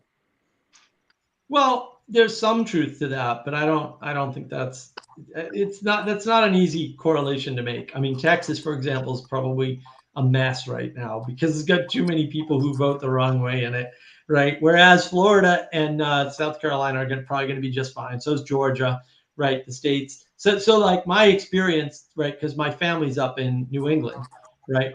They locked down for 3 years. We locked down for 3 months. We don't live in the same space. Like I did not have the same experience with masks and with closed restaurants that they did. It's just not the same at all. There's nothing the same about it, even a little bit. So we live in the same country. It's 950 miles, roughly speaking, right? It's not that far, right? Because just up the coast is not that far. And we have vastly different experiences of that time period. But people do like vote a certain way with where they decide to live. Of course they do. But I don't look, I mean, Texas is a great state. They have wonderful laws for sure. And so does Florida for sure. But, are they the best? They're not the cheapest. Kentucky, Tennessee, both South of those Carolina states have no tax, income state taxes. Right. Well, and different states have different tax laws, but the cheapest states to actually live in are still Tennessee, Kentucky, and South Carolina. Like just taxes and everything included. Like the cost of living is very cheap for lots of reasons, like food availability, tax rates, but also all the other rates, right? Because things just cost less here than they do in New England. So my house here was less than $100,000 for 12 acres of land and a 900 square foot house. You could get a 900 square foot condo in Boston for, $500,000 pretty easily, right? So, I think it's not comparable. Like it's not, the house I left was $500,000 house and that was on no land. It was a big house. It's like 1,600 square feet or something with a full basement. But I didn't have any land. I didn't have a quarter of an acre of land, and I loved that house. It was great. Big 2-bedroom house. 3-bedroom house, 2 baths, right? I had an attached garage. I don't have an attached garage here. But on the other hand, New England turned into hell. And I moved out long before COVID. I saw changes coming quicker than that. So which is better? I mean, the amount of money it cost me to live in Massachusetts is ridiculous compared to what it costs to live here. It's not even close to the same. It's like 25% or something, like what it costs. Like it's actually 4 times cheaper. So are you a fan of the lowest tax possible? No, I don't care about taxes. I care about cost of living. Cost of living is way more than taxes. Because this isn't the lowest tax state to live in, but it is one of the cheapest. The lowest tax states to live in are not the cheapest states to live in. Because I do think that, like, all the tax money that goes to the federal government, like, I don't give a shit about Ukraine personally. Maybe you guys disagree, but I don't give a shit. I would much rather my local communities be doing better. The federal government has been run by a bunch of thugs for far too long, and it's too bad that the person who was draining the swamp didn't drain more of the swamp quicker, but whatever. There were lots of bad forces there for sure. And, you know, maybe we should like clean up Detroit and Chicago before we like invest a bunch of money overseas. Yeah, well, and they're doing that for bad reasons, right? They're doing it to cover up wrongdoing and money laundering and all these other problems. But you know, the only way to change that is with voting and hoping that the vote doesn't get stolen again, which it clearly did. You know, that's the only way to change that. Like, and we have to put up with bad governments to get good governments, because you're just not going to have good government all the time, state-wise or federal-wise. Sucks. I have a theory about Hollywood. Something else I'm exploring now. Yes. All right, so let's move on. Economic frames are overvalued. Yes. Quality of life, community, economics. You're just going to keep talking about numbers and facts, and does pie chart reflect 3 apples or 2 apples? Who cares? Like, can you live in the place? Can you deal with the people? Can you have shared values? Great. Move on. You'll work the numbers out if you want to. Moving on to something more interesting. So I have a theory about Hollywood. So you get the best movies out of America when you're in an economic bust and an economic boom. And in the middle periods, you always have trash stories. Yeah. Because no one wants to invest in a high-risk story or an interesting tale when money's bad. Because obviously you make and tell stories for profit. And so it's always interesting. No.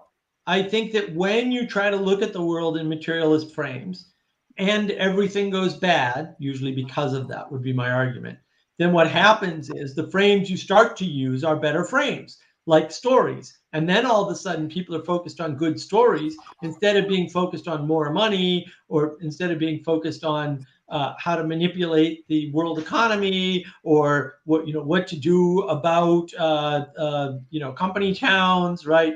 They stop focusing on stupid garbage that means nothing, or whether or not to close another shoe factory and force a bunch of people to sell their children into sex slavery in the city, right? They stop focusing on stupid garbage overseas and whatnot. They start focusing on community and stories, and right, that's what actually happens. And yeah, the money thing seems to track, but it really doesn't. So like one example of this is probably the best movie in modern times, which is Good Will Hunting, which is truly a spectacular movie. And it's close to my heart because it's about Boston. It was written by a Boston guy. I mean, he grew up in Cambridge, and like, fair enough, that's actually a little California. But that aside, he knew Southie well, right? It's a dead-on story. It's a beautiful story. It's a beautifully written story. He's a wealthy guy. He was a famous actor, right? There was all this. If you've ever heard the story about the script, it's a crazy story, because he basically sold the script and then convinced Harvey Weinstein there, of all people, to buy it for $1 million back for him, so that he and Ben Affleck could star in it, because that was his goal, basically, was to star. And he wrote it because he went to community college, and that was part of his writing course. The whole story of how that movie came to be is just weird, but he's very privileged. Like, that's the thing. And so there isn't this clear economic relationship or boom bust. It's not there. It is who's focusing on what and whether or not they have the passion to drive their story. Another way to know this is right? The whole story of Sylvester Stallone and Rocky is could I get my view on it? Like I think it has nothing to do with economics. I think it has purely to do with culture, which you could relate back to economics a little bit because culture gets very entwined whenever like it's a economic downfall. We try to band together, get the fuck out of this, or if shit's taken off, lots of times people are pumped. But I think it's mainly about allowing people to express themselves without ultimate judgment. As soon as the left took over Hollywood and they started judging everyone on like identity politics, and it became more about that than it became about like how funny is this movie, how cool is it, how fun is it to watch, that's when the movie industry died. It's all about culture. I don't know how exactly it relates to the economy, but when your culture is like really valuing like let's let these people explore, let's let them do whatever the fuck they want, you get ultimate art and money. Yeah, maybe. I mean, I think part of the problem with things like the economic frame is that literally you can fit anything into a political frame or an economic frame. It's not that hard. They're just mapped poorly, and then you don't understand the thing you're trying to look at. Well, if you look at like a lot of like the funniest like movies that like maybe you don't like them, but like as far as like America voting with their watching power, like Step Brothers, like Tropic Thunder, all the Adam Sandler movies, whether it be Happy Gilmore, whatever the fuck the Madison shit was about. Like everyone watches those and laughs. They're dumb and they're funny, but they had the right and the ability to create those without judgment. Everyone knew it was a stupid, dumb comedy. So if you made a gay joke or if you made a black joke, the whole point of it is to laugh at it. When a dude painted himself black in Tropic Thunder, it was literally to make fun of how far actors would go to get a role. It wasn't to make fun of black people. But now if he was to try to make that movie, they would be like, oh, you can't do this. The culture's fucked right now. But why? Why is it like that? It's because they're trying to fit the culture and the view of the culture into a small frame that doesn't hold the culture, and so it doesn't map back. It's a Miata. It's a Miata, right? And you've got these, you've got like 10 people that need to go somewhere. They don't fit in the Miata. And so you don't understand the world when you try to compress it like that. When you try to say, oh, your world is just power. No, it's not. That's dumb. I thought you said pinata. Pinata. That too. Stop trying to stuff us into pinatas. Ah! Pinatas have to be broken, right? Otherwise, they're no fun. So that's true. No, but that's the problem with framing is that you can frame it. You can put anything in any frame you want. That doesn't mean it's going to be useful. That's the whole problem is people don't realize that. Like you can observe a pattern. You can observe a pattern, but how you tell the story of that pattern is almost more important than the observation. Yes. Yeah, right. I'm saying that right. It is. Yeah, and if you reduce it to a single story, then you're really screwed because no pattern fits into a single story. And that's why one person fits into every car. There you go.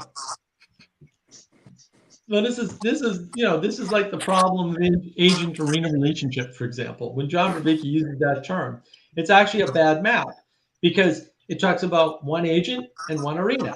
And there's two interesting facts about the agent-arena relationship.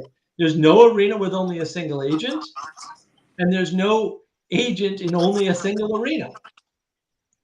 And that's where all the richness and fullness and complexity of life is. So while when you talk about agent-arena relationship, it can be useful. It's an individualistic frame, and it doesn't map back to the real world because I can't only be a computer consultant. I can't only be a business consultant. I can't only be the CTO of a healthcare startup that's unfunded. I can't only be the guy who runs this live stream. I think all this goes back to what me and Broomstream was talking about. Me and him was talking about personally before, is like the religion of America. America's pretty fucking sweet, but it did start on the religion of God. And God is all about individuality. We were all born with the power of God. But there's no woman there that's like also creating. There's no like actual connection to bring it full circle. So now we're all just trying to be these like super individuals. And I think that actually what it was a tool to get us out of the mud. We were stuck in the mud. We were judging black people. We were judging all kinds of different racial groups. And we're like, no, don't do that. Judge people by the content of their character, their heart, their soul. And we became individuals. But once we became individuals, we didn't stop there. We're like, well, what's the weird shit about you that makes you cool? That's your real value. It's like, no, you're taking individual too fucking far now. Yeah, the problem with individual is that you're trying to reduce yourself or the relationship of yourself and the world down to a single thing. And that's, roughly speaking, identity. And that's where identity politics comes from. How do you see yourself? Well, I see myself as the pirate captain of the live stream. It's like, really? Even when you're doing business consulting, even when you're consulting on technology, even when you're going down on Wednesday to talk to other entrepreneurs, even when you're talking to your family, even when you're dealing with your friend, like, no, like, it just doesn't work. It doesn't fit. You can try to fit things that way. And then what happens is everybody fights because everybody wants their own individual identity and they want to force their pronouns on other people as a method of power. It's all a subset of the postmodern power narrative where everyone's fighting for power, this Nietzschean idea that's totally wrong and stupid, right? That we're fighting. We need to reach a healthier balance of individualism versus like, no, like I actually need you as a friend and a person, a part of my community. No, we need to ditch the individualism entirely. You're not an individual. You're not ever going to be an individual. You were born into a world from two people at least, right? And those people were born in, and everything you have around you is due to sacrifices that people made that you will never meet because they died before. And everything that they did has created an individual that never be exactly the same and never be created in the same circumstances. You are a unique person. You are not an individual, and persons are connected to other persons. That's the better way to think about everything. When you You're a node in the network. An individual, your life will improve immediately. Look, the Bible is not about individualism. You were wrong. You lost me there. Yeah, well, it's a conversation we were having. I've been wondering, like ancient religions have a male and female, right? And then the newer religions don't. It's just true. One guy, the monad, or whatever people want to call it. It's okay. No, look, I mean, this is the difference between crazy, stupid, heretical Protestantism, which sucks, and Catholicism and Orthodoxy. You go to an Orthodox service, and I'm telling you right now, you're going to hear the word Theotokos like every third freaking word. They just will not shut up. It's the virgin birth, and that's a whole rabbit hole. Right. Well, but that's the thing. In Catholicism, it's the same. In Catholicism, it's all Mary this, Mary that, Mary, right. Have a little lamb, whatever. It's ridiculous. But so it's not, the focus is not only on the male figure. It's not. Well, I mean, they're not married. They don't have like a marriage. They're not. It's not the same. No, but it is, right. But it is the important part. The important part is there's two aspects to the world. There's a male aspect and a female aspect. That's what I've been struggling with. Is it? I don't know. No, it is. I don't know. Look, the founding of America is not based on God and the Protestant sola scriptura understanding of you understand God through the Bible, right? That's very Protestant way of thinking about the world. The founders wrote specifically, everybody needs to agree on God. They need to have that sense. Otherwise, the experiment that we're doing here doesn't work.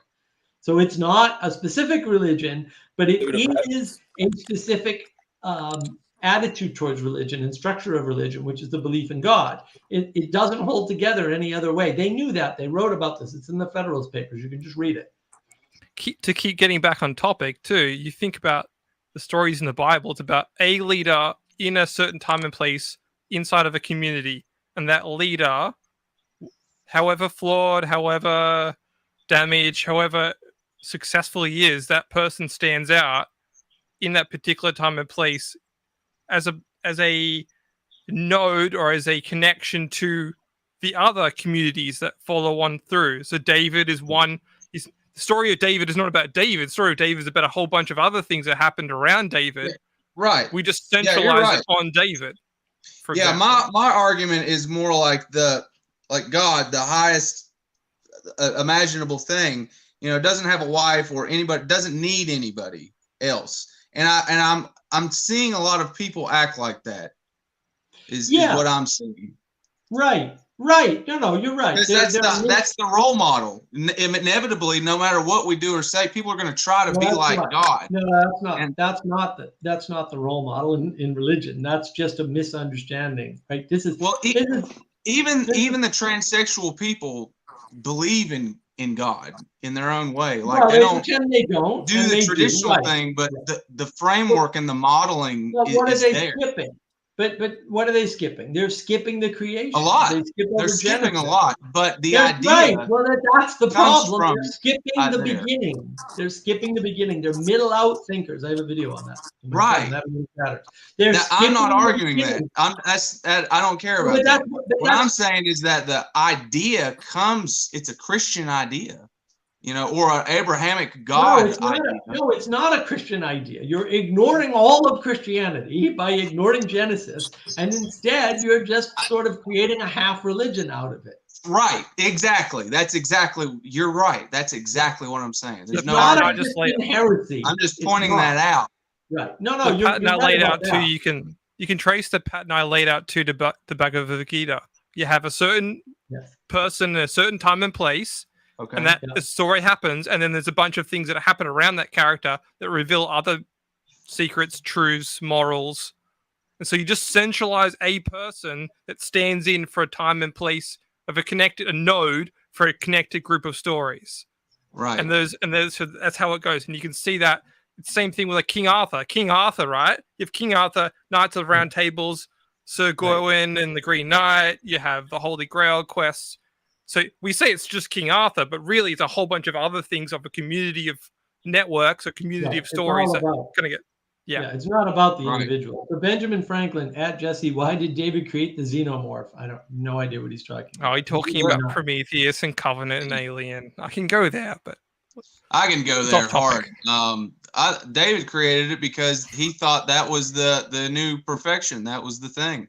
But, as the other little robot guy says, well, he went there because Ridley Scott wanted to continue the Alien series. Really, that's the actual answer. It's got no utility to the whole Alien franchise. Well, he's Satan and he creates demons. That's why.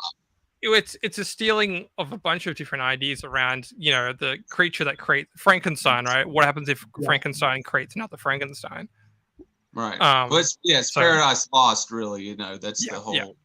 Yeah. Well, and it's the degradation in some sense that we see, right? This is the thing I was talking about last time. We get these people who say, well, because you can simulate the game of life from within the game of life, you can emerge from yourself and grow bigger. Yeah. And it's like, no, that literally means the opposite. It means you're addicted and reciprocally narrowing.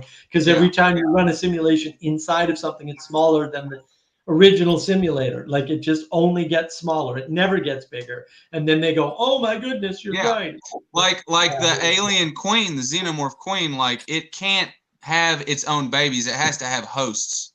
It can't make more of itself. Parasite. It's a stupid thing. Yeah. That's the problem. Subconsciously, these, we're no future, no civilization. It's only a destructive rape weapon. But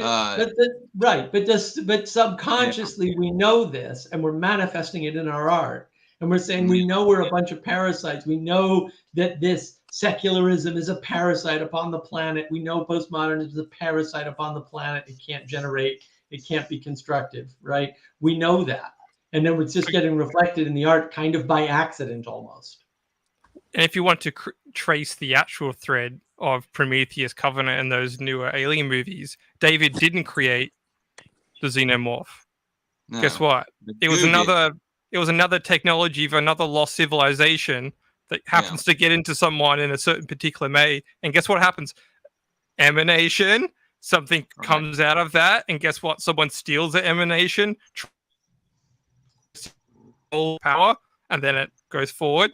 And then David himself is a emanation of that culture into an AI human, and that they can only run the robot. The robots can only exist because they allow them to, and then because they need space travel, and so they determine how they can do space travel is through these robots at that time. And that's another parasite as well, because space travel. Not only that, the xenomorph itself in Covenant started to rebel against David, and he started to realize that. Right. He had to work on it. He had to revise it. I think he said he has to work on it some more because he hates its own qualities that he has in himself that rebelled against humanity. Right. It's ironic. And that's the problem. So Benjamin Franklin, Yeah. I mean, humans creating children is also a creative act, and we want our children to win, right? Well, some people do, some people don't. David was erroneously given human-like motivations. No, yeah, he those aren't No. motivations. You can't give He was a robots collection credit. of. He was a The collection mirrored of the beliefs. emotions. Yeah. Everything that society believed in that time came into David as a entity. Yeah. And so And Well, Walter- their it's just a reflection of the- interpretation of the right thing that society believed at the time gets collected. This is why AI is a mirror, right? Because it's a bunch of interpretations distilled, overly distilled. And see, all of AI is a trick, right? It's all compress a bunch of stuff and then find a way to expand it again randomly or semi-randomly or within a pattern. That's what ChatGPT does. That's all it does. That's why most of it is a mirror. It's really not that hard. And mathematically, that has to be the case. If you just take a few seconds to do the math on the problem, you'll see it right away. You're obviously compressing a bunch of stuff. And then you're adding a bunch of stuff in by letting it crawl the internet on its own or whatever, right? Yeah. And then you're trying to modify that stuff and find patterns. And then you're reflecting those patterns back on the interaction person. It's purely parasitic. It's non-generative. It's some xenomorph bullshit. That's why we invented flamethrowers. Bingo. Yeah. I could talk about that shit for hours. Like, I realized that the whole angle on Walter and David, like Walter was like the Archangel Michael, and David was, Lucifer. And the robots are clearly the angels, right, of humanity. And Walter was like the one that would serve in heaven, and David was the one that wanted to reign in hell. I think they even said that in the movie. There is a lot of dualism going on in Covenant. Yeah. To be honest, I hated Covenant. Like, I hated it. Like, I was halfway through the movie, the first one. I was like, I wanted them to fight some engineers or do some cool shit like that, but that didn't happen. It was actually made here. A lot of it was made here in Sydney, and I had a couple of friends that were working on the production.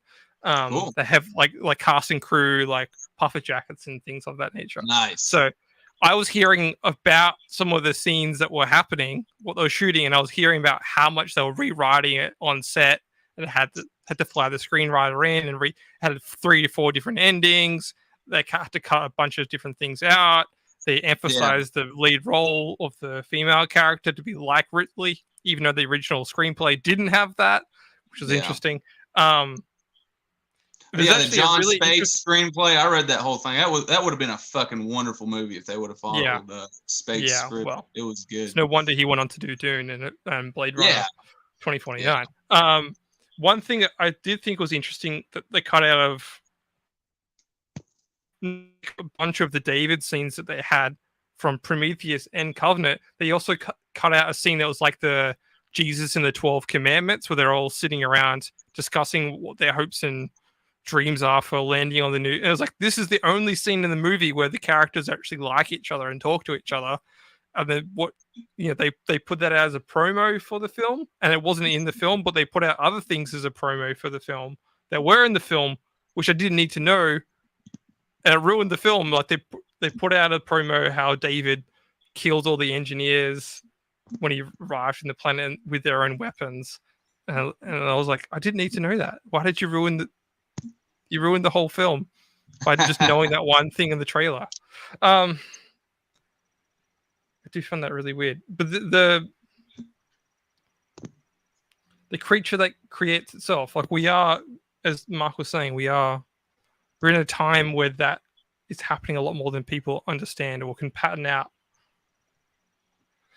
I also, one thing I did want to bring up within the idea of communities was this whole idea of play and game theory that's kind of being injected into community building. Not game theory in like the playing video games, but the actual framing economics or the political theory of game theory is kind of being dragged into this idea of communities, and it's a bit dangerous to say the least. Well, they want to solve it with math now, because math maps the world, right? But the problem is we know it doesn't. Game theory. Read John Nash. Just read the game theory stuff. In order for you to buy a loaf of bread, literally, in game theory, you need to do calculus in your head. Okay, you're not doing calculus in your head when you buy a loaf of bread. I'm sorry, it's not happening. Okay, game theory is an incorrect way to map things because the math doesn't actually work.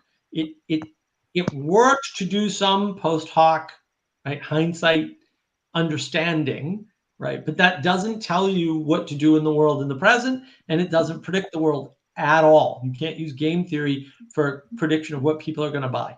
Doesn't work in economics at all. At all. It works to explain things in the past, but so do a lot of other things. You can use a political frame to explain things in the past. You can use a religious frame to explain things in the past. You can use die rolls to explain things in the, like, there's lots of things that explain the past. There's lots of correlations you can make that aren't causal. And that's the problem. Like the price in tea in China correlates with a bunch of other things, but that doesn't mean it had anything to do with them. And that's the hard problem, is that we don't like that. And so, yeah, when you're desperate for intimacy, you're going to use, and you're a materialist, you're going to use all these crazy materialist tools to try and get it. And part of intimacy is community. Community is one level of intimacy. And that's why. Why are we scrambling for intimacy? We had this fake news virus scam, right? There was a virus. There's a lot of fake news about it. There's a lot of scams around it with masks and fake shots that can't possibly be what they claim to be because they're mere shots, right? And so we lose the skill of going outside and being around people. And you know what happens? Drug addiction up 30% in the United States. Suicide up 30% in the United States.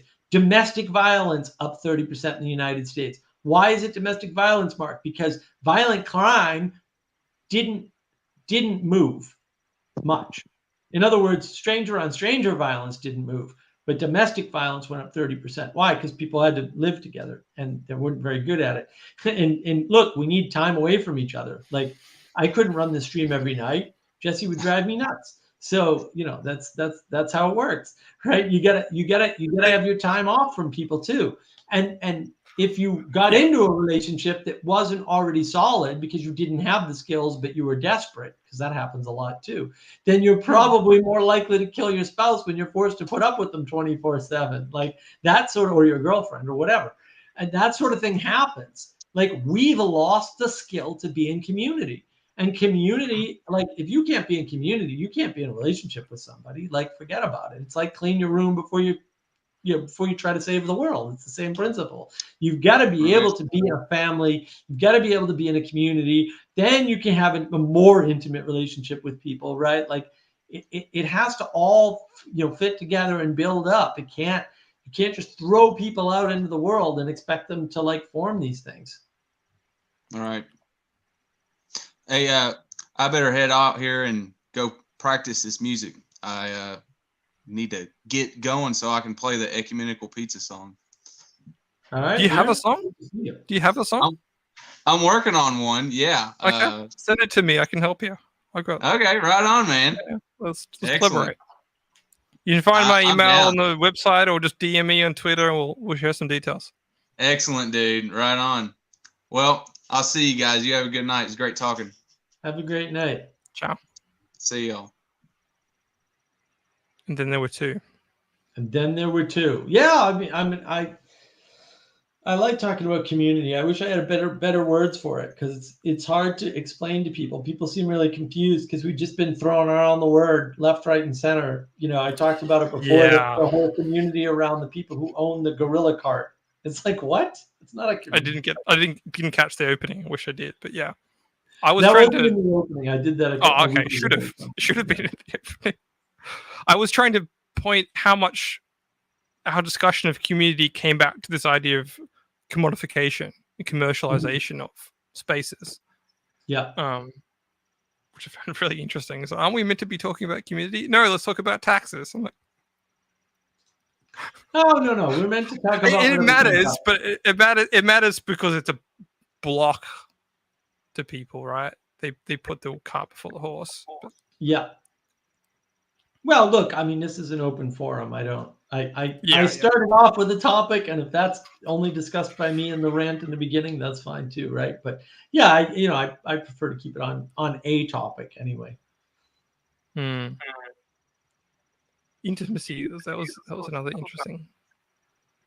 Well, the intimacy crisis stuff is still stuff I'm working on. I need to find. I'm still petrified to talk about intimacy by myself, or without a female present. It's really. Yes. I'll get another one to. Catherine and I had a wonderful conversation. I did a conversation on Andrew with the Bangs YouTube channel about intimacy too. That was really good. Yeah. Because she brought up the materialism and like Frodo and Sam being gay, and I'm like, well, yeah, of course they're gay because materialists can't think of it any other way. It's got to be physical. They're too stupid to understand the non-physical. They really are like 3 years old, right? They just don't have the mental capacity to handle that frame. It's sad. Yeah, it really is.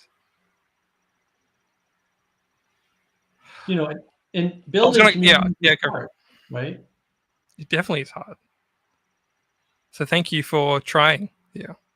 Oh, my pleasure. Thank you for I online communities are my thing, so it's easy for me to understand them and build them and nurture them and cultivate them, which is they require all those things. It's fertile ground. You have to make sure there's fertile ground there first. You can't just throw seeds out the window and hope for the best. Yeah, I was 50-50 to challenge Mr. Blue Jay there. I was like, you're saying some things, and like I want to love you, but I'm like, I can call BS on a bunch of different things. And like, how about here's what I'm happy to talk to you about, happy to challenge you on, which is obviously the issue around porn. I still don't think he got the understanding between intimacy and the story. For me, it was interesting because when people laugh, people are very negative on themselves, and also they do reveal things whether they like it or not. They do reveal where they're at, and the thing that he pointed out was he carries all his stress on his shoulders. I was like, I could go there, I could keep going there. Like, I want to win people, I want to, but balancing that online too is it's good. Well, and the problem is too, the thing that people have to let go of in general is the idea that you're going to change somebody in the moment. I'm not saying that can't happen. It certainly can. It's just rare and it's unnecessary, because what happens generally is they go off and think about it. And it may be a week, it may be 6 months, maybe 2 years, right? And then they get to the right place. Because once you've moved their attention there once, at least there's a higher chance that their attention will get back there. And then the next thing you know, they're frequenting that frame. And then all of a sudden that frame gets adopted, right? Or they come back for more on that frame, right? Instead of being stuck, like he was totally stuck on the dopamine thing. And I'm like, it's not even right. Like, I understand what people told you, they're lying. They're either completely ignorant and shouldn't be talking about the subject, or they're just lying. I've read the papers. It's not how it works. It's ratios. It's all about ratios. It's not like 10 dopamine is better than 8 dopamine. It's not how it works. There's no measure like that. And you couldn't make such a measure. They don't measure dopamine in the brain. How could they you measure blood, and they pray that there's a correlation, and half the time that correlation doesn't exist. Well, you're not necessarily going to the gym to go, okay, I'm going to get my 10x dopamine for the week. Like, that's not how it works. Like, it's not a game. It's not. You're not rationalizing it that way. And what works in any given moment isn't necessarily the same, even though it may produce the same emotion in the moment according to you. It's like, because sometimes I look back on things and I go, oh, that was very different. So I had well, it's been a terrible week for me. Sorry to hear that. Thank you. Yeah, a couple of days I had like great 8 hours, right? And then the rest of the day was kind of right. And then I look back and I go, wow, I kind of felt good and spring-like because it's spring here and it's been warm and it's been kind of cool, right? And then I'm like, but it wasn't the same. Like, it wasn't, and I went into Charleston, which is beautiful. It's a coastal city. It's about 2 hours from here. And I had a wonderful time. I posted a picture up on my Discord server, on the Mark Wisdom Discord server. And beautiful sunset. Twitter too, because I think I saw a photo on Twitter as well. But yeah. Oh, I might have posted one on Twitter. I forget. Oh yeah, I think I did. But it was very muted, Like my whole experience there was very muted. On the other hand, I saw something that I thought I hadn't seen before. In fact, I had been there, but I didn't realize this different part of the city. So I walked all over Charleston. It's just crazy walking. Yeah, it was good. It was good. I mean, I need to do that every day. And I'm walking by the water, basically walking right next to the bay. So it's just absolutely gorgeous. And beautiful houses. My goodness, the mansions over there are just amazing. Like, what is going on? And there's still people living there. I'm like, who lives in a house that big? My goodness, with all these windows. It's just gorgeous. But just that experience was so much more muted. And I was like, well, this is weird. I'm walking going, I'm really muted today. I don't know what's going on. Like, I don't understand. I had a wonderful top-down convertible drive, and it was gorgeous. It wasn't super sunny, right? But it's 85 degrees and it was just gorgeous. I was just like perfect. I had an ice cream, first ice cream of the year, at this deluxe ice cream shop. I think it cost like $8. March 4th ice cream. or March 3rd for you. Well, yeah, no, it was the 28th of February. That was right. So, yeah, sorry. I'm just looking at the date. Yeah. Ice cream in February, baby. Yeah, it's unbelievable. Oh, because it's cold. It's because you're just coming out of winter, aren't you? Yeah, we're coming out of winter. Well, and it's the South. Winter's very short here. And 85 degrees is really warm. Like, that's a nice. I have to convert that. For me, 85 Fahrenheit. I'm like, what is that? Celsius? Well, I don't know. I'd have to convert it too. I think it's usually half and a bit or something. 29 and a half Celsius. Yeah. It's a nice warm day. It's a nice chill day. Right. But it's all muted, right? And I'm like, wow, that's weird. It wasn't muted on the way down, and on the way back it was different. And yeah. Were you going in for a job interview or something, or what was the reason to go to Charlestown? My friend needed to go to the airport, the Charleston airport, not the Charlotte airport, which is the larger airport. So she was like, oh, can you give me a ride? And I'm like, yeah, I guess. Like, you want me to use my convertible car on a beautiful day to take you for a long drive? Oh, me. Oh, my. Yes. I'll find a way through it. Yeah, it was just terrible. At one point, she wanted to turn around. We hadn't hit the highway yet.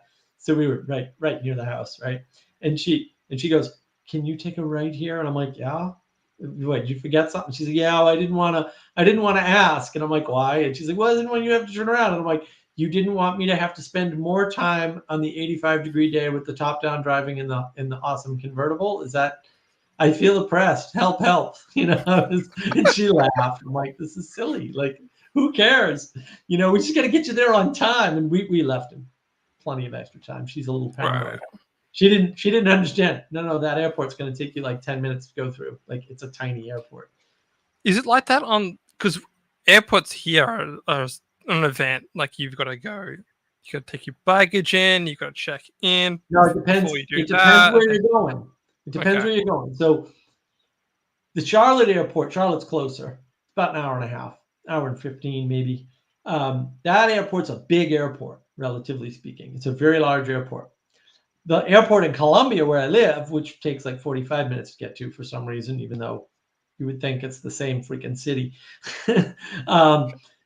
That airport is tiny, right? There's only 2 check-in things and whatever. But it can't go anywhere. I mean, you might be able to get to Chicago, maybe one other city. Otherwise, you're going to Atlanta, Georgia, which is a 4-hour drive. Or you're going to Charlotte, which is a 2-hour drive from that airport, roughly speaking. Right. It's an hour and a half from my house because I'm a little bit further north, closer to Charlotte. But that's all you're doing in that airport. Charleston's the same. It's just a small airport. So you go up to Boston. So sometimes I fly into Boston. Sometimes I fly into Manchester, New Hampshire. My friends are and some of my relatives are in Manchester, New Hampshire, up in that area. So flying into Boston's inconvenient. It's a huge airport, though. Go to Boston, you got to get there 2 hours in advance because you don't know. Now, there's mitigating factors. Like, I have this thing called TSA PreCheck. So when I go through the airport, it takes no time at all because we have shorter lines. We pay extra money. We don't have to take off our shoes and do all kinds of crazy stuff. There's different rules. So you pay money, you get different rules. I'm like, okay, I'll just pay the money and get the different rules. Well, I was planning on flying a lot. I was planning on spending a week, a month in New England when I first moved down here. because that was totally feasible under the old regime there before everything changed with the fake news virus scam. So I was like, well, this is a good deal for me because I'm going to be flying a lot. And I had a car up there and a car down here. So like I had everything set up to do this. It just didn't work out for various reasons. So I got that special feature because I thought I was going to be flying 12 times a year, or, maybe more, who knows? So it made sense at the time. And now it makes a little bit less sense, but like, I'm so spoiled on it. Like, and it's cheap. It's like $50 for 5 years or something. That's $10 a year. So yeah. America. Wow. You would not be able to pay anything like that here. Maybe you get a bit of, you get some airport lounges and you get access to a bunch of things, but like this, there's none of this, like the actual experience of getting through all the people to where you need to be. Like that's all it is a special line. Yeah. It's a special line with a metal detector instead of an X-ray scanner. And it's a different set of rules. That's all it is. It's a special line, different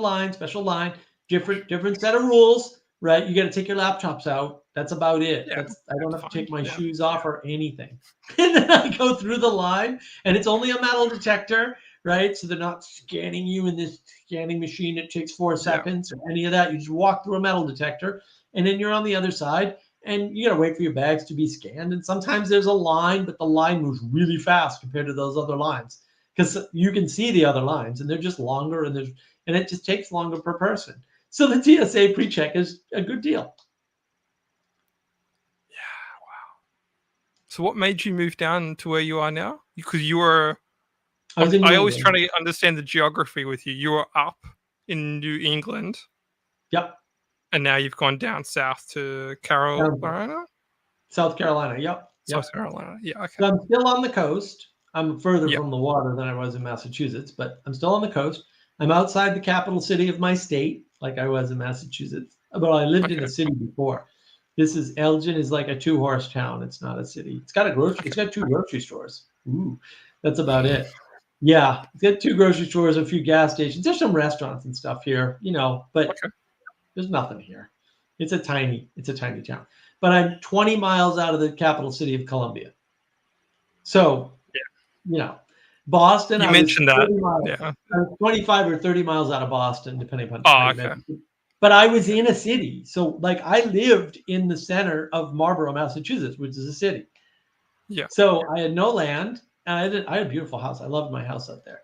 That house was worth like $500,000. But what happened was I saw the change in the traffic. And the traffic patterns changed drastically over like 30 days. And I went, like, what the hell is this? No, when I lived in Eastern Massachusetts, you could say I was going from town A to town B. And you could tell me what time of day you were going. And I could say that's going to take you about this long. And I was always pretty close, like within 5 minutes. Because I knew all the traffic patterns in the entire eastern half of the state, roughly speaking.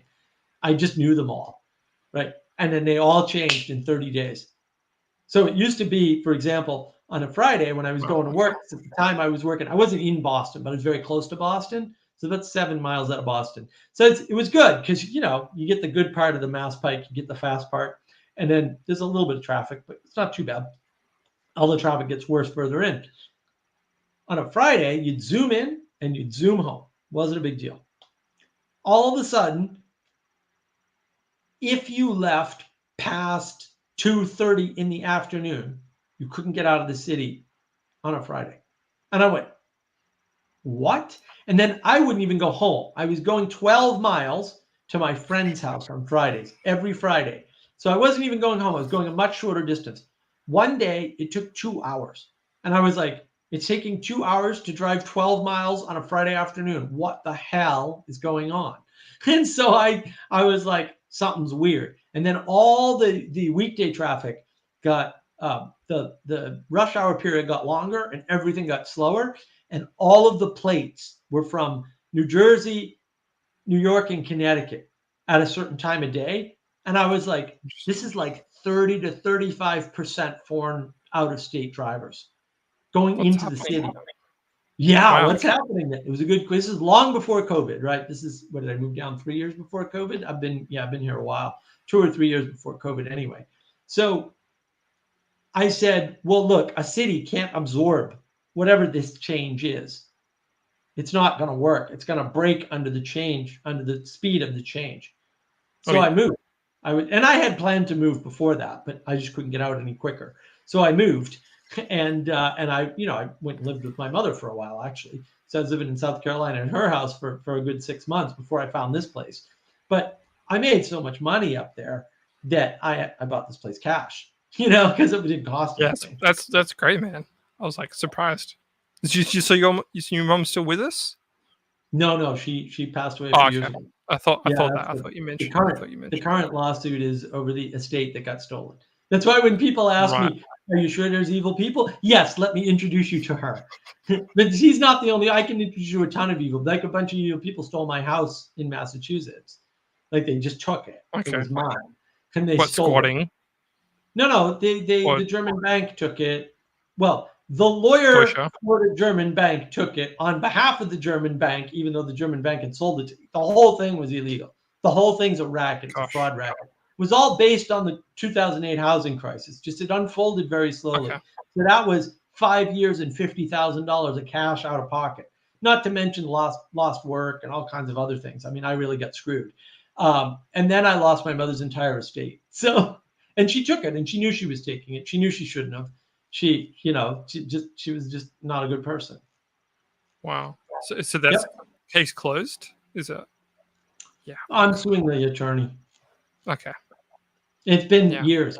It just takes years to do anything, and especially with the fake news virus scam, everyone's getting excused to be more lazy. So they're not doing anything. It's just everything's taking forever, and it's costing a bloody fortune. You wouldn't believe how much lawyers cost when you sue other lawyers. It's more than if you sue banks, as it turns out. 50,000's just getting warmed up. Do you know your odds? Not to be economic, but do you know your odds of winning? I can't tell. You would think that, and this happened in my other case, right? Here's a document, but there's no way to refute the document. You have in this case, you have two documents that disagree. How is that not the fault of the lawyer? How is that not errors and omissions? I don't understand. The two documents physically disagree. They just disagree. And there's a bunch of other errors too, obvious errors. They're filing errors. They're not like, oh, you gave bad advice. They're like, no, you filed paperwork wrong. And we're still in this fight with the insurance company. I'm like, your client did so badly, another lawyer had to fix it. And that's all documented in the system. Why are we even having this fight? Just give up. But I place my odds at very slim because the German bank was allowed to take my house. They lied to the court. They lied to the appellate court, and I didn't have a chance to say, no, that's a lie. They said they had a document signed by me that was an impossible document that I obviously never signed, that was counter to the evidence submitted in the case that I made sure was submitted in the case. And yet the appellate court just ruled with them in the middle of the night without. Do I have any faith in the legal system? No, of course not. It's not the first, second, or third time. There was a time, I was thinking about this morning. There was a time when a creditor came after me, and I said, here's the payment. Here's the canceled check from you. Judge didn't care. 4 times I went to the judge and said, no, you don't understand. Here's I don't want to hear that evidence today. I'm like, well, okay, but you asked me why I didn't pay them, and the answer is I paid them, and here's the proof. No, it wouldn't let me submit it in evidence, wouldn't do anything. 4 times he did this. And finally, he started asking me, and I said, look, I don't have the money to pay this. They're saying I owe $15,000, and that's not true. And at the time, I didn't have $15,000. I said, I'm going to have to file for bankruptcy. And the judge got pissed. And he ruled the way he ruled, and I went and filed for bankruptcy, and they didn't get their money. And I'm like, we can play this game all day long, but you can't make me pay money I don't have. It just didn't work. And that money you tried to pay originally. Yeah, gosh. Totally ignored it. Totally ignored the whole thing. And he, because, well, the lawyer said he'd look into it. I don't care. This is evidence in the case. I want to admit it as evidence in the freaking case. I made the payment. They didn't credit the payment. Therefore, I owe them nothing. Like, period. End of statement. In the United States, if you pay a bill and they do not acknowledge the payment, that bill is null and void. I'm sorry. That's federal law. Like, it really is. I read the law. It's definitely law. Like, you can't continue to collect if you deny a payment. It's not valid. Like, I don't understand. And the judge wanted none of it. He didn't even entertain it. 4 times didn't entertain it. It was so bad, Jesse. It was so bad that what happened was I left. A lawyer with an active case on the docket came out of the courtroom, and because he saw what happened, because he was standing there, and he said, "Wow, that was terrible. I feel really bad for you. Call my friend. He does bankruptcies." And I was like, "Thank you very much for that." I already had somebody lined up to do the bankruptcy, but thank you very much. I really appreciate that. So it's not like I'm the only one that noticed that this was a ridiculous travesty of justice. It's just that nobody does anything anymore. They just kind of sit there. You tell them the story, and they're like, "Oh man, I feel bad." And I'm like, that's wonderful. I really appreciate that you feel bad, but also, can we maybe do something about this instead of just feeling bad about the fact that it happened after it happens? Maybe we could make it not happen anymore. Maybe we could shame people into doing the right thing, or throw a few bad people in jail who are obviously bad, or maybe just follow the law for once. Like, maybe, like in my housing court case, the housing court's a kangaroo court in Massachusetts. Like, fair enough, whatever. But in the charter of the housing, I read it. It's not hidden knowledge, right? It's like right there.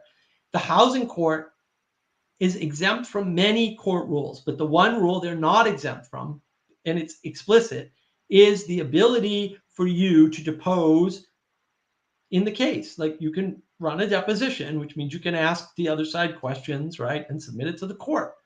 The judge would not force the bank into a deposition. I'm like, you don't even have the legal authority to do that as a judge. Period. End of statement. You're part of the housing court. It's not within your purview.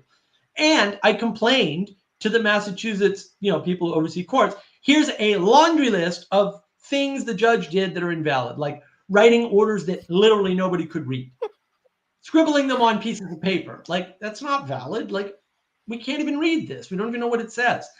And that, denying me the opportunity to depose the bank, right? Allowing other lawyers for other interests in on the case, which is invalid. You can't do that. Like, all this stuff. And the woman just, responded nastily to me with a written letter. Like, no, none of your complaints are valid. I'm like, no, all of my complaints are valid. And if you weren't a lazy, useless piece of garbage, you would look at the case and realize there are errors here and do something about it. But she just refused. And again, like, everybody knows, nobody cares. When I was there, everybody knew, oh yeah, those are ambulance chaser lawyers who have switched to foreclosure mill lawyers because that's where the money is. I'm like, all right, so you all know this group of people in your own profession is a bunch of corrupt scumbags, and you're not going to do anything about it? And then they get upset. Well, lawyers are maligned. Lawyers are maligned because lawyers won't manage their own profession. Okay? If you want my respect, manage your profession. And if you can't do that, you're not only going to get my respect, you're going to get disdain from me. And you're going to get hatred and anger from me. And if you don't want that, step up.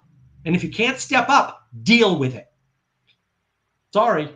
That's the way it's going to be, because I'm not changing. So, gosh. Yeah, you got to earn respect. You can't say, oh, we're not respected. You know these people are scumbags.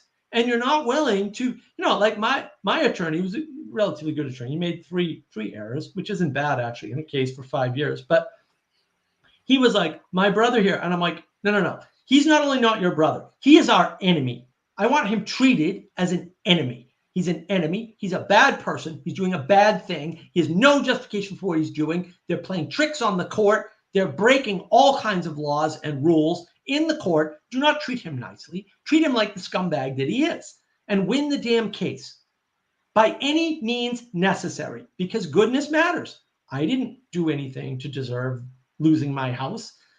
I didn't screw up the paperwork. I wasn't a German bank who never owned the house and didn't have a single piece of signed paperwork at all. That's not my fault. I wasn't involved in that conspiracy. That didn't happen. It's not my fault the loan servicer went out of business and was taken over by the federal government, which technically makes the house mine immediately, by the way, just so we're clear on how the law works. Like, that's not my fault. Oh, yeah. So you've been through a lot. That was a lot. That was a lot. It's a lot. It's a lot. It was a lot. And it's still going. You know, now I've got my entire my mother's estate was taken, right? All the money, the house, all her stuff, all my stepbrother's stuff, and a bunch of my stuff. All gone. All gone. All gone. It's gone.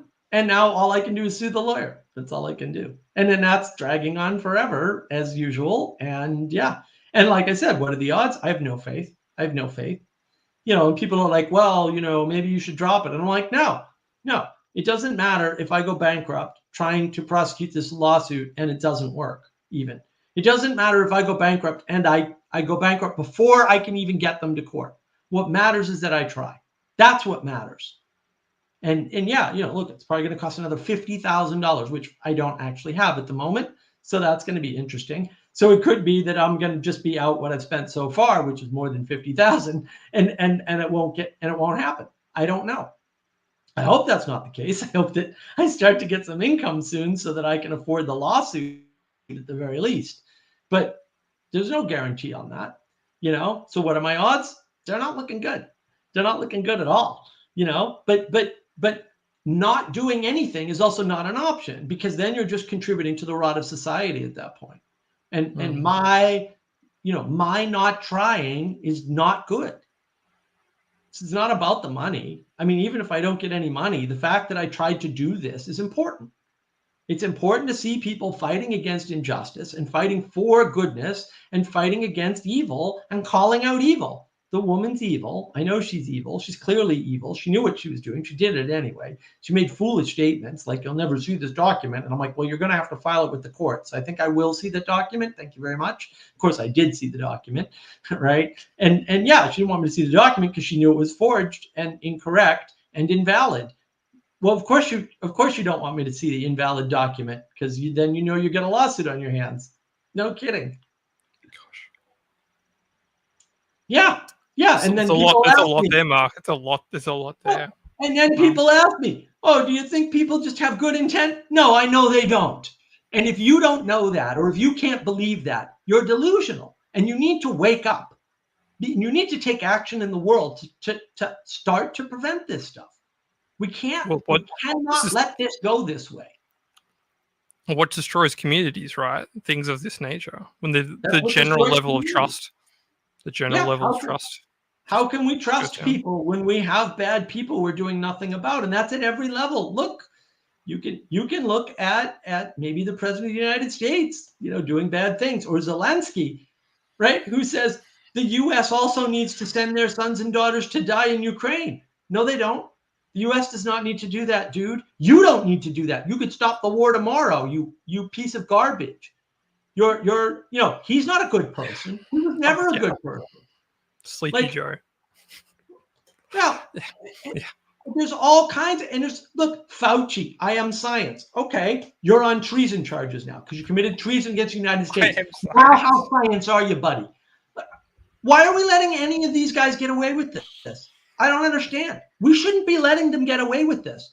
There's a Pentagon official who admitted, oh yeah, he admitted this on freaking TV, on the news. He goes, oh yeah, Nancy Pelosi came to us and said, is there a way we can stop Trump before the election? And yeah, technically that's a coup. She tried to start a coup. And he laughs about it. And I'm like, dude, you're in the Pentagon. You should have arrested her right then and there, and she should have gone up on trial. That's treason. Period. End of statement, full stop. Forget about anything Donald Trump did. That's actual treason against the United States. Trying to do a coup, asking the military, as the head of the Congress, asking the military to intervene in an election is a coup. Period. Why is she running around free? She should be up on treason charges. What the hell's going on? This isn't hard. Never mind all that money stuff. All the allegations of insider trading that go on with her. Put it that way. Oh yeah. Yeah. Well, yeah. Look, he's a total scumbag. Years ago, I think it was in the 90s, her husband owns interests in Guam. And so they were passing a minimum wage law. And the minimum wage law generally applies to Guam, which is a territory. It's not a state. And she got it. She tried to get it exempted. And I'm like, you shouldn't even be allowed to vote on that. Like, what? It's a conflict of interest. Why are we letting this happen? It's her husband's interest. Well, and they do nothing. This is the problem, is we do nothing about it. And then when somebody comes along like Trump and starts to drain the swamp, good for him. We'll try at least. He tried something. He did some good work. It didn't go far. He could have listened to Steve Bannon, because Steve Bannon would have had people up against the wall for sure. And I was like, yes, let's put people up against the wall. That's what we need to do. We need to call them out and get rid of them. Get rid of Fauci's cushy job. Trump was right. Trump was right. When he wanted to reopen in Easter, I was like, yes, you should reopen on Easter. That's what you should do. And then they somehow convinced him not to. And that was a big mistake. He should have stuck by his guns. He was right. He shouldn't have listened to those people. There's all kinds of, so Jesse, there was this whole dust up in Georgia over the election, right? Right. Now, aside from the 8.5-hour video that actually literally shows and proves fraud, 100% fraud that would flip the election all by itself. One video, one county, definitely happened. Aside from that, these guys did a phone call and somebody taped the phone call and they released part of the phone call to the news. The problem is, federally, that's against the law. It's completely against the law. And it's against the law to the point where what should have happened and what could have happened and what definitely for justice should have happened is the FBI should have investigated everybody on the phone call and seized all their records. And when they did that, they would have found that the state attorney general of Georgia knew about the fraud and did nothing. And that would have flipped the election, because that would have flipped Georgia. And what that means is that then Pennsylvania and Michigan would have had to deal with their bad results, and probably Arizona too. You know, because it only takes one state to start the ball rolling where people go, oh, this is possible. Because once people realize it's possible, then all of a sudden they take it seriously everywhere. Right? Yeah. And they didn't. First mover advantage, right? That could have changed the course of everything, but Trump had bad advisors. And I was just sitting there fuming. I'm like, the FBI should be investigating this independently. They shouldn't even need an order. They should say, this is against federal wiretap regulations. We need to seize the records and find out who released that phone call. And then when they seized those records, they would have found all the other stuff too. All the stuff Trump was asking about. And then he would have gotten what he asked for. And Georgia definitely would have flipped. And we could have thrown a bunch of bad actors in jail. Didn't happen. Oh, yeah. But this is the depth. This has been in the works for a long time. I love that. That podcast with you and Adam was that for me. I left a comment, but for me, that was like a lot of things I had already in my dyslexic manner started to map and started to see. I'm like, they're saying way better than I could in some aspects.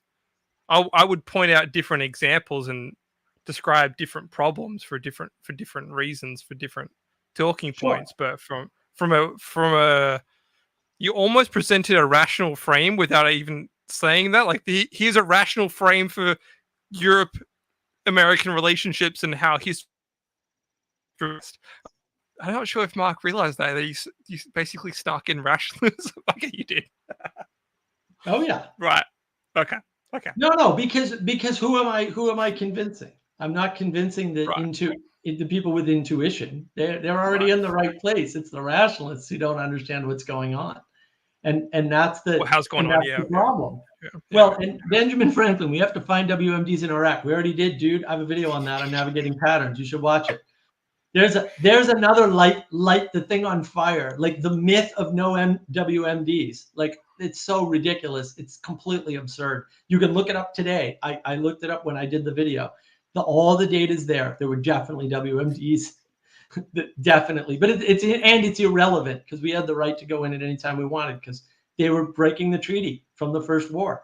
Like, you know, and I did another one on the Fourth Estate. That's another, you know, it's just like, what?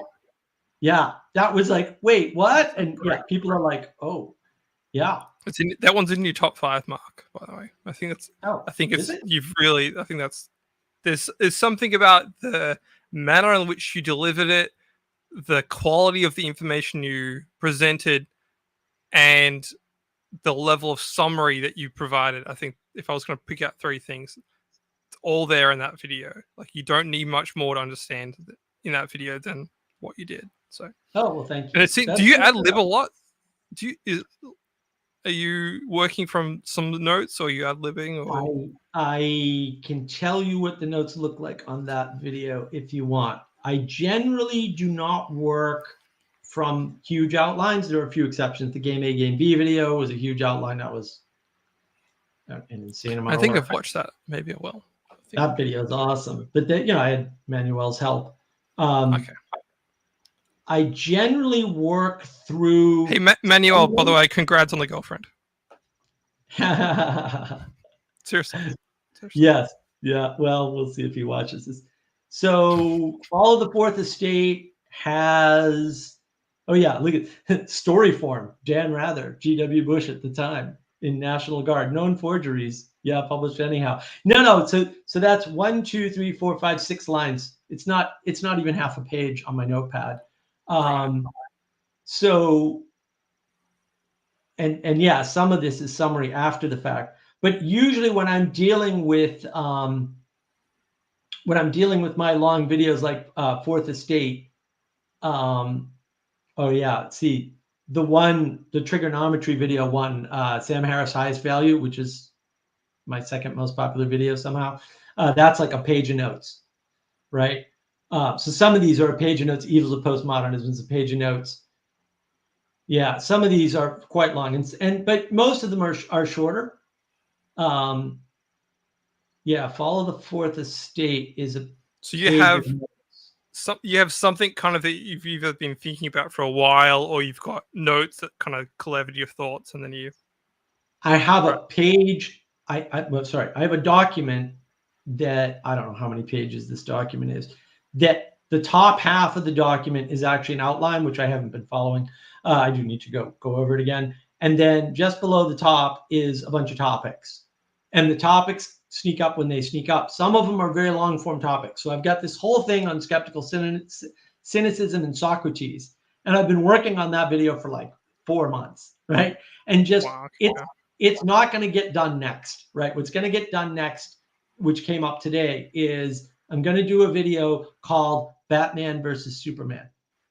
Okay, it is going to blow your mind, guaranteed. And that video, I have 2 in the kitty already. So one of those is probably going to get released. I've got like one on effective altruism, passion versus conviction versus expression versus emotional states, what is intelligibility, toxic framing, Plato's cave. Like I have all these, all these ideas, and some of them get combined and some of them don't, right? So, and then usually I distill them into some number of whatevers, and then I read that while I'm ad-libbing, but it's almost all ad-libbing, and most of the themes get discussed on the Discord server first in one way or another. And sometimes I just steal from Sally Joe because she's got it right. And I just have to put it into better words. What do you mean steal? What do you mean steal? Well, Sally Joe comes up with observation. So yeah, it's not really stealing, right? A lot of it is just Sally Joe will make an observation. And good ass steal. That's it's yeah. Well, she knows. I mean, see. Yes. Is she on? Here's Sally Joe now. Yes, Batman versus Superman and the absolute irresponsibility of heroes being anons. Yes. Because this is what we were talking about this morning, literally on the Twitter. Okay. And yes, Sally, you have colonized my brain. That I can confirm. But that's the thing. Sometimes she'll make an observation and I'll go, oh, you Muppets don't understand that. Let me do a video on that, right? Because I'm like, oh, I can see. And then usually it comes up through more than one person. Like Sally will say something and it'll go in my brain. Oh, I know 4 other people who don't understand this, right? Or who haven't come to the conclusion that she came to yet. Oh, I have to do a video on that. And then that'll percolate up. And in some videos I cannot do. So one video, I've been working on this institutional framing versus economic framing versus political framing video forever. And I just cannot find examples. And what happens is usually I'll like wake up and I'll go, I have examples for this now. And I'll just do that video when I can. All right. Okay. So my brain tells me, no, the narrative's there. Trust the narrative and go do the video. And I'll pick it up and I'll grab the notes. And sometimes I massage them and sometimes I just go with them. And then I just ad lib everything. And there's a few exceptions to that, right? Like I said, I did a page of notes for the Sam Harris thing because it was very important that I stated all the things I needed to state. So the Fourth Estate one is a page of notes because WMDs was a significant number of short notes, right? It's all ad-libbed, but the points are all written out. So all the points I used are actually written out because I wanted to make sure I made all of the points so that the rationalists didn't have a way out. Because what happens is people do this game like they were doing earlier, right? So they say stuff like, well, you know what? Their internal intent is good and therefore I don't have to judge them. It's like, no. And I know the second part is implied, but it's implied. Like, no, I don't care about their internal intent of goodness. They're evil, and that's that. And you can't make excuses for that. You can't say, oh, they're evil, but no, they're evil, and that's that. It's that simple. And so when you're building arguments like WMDs or Fourth Estate, you have to have a really tight argument because people will go, oh, well, it's just Dan Rather. So, just one incident. No, it wasn't one incident. It was one domino that caused a bunch of effects. And at any point, those dominoes could have been arrested, but they weren't. And it's the malaise, it's our inability or our unwillingness to interfere in the chain of causality that creates the inevitable situation. Nothing is inevitable. You can stand in front of the train and maybe it'll work. Now, you're probably going to get run over by the train, but maybe it'll work. And I'm willing to stand in front of the train every time. Like, I have no fear of lions. I've been homeless. So, to me, it's like, what's going to happen? I'm going to get homeless again? I survived that before. And if I don't survive it again, that's okay too, because whatever. But what's important is that somebody does the right thing. And if no one else is going to do it, so be it. But I'm not going to stand by and do nothing. That's not me. I have no fear of lions. I'm not sure how many things to bring in here. Do you know what Pareto's whole idea of foxes and lions? I think I've heard of it, but you'll have to refresh me. Yeah, okay. No, maybe I shouldn't go there. It's the idea that there's certain types of people who have more fox-like behaviors and certain type of people that have more lion-type behaviors, and you kind of you see throughout history the emphasis on which characteristics. I'll jump from that thought because I actually don't want to continue it too much because it gets into politics, and I don't like talking politics online. I really don't. Because I just don't think it's helpful. I don't think any discussion I don't think any discussion on politics online is actually going to solve anything. Cultural things maybe because people can actually see outside of themselves because they're seeing through other objects, so at least they're observing manifestations of things in the world. Yeah. We've been watching a lot of Westerns lately, and one of the things I've started to play with in my head is this idea of pacification, because you see a lot of patterns in the Westerns where someone has to step up into a place, and the townspeople are all just kind of passive, wondering. They all know what the problems are. Yep. But no one kind of wants to fill that gap, and it always happens to become an outsider or someone that's unwilling. I've been thinking about the phenomenon of not the pacification of what's happening on the story, but in one sense, stories are a reflection of the attitudes at the time and place that they're made in. So the stories aren't exactly about what's happening on screen, but rather what's happening when the people made them. And I wanted to actually float that by you sometime and see if that can be critiqued, or because I have an idea of that's true to some extent, right? It depends on what you're doing. So for example, and this is completely famous, I don't know why more people don't know about this, but Uhura on the original Star Trek, Nichelle Nichols, the actress, went into Roddenberry's studio one day or whatever, his office, and said, I know what you're up to. You're writing moral plays. And he's like, well, yeah, pretty much. Like, okay, guilty as charged. And do you want a job or not? Like, what are you doing? So that's the, he's casting the future. He's not looking at today. He's casting the future. He's assuming that the interracial kiss is no big deal in the 1960s, for example. Like, he just doesn't care. right? He's not worried about being canceled. That's why when people go on and on about race relations in the U.S., I'm like, well, they really were never that bad. Because in the North didn't have slavery. Never happened. It's not like, so slavery is a U.S. thing. Not all the U.S. had slavery, guys. The most populated sections of the U.S. didn't have any slavery at all. Sorry, ever. It was never legal. Never. Right? And so if you don't understand that, like, it's a big difference. Like, New England, there were no slaves in New England. That didn't happen. It just didn't occur. Right? That's the whole fight over slavery was over Massachusetts, and actually the Supreme Court ruling exactly on the wrong side of every issue all at once in a single fell swoop, causing a war. Congratulations, idiots. But that was a Massachusetts case. Virginia a big issue? Huh? Virginia had a lot of influence. Wasn't Virginia? I don't know too much about the American Civil War. Wasn't there a whole case with Virginia being a rogue state in itself? Because General Lee comes from Virginia, and Virginia was going to act independently from the other two big players. Well, Virginia is actually where all the army came from. So all the fighting was. That's why the Confederate flag, which is not the Confederate flag, because the Confederacy had a completely different flag. The Union Jack flag that they talk about as the Confederate flag is actually the battle flag of Virginia, period. It does not represent the South. It represents the Army of Virginia. That's what it represents. The reason why it's popular is because the largest contributor to the Army was Virginia.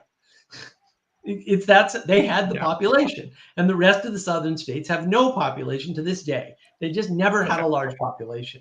And getting back to topic, right. So, but it's that sort of a story, right, that gets told that casts the past in a different light. So stories are not right. Roddenberry's writing in the future and assuming that the current is going to be better than it is, right? When you talk about the American Civil War, people are casting a story in the past, especially about slavery. It's totally wrong. And it's just a narrative pattern turned into a set of stories that they want to be correct to justify postmodern power narrative. So those are two examples of where I would critique your writing about the present. They're not writing about the present. You could make an argument. I wasn't saying no. Sorry. The idea was that they're not writing about the present, but the way the movie's made is a reflection of the police attitudes and circumstance of the time. Like there's a you could say there's a spirit that comes in to the production of something that you can't. It might supersede the spirit of the movie. Like something comes in and grabs that. Or like some movies, you don't know why, or some stories, even for that matter, too, grab the informal matter of the story becomes more interesting than the actual formal thing that it's about. Like The Exorcist is there's been a lot of Exorcist is a great thing. Like there was the Satanic Panic was starting to happen. Yeah. There was the creeping grind horror industry. There was and so but The Exorcist became a capture moment for how people felt about a whole bunch of other things, and they kind of projected it all onto The Exorcist. Where The Exorcist is not new in terms of it's new in some aspects, but the phenomena of that one. Yeah, the story pattern's not new. Yeah. Right? So for example, right? So there's a great talk that John Vervaeke did with Dr. Lantern Jack on YouTube. If you haven't seen Dr. Lantern Jack's channel, Ancient Greece Declassified, right? It's I've listened to a few things. Yeah, well, he did an interview with Vervaeke about how The Matrix and Plato's Cave are very similar, if not the same story. So why The Matrix when Plato's Cave has been retold 12 billion times, every other week, right? Why certain retellings of Shakespeare, modernizations of Shakespeare catch on and not others? These things are happening all the time, but only certain instances are getting highlighted. So that is something about the spirit. The story is not being driven that way. The story is just being driven by individuals who are seeing something at a certain point in time or want to retell something for whatever reason. It could be an economic reason, right? It could be a political reason. right? Because I would argue Roddenberry's whole goal was political, right? Fundamentally, Yeah, most, right? yeah, most likely. Yeah. Yeah, moral plays. That's a political framing, right? You can fit it in there quite nicely. Yeah, it depends who's doing the moralizing, right? Well, you don't. Yeah. Right. He's using the morals to change the political landscape and make an interracial kiss normal in the future, and it worked. Like, yes, that's how you manipulate politics. You use bigger frames. Politics is not the biggest frame; it's the smallest possible frames. Two items: left and right, conservative, liberal, whatever, however you want to frame it. I've said that many times, but yeah, I'll say it again. Right, right. But you use the moral plays to manipulate the politics. That's the correct way to do it, right? Some people are trying to use economics to manipulate politics. It's the wrong way to do it, by the way. Don't do that. Right, because then the confusion between the two as well happens. Well, they think they're being because people see the overlap, they don't understand that they're both bad frames, and then they go, "Oh, there's overlap," and then they get confused. It's like, well, that's because you're using the wrong framing, you idiot. If you see a paradox, your framing doesn't account for something. Use a better frame. If you see an overlap that you can't explain, your framing doesn't account for it. Use a better frame. If you can't disambiguate two things, those two frames are the same. You need a bigger frame. Like, I don't know what else to tell you. You can't magically Neoplatonism the thing and say, aha, politics works because the many in the one. Because Neoplatonism will fix all those problems. I agree. It's just a stupid way to fix the problems. It doesn't actually fix them. So when you look at the framing, what you see is the spirit changes over time. And as that spirit rises, we'll say the spirit of Satanism rises, all of a sudden, you've got this popular movie, right? And it just so happens that coincided with the spirit. You're not going to see that if you're looking across or down or across and down. You're only going to see that if you're looking up and understanding the emanation from above, right? Which is that fear around the breaking up of society as a result of the 60s and 70s.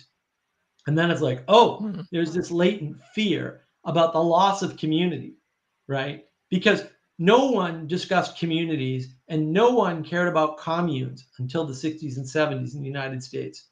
And that's when they became big deals. And you go, Mark, but they had them in Europe. Yeah, they did.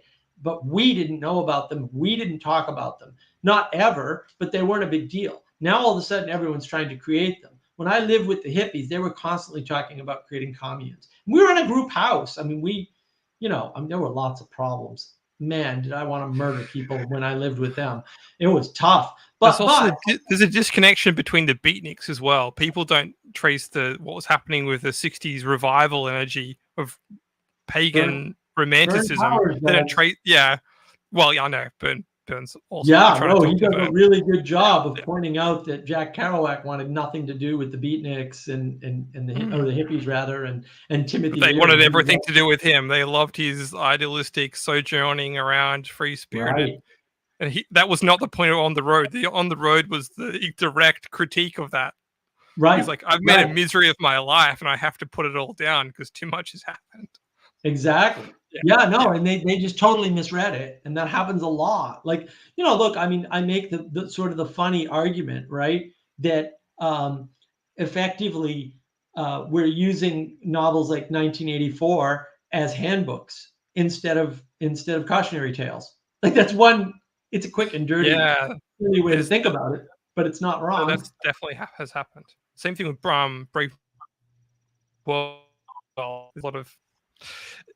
There's also, I'm not sure how much to get into this, but there's a particular pattern with Stanley Kubrick movies where Stanley Kubrick was obsessed about making his own movies, and guess what? People are obsessed about his own spirit that he made the movies in is robbed off in those movies, and people are just as possessed by those movies as he was possessed in making them. Let's say it like that. Yeah. Well, the passion rubs off on people. That's actually one component of creating a community. Why can I create communities? Because I have passion and I have boundaries and I know where I stand on things. So I'm planting a flag wherever I go. And then people naturally have a thing to be around now.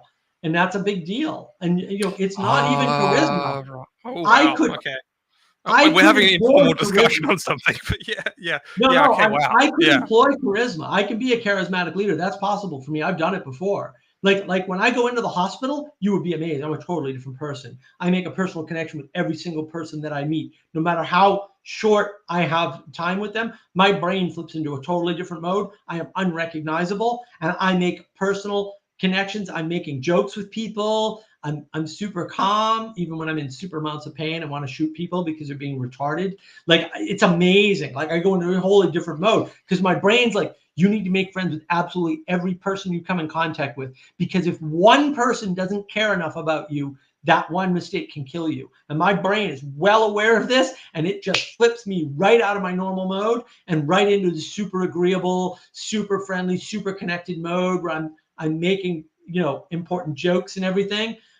Bang, it's unbelievable. I watch it myself. I'm like, how did I do that? I think back and I'm like, how the hell did I do that? Can I turn that on at will? The answer is I could. It's possible. I couldn't do it that well, but I could do it well. I could be very charismatic if I need to be. And when I consult for companies and stuff, totally different, right? Because I'll do whatever you want. If I know it doesn't work, I don't care. I can get paid by the hour. I don't care. It's literally, I'm a paid gun. I'm a hired gun, right? I'm a mercenary. It's like, fine. You want to build your software the wrong way? I don't care. I'm making whatever I'm making an hour anyway, right? Like, I'll consult you on that. Literally, you're paying me to consult you on that. I'll consult you. I'll consult you. You're not paying me for results. If I know your results are going to be bad and I warn you of that, then I've done my job. I'm worth the $300, $350 an hour, right? Like, no problem, all day long, right? But if you ignore me, I'm not going to be sad about it. It's not my project. I don't own it. I'd be happy to own it. That's interesting. So I want to address this. Benjamin Franklin, aren't monasteries basically communes? No, because communes are evil and monasteries are not. The idea that you can gin up a community or a commune just magically is bullshit. Monasteries are practices, liturgies around a higher ideal. When you set your community up around a higher ideal, everything changes. Aim matters a lot. The difference between a monk and a gypsy is pretty it's pretty far, pretty astronomical. I was going to say, yeah. Right. The hippie communes, I mean, almost all the communes, they're all gypsies, are either nudist colonies or experiments in polyamory. I couldn't be further from. Do they develop anything? No. Most communes are set up on a trust from some wealthy person, and they don't generate enough value to exist in the community independently. Monasteries do. Monasteries make wine, or they train dogs, or they, whatever. They do a number of things, right? And they offer refuge for mentally ill people. Communes don't do that. They'll kick you out if they think they can't handle you. They're very exclusive. Like, communes are basically small, little, evil, materialist attempts to control the world, and they fail on average, right? And monasteries are, pointed towards something higher. And this is why materialism doesn't work, because you're looking across the world and you can't understand it. One of my intuitions I have is that often limited objects carry more spiritual resonance than the open object. So, people find more, I'll use my own example. People find music more valuable when they buy it on vinyl than they do when they stream it online. And why is that? Well, that vinyl can't be used for anything else other than maybe a coaster, and then you're just damaging the thing. That's right. That's right. I want to keep you up, Mark. If you let me. No, it's fine. My ears pop every once in a while. It's fine. Okay. No, there is something important in the idol, in the symbolic representation of the higher thing. And if that symbolic representation is a cassette tape or an album or an 8-track tape or even a CD, that's significant. Right. That's significant. So I have a mug from Hawaii that I bought on my last trip on the Waimea Valley, which is a valley you can walk through over there on the north side of the island. Park one? No. I went there on my first trip to Hawaii, 12 years ago or something, more than that now, I'm sure, 14 years ago. The second trip, we went to the north side of the island, not near the Jurassic Park thing. That's on the south side. That reminder of the trip to the Waimea Valley is significant to me, right? And then I also remember there was traffic, which is weird. Traffic in Hawaii. They're having a surfing contest, and the North Shore is where the good surfing is. For those who don't know. And so we were going through to get the Waimea Valley. You had to go past the surfing contest because there was surfing contest, people crossing the roads, there was cars everywhere. And I was like, what the hell's going on? There's traffic in Hawaii? Never heard of such a thing, and only during that time of year or whenever the surfing contests are. So that's part of the problem is if you don't have that cup, it's harder to remember Hawaii. Mm. And it's a silly cup. Like I almost never drink out of it because it's fully painted. Because they basically took a photograph and printed it on the entire cup.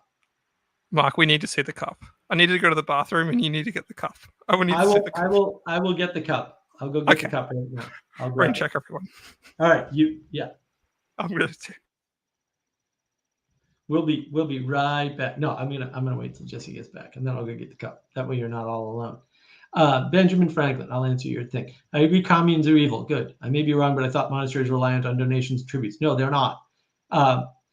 You should look into the history of monasteries. Most of them support themselves. They make things, whether it be wine or, whatever. They do take donations sometimes, but most of them are self-supporting. And all of the wealth of a community before King Henry VIII stole everything from all the monasteries was in the monastery. Soap, yeah, Sally Joe soap. The monasteries held all the community wealth. That's what they did. They actually functionally held the wealth because they took care of the poor always, and they took care of the mentally ill always. They always did these things. And so the monasteries were providing quite a bit of value. When the king sacks the monasteries and steals all the wealth, what happens is the community loses faith in the government, right? And then parliament rises. That's basically what happened. Like now you need parliament. And so the change due to the destruction of the monasteries is significant. Like it's an actual big deal that the monasteries themselves were destroyed. Because had the monasteries not been destroyed, a lot of the government systems that we have in place today probably would not exist. But monasteries support themselves. They're the least communist thing in the whole universe. And I don't know why. I mean, I think just people have simple models and they're too lazy to read, and so they don't get into it. But the 90s is the last time Catholic nuns are really represented on screen. If you want to trace a cultural route, you can see after 2000s, you barely see nuns on screen. Just if I get my cinephile hat out, you can trace that back. It's very hard to see people of that. That's part of the church recession of the church, and that's a problem. I'm gonna go get my cup. Yeah. You keep the people occupied. Oh, I keep the people going. Someone send me a question. How do I gotta look in the comments now, don't I? Too. Keeping the people entertained while I open up. Today I put in. I always usually like to switch the peoples around. So we have Van Gogh's, what is it called? In Args, when he's running around painting the countryside.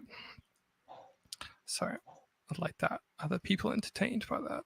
Here we go. Where's the chat section? Is anyone watching? 3 people watching. Hey, Sally Joe, I actually would really like to talk to you if you want to come on. That'd be interesting. What do you think? What do you do with a cursed nickel? Ooh, the limited object. What do you do with a cursed nickel? Oh no! Plant a tree. It's a trick question. It tells you everything about your soul just by your one answer. Well, Stephen King actually wrote a great book about that. Which I only half read because it's so terrifying. What's it called? I can see the thing. Something about things. Essentially, a demonic entity comes into a town and gives people exactly what they want in objects, and it ruins them. So. Oh, materialism confirmed. All right. Well, here's my cup. Wow, Wow. It's a photograph. Very pretty. Wow, It's it stretches around the whole thing. No, it's the whole cup pretty much. Oh, wow. I mean, a little part that's not, but it's the whole thing. It's like a panoramic photograph printed on the whole cup. Wow. And the Waimea Valley is gorgeous. By the way, if you get over to Hawaii, go to the Waimea Valley on the North Shore, Okay. at least for one day. It's quite good. Yeah. And that's but this is an icon. I have another icon. I didn't grab it, but I have a Sargon of Akkad cup from Sargon of Akkad, you know. So he was selling large just with Sargon of Akkad on it. You know, it's very small, but again, it's a symbolic sort of an engagement. And actually, I don't like it because it doesn't hold as much liquid as this one, which is my teacup, which is appropriately teacup stained the way the Japanese do it, because I'm not stupid. If somebody else watches this cup, I'm gonna freaking scream. It takes forever to build up that nice, yummy tea crust. But yeah, you know, it's a great cup. I'm happy that like Father Eric drank out of it when he was visiting me. See, it says Waimea Valley on it and everything. So it's, you know, it's cool. One thing I'll tell people when they travel is they should actually buy some fashion when they go traveling, because there's nothing more. Exactly. What's that? Is that from Hawaii as well? Oh yeah. All my Hawaiian shirts are from Hawaii except one. Authentic. There's only one Hawaiian shirt that I own that I did not buy in Hawaii that I got way before I went to Hawaii. Well, I bought this beanie when we went to Japan, which is when Christian and I properly fell in love. But all the photos of us in Japan are with me with this dorky beanie that I bought on the third day, and all the photos of me, I basically bought the beanie and never took it off because one, it was cold and I didn't realize how cold it would actually be in metropolitan Tokyo. But yeah, so you couldn't separate me from this beanie. I threw out a bunch of the other clothes that I bought at the time because I just wore them out too much. I just bought all these jumpers and all these shirts and a bunch of other things. I just wore them out, and I couldn't wear them without getting the pit stains and other things like that. So I just to get rid of them, which was sad. But the beanie survived. So, but it's important to have these limited objects that have that resonance, that have that spiritual quality to them. As you said, they're the icons. Yeah, right. So. You need the material, right? But the material has to serve something higher, something emanating from above, like your trip. Right? Your very expensive trip. Like, this is a ridiculous trip. We stayed at a resort. I paid for the whole thing. Right. It was hugely expensive. It was like $5,000 for 10 nights. You know, it was, you know, but you know, and I got, so the pictures on the wall, right? Those are actually from my Nikon camera. I sat out for an hour with the Nikon taking pictures of the sunset over the ocean in Hawaii, in the North Shore of Hawaii. I never got, it was too, I didn't wake up. I was still having problems. Waking up in the morning. I never got a sunrise picture, which is what I wanted. And at that resort, you can see both over the ocean. It's at the right angle in Hawaii that you can see the sun rise over the ocean and set over into the ocean. My favorite. Yeah. Yeah, it's called Turtle Bay, the Turtle Bay Resort. It's super expensive. But if you go to Hawaii and you can afford to go to Turtle Bay, highly recommend. See if you can, you know, and we get good weather. Like, we got really lucky. You have to get lucky too. Oh, yeah. The lucky romance beanie negates the nickel question. Okay. We don't need a nickel question for Jesse. But the cursed nickel question is an interesting question because it helps us to determine where somebody's stuck. I can talk about my romance if she wants, but we'll talk about the nickels just as much. What would you do with an? I had actually wondered about this because I think people watch horror films. So you go. Well, look, here's the problem, Jesse, that I have. We've been having this fight with Sally because sometimes occasionally she's wrong about something. The original formulation was better. What would you do if I handed you a cursed nickel? Ooh, the personal connection. That's the sneaky proposition. Because that's what you're doing there. You're taking it away from the object into the personal connection. That you're adding a bunch of things in that matter to the answer. So yeah. Because I'll give you one trick right away after you get an answer, and I'll tell you what, because we have one person answer this. I would call it the wrong way immediately. You could make a wish with it, actually. So you could try in the Christian sense to use it as a force for good. So no one has access to it anymore because in the wishing well. So it depends on what your metaphysical beliefs are. But you would throw it in the wishing well. Is that your answer? You could. You could. I'm saying that's one thing. No, I want your answer, dude. Like it's a personal answer. I hand you a cursed nickel. What do you do with it? My original answer was you could plant a tree with it. You could literally just bury it in the ground. Forget about it. No, that's a good answer. That's fine. Yeah. For the sake of conversation, let's go with answer 2. You try and redeem the object and you throw it in the wishing well. That's great. All right. Well, that tells us a bunch about you. What if somebody said, "How do I know it's cursed?" Now what do you know about them? How do you know it's cursed? Wow. No. So if somebody, if you have a human being whose answer is, "How do you know it's cursed?" You know a bunch about them immediately, right? Right. They're a rebel who doesn't want to cooperate. This is one of those. Do you like coffee or tea? Well, no. Look. Okay. They entered into the question, right, and they immediately rebelled against it and rebelled against your authority in asking, in claiming that it's a cursed nickel. Right. So they want to cooperate with you, but they also want to rebel against your framing immediately. Okay. Like, what do you mean? How do you know it's cursed? It's like, so you're questioning my authority, even though you entered into a game with me where I'm the authority because I asked the question. Like, what's that about? Like, you can see psychologically there's something going on. And then I think it was Manuel answered that he would keep it. And Sally interpreted that as, oh, you're keeping it because you want to keep it out of somebody else's hands. That's good. You wanted to redeem it. That's good. See what I mean? Like, you can tell. Right. I like this.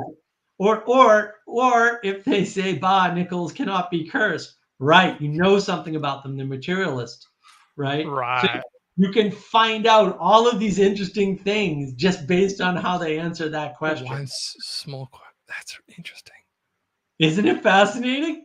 Wow. I'm going to use that now. You should. We've been trying to come up with a list. I don't know how much of a list we have. I have an argumentative one where I say something ridiculous like there's no such thing as pop punk. Pop punk music doesn't exist. And then they have this category chaos. They're like, no, it does exist as a category of music. I'm like, no, you can't have pop music and punk music in the same thing because they're two completely different sets of patterns of music, as well as traditions of music, as well as types of people. Like, it's pop music, but you just don't want to admit that it's pop music. You want to be, it's just edgy or something. It's black, white, and pink. Yeah, exactly.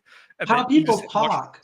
Well, how people talk and how they frame things tells me a lot about them right away, and tells me where they're stuck. Right. So if somebody starts going on about dopamine and won't let it go, even though you prove to them, no, dopamine is not the thing, then you know they're stuck in a materialist frame and that they're looking for material to manipulate them in the world. It's like, yeah, but material doesn't manipulate you. It influences you, but it doesn't manipulate you that way in the world. And so you have to kind of like back them out a certain way. Right. And hammer, you see how I do it. I just hammer people on stuff like, yeah, but that's not true. We know that's not true. And now what? Right, because it's like, what are you going to do when you realize the materialism isn't serving you? Because it's not. Because science basically tells you materialism is going to serve you. We're going to use science to make materialism. It's magic, right? We're going to use science to make materialism serve your ends. It's like, no, you're not.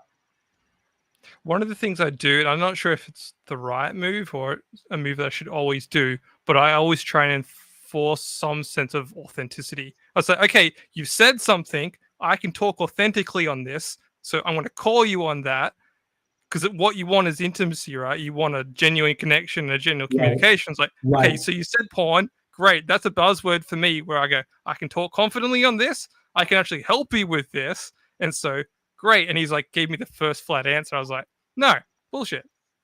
Go further. You've got further. It's an issue. It is an issue. He's like, oh, it's not an addiction. I'm like, well, now you're fighting me with the terms about what is an addiction. I'm like, so it is an addiction. So you do have a problem with it, or you had a problem with it. You haven't dealt with it because the root of the problem is not the actual behavior necessarily. It's all your beliefs and everything you're bringing that's causing you to make this action to have that sense of real relief, which is what you think is the materialistic pleasure that you're getting out of it. It's like, oh, I do porn because it gives me dopamine. It's like, no, you do porn because you're living in a bad story and you feel like you've got the weight of the world on you. And so that's your means of escape. So, right. And we can help you with that. You can learn to not escape the world. You can learn to carry your own burdens. That's what I would say to Mr. Blue Jay. If he's still listening or wants to listen to this, you can learn to carry your own burdens. It's tough. It's brutal. Mark's been through a bunch of different things. I've been through a bunch of things that I haven't committed. But you can actually learn to walk with the weight of the world on your shoulders. It is possible. Yeah. Right. Yeah. No. And you need help, and you need a framework that helps. And so you need some big framework, like a religious framework, instead of some small framework. I mean, that's why I think culture war isn't a war for different types of culture. It's a war for culture or no culture. Because BLM is not going to hold the culture. Climate's not going to hold the culture. These things are not big enough frames to hold the whole culture together. They're not big enough to have a culture. They're only parasitic little cults. I also found it weird that I got pushed back on the idea that, okay, he says he wants kids. I was like, you're not going to have kids because you don't have a relationship yet. And they'd be like, also, you need to focus on yourself to build yourself up. I'm like, no. That's not how it works. You get yourself enough together to get into a relationship, then you have, or just be in a community, which is another word for relationship, really. Yeah. I'm in a relationship with Christina, but it's also a community of two people or no more, because that's what the rule we've defined. So we agree with that helps our relationship. This is a small community of two people. We happen to live with each other and share values and see the best and worst in each other and try and help each other. And that's what ultimately that's actually grown me up the fastest. I'm still a child in some ways and trying to deal with that, but well, if you're trying to be ready to have kids, you're screwed. You cannot possibly, this is the lie of informed consent. You never have informed consent for doing anything ever, because you never know how things are going to end up. And it's always a problem, right? Because then you're always like, well, had I known I was going to feel bad after this thing happened, I wouldn't have done it. Really, genius. Thanks. That's like every other decision I make in my life. Like, get over it. Like, stop crying. And we keep coming up with excuses for that. Like, oh, I don't think I'm ready for kid number 3, or, I don't think I'm ready for a relationship. It's funny. So there was on Bridges of Meaning Discord, there was a marriage crisis chat. And what we figured out was these people didn't have a marriage crisis, because the marriage crisis chat was basically people who were married, who were struggling, who want to talk about their struggles. And then a whole bunch of MGTOWs and other people come in and they're like, yeah, you know what the marriage crisis is women won't marry me. And that's the real, it's like, no, dude, that's not what this is about. What you're describing is the dating crisis. And then of course, Sally Joe, being her brilliant self, says, no, they don't have a dating crisis. They have a hello crisis. It's like, yes, they won't even say hello to a woman. And they're worried about the marriage. It's like, dude, you're skipping a few steps here, Mm-hmm. And then and then people don't understand what's really going on. So I've complained about this before, but it bears repeating. Because I somehow when things don't get the appropriate response, right? You don't get that moment, right? So ages ago, although I don't think it's changed much, I used to read a lot of the dating profiles, and these women would have dating profiles where they're like, I don't cook, I don't clean. I have my own house and my own career. Don't clean. Right. And then it's like, well, what exactly are you bringing to the relationship? Because right now I can buy that cheaper elsewhere. So, and I don't think they realize it. And then there were a few instances of this where they would go, I don't want you to be like the last loser that bunked out on my couch. And it's like, well, you kind of, if you want to have somebody with you, either you're moving in with them or they're moving in with you. And if you're the one going, I have my own house, and I have my own car, I have my own job, then why wouldn't somebody move in with you? Like, Where's their motivation to provide for you if you're bragging that you provided for yourself? And they didn't understand the signals they're sending. You're telling somebody to come in and live on your couch and not work. You're telling them that. And then you're upset when they do it. It's like, well, listen, honey, I got news for you. And people don't get it. It's like, this is the way people are thinking about things. And the number of people I would talk to, and they would be like, well, I don't cook. And I'm like, oh, really? Well, how do you eat? And they're like, are you saying you cook? And I'm like, well, of course I cook. Like, what? How else do you eat if you don't know how to cook? Like, what are you doing? Are you actually just eating out all the time? It's hugely expensive, like not recommended. Yeah, and so that says a bunch of different things, doesn't it? Just right there. You have no actually end goal if you have no big goals in your life if you're constantly eating out. Because what are you putting your money towards? Right. And so they'd be shocked. And I'm like, well, what the hell's wrong with you? Like, I don't. And then they'd be like, well, why don't you want to be in a relationship with me? And I'm like, are you kidding? Because you bring nothing to the table. You're offering me literally nothing. I would have to do all the cooking. You say you don't even clean. I'm not doing all the cooking and cleaning for two people. Do you clean yourself? That'd be my first smart ass answer to them. Like, so you clean yourself, right? the other things you have to offer, I can get on an as needed basis for a small amount of cash. Like, really, at that point, like, what are you saying about yourself? And do you realize that's what you're saying? Like, do you even understand that you're only? And then women are like, well, I don't understand why men only want one thing. You're actually only got one thing to offer, honey. I don't know what to tell you. Like, what is wrong with you? There's also, I think maybe it's a logical fallacy. Is that, it's a logical fallacy in the sense of the framing that you have to be all put together in order to be in a relationship. So it's like perhaps it's better for you to be slightly chaotic and get into a relationship, because then you two have something to work on, something to do together in some sense. It's like she's probably not that good, and maybe I can help her. Maybe at least we can participate in something. Exactly. Well, you can grow together if you both need to grow. If one of you thinks you don't need to grow, then the odds are you're going to be need to grow. You're going to be a tyrant in the relationship. And exactly, that's how that happens. The tyrant in the relationship is the one that believes they got nothing to grow on. They're like, I'm done. Like, I'm finished. That's why you need to listen to me, because I know what I'm doing, because I'm all together. It's like, that doesn't sound like a good relationship to me, but I understand why people get caught in it. But they don't even see that that's what they're signaling. Like, they don't understand the signals they're sending out. Signals. Maybe that's a video I should. I had thought about, okay, this is a really strange connection. I wanted to do a small, and still think I will do this, I think, as part of my Waking to the Muppet Crisis micro podcast, which I'm seriously, I have all these observations. Maybe I could distill them down into like little 2-minute videos. I wanted to do a whole series on the signals in Fast and the Furious.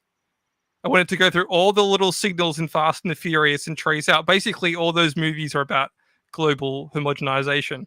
Like the first movie's authentic, and by the time you get to Fast 9, you're like, who are these people? What is this about? Are they in the CIA? Right. Like, who are they working for? What's like? It's completely not about cars. It's not about the characters. Like, what is literally just action stunt.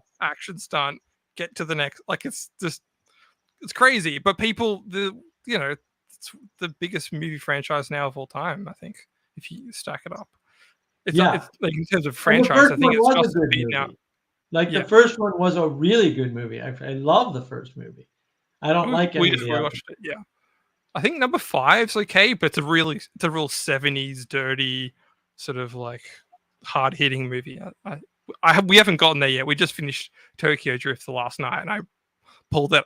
I do this bad habit. If I'm not enjoying a movie, I'll just start pulling it apart in front of her. I'm like, look, what is this?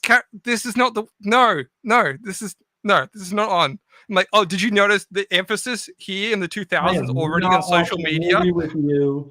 As if I don't enjoy it. As if I don't enjoy it. I'm not taking a chance on that. Like, I can't introduce you to Real Genius. You might pick it apart, and then I have to kill you because it's a hysterical movie. Real Baby Geniuses or Real Genius? No, Real Genius.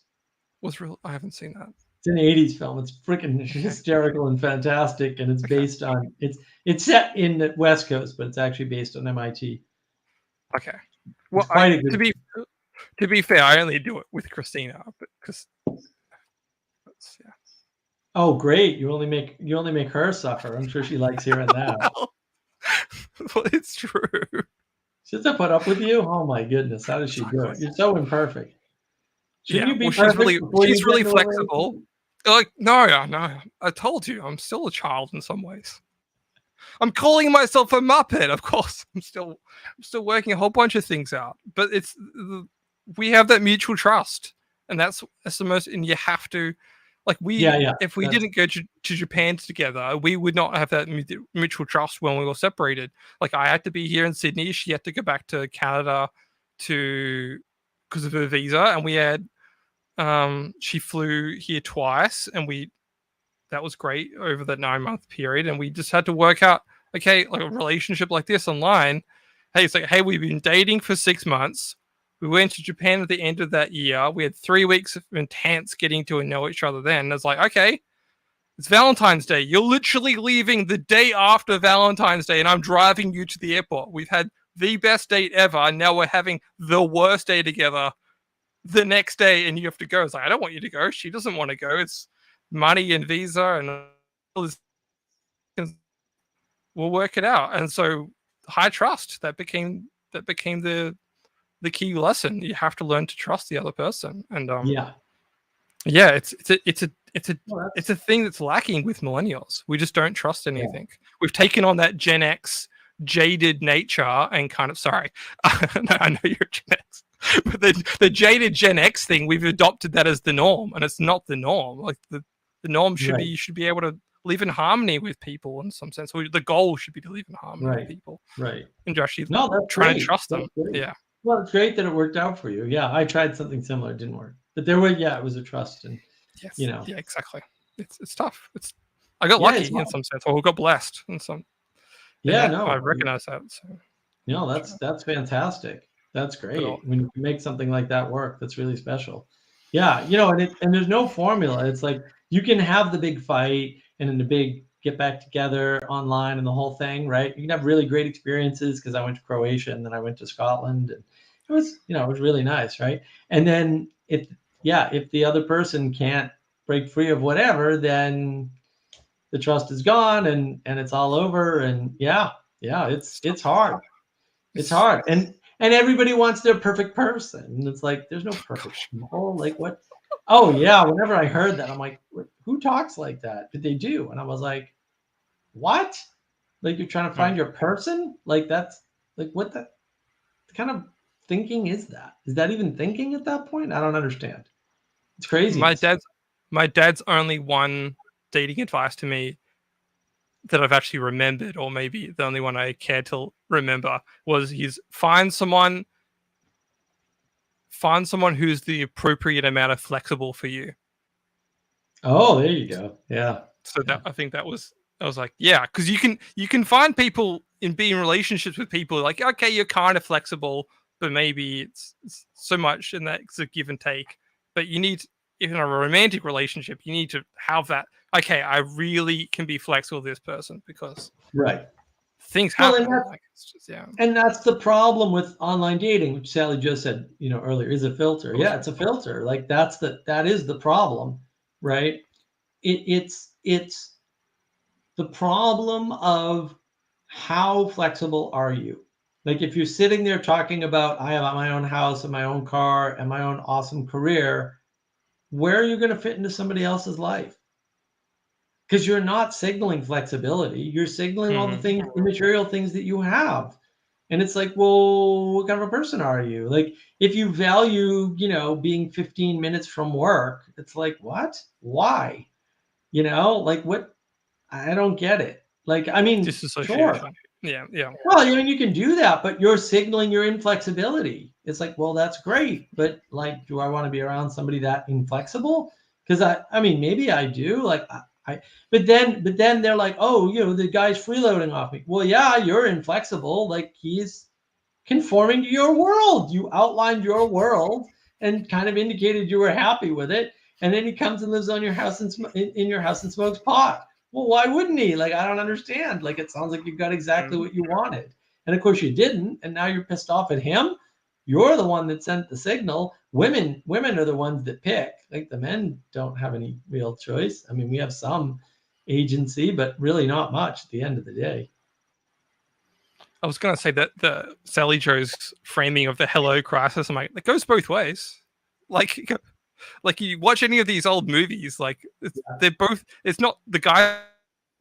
Not producing. Sorry, is not pursuing the girl necessarily. As they both just said hello to each other in some way, and then things start happening, like Pride and Prejudice style. It's just like, oh, yeah, hello, don't really like you, and then all of a sudden, no, actually, I do. That pattern's universal. Actually, all the good romance movies have that pattern. Well, and usually the first interaction is bad. Yeah, it gets fixed later, right? They had some sort of jarring experience, or someone was rude to somebody or whatever, and the pursuit continues for whatever reason, or an accident happens and they bump into each other again, and then it changes. There's usually that element. If you go back in movies of the 50s and 60s that are romances, that usually happens. That pattern plays out that way. And in a lot of movies that happens, right? I mean, it kind of happens in The Matrix, right? First, he's just in awe of Trinity. You're Trinity?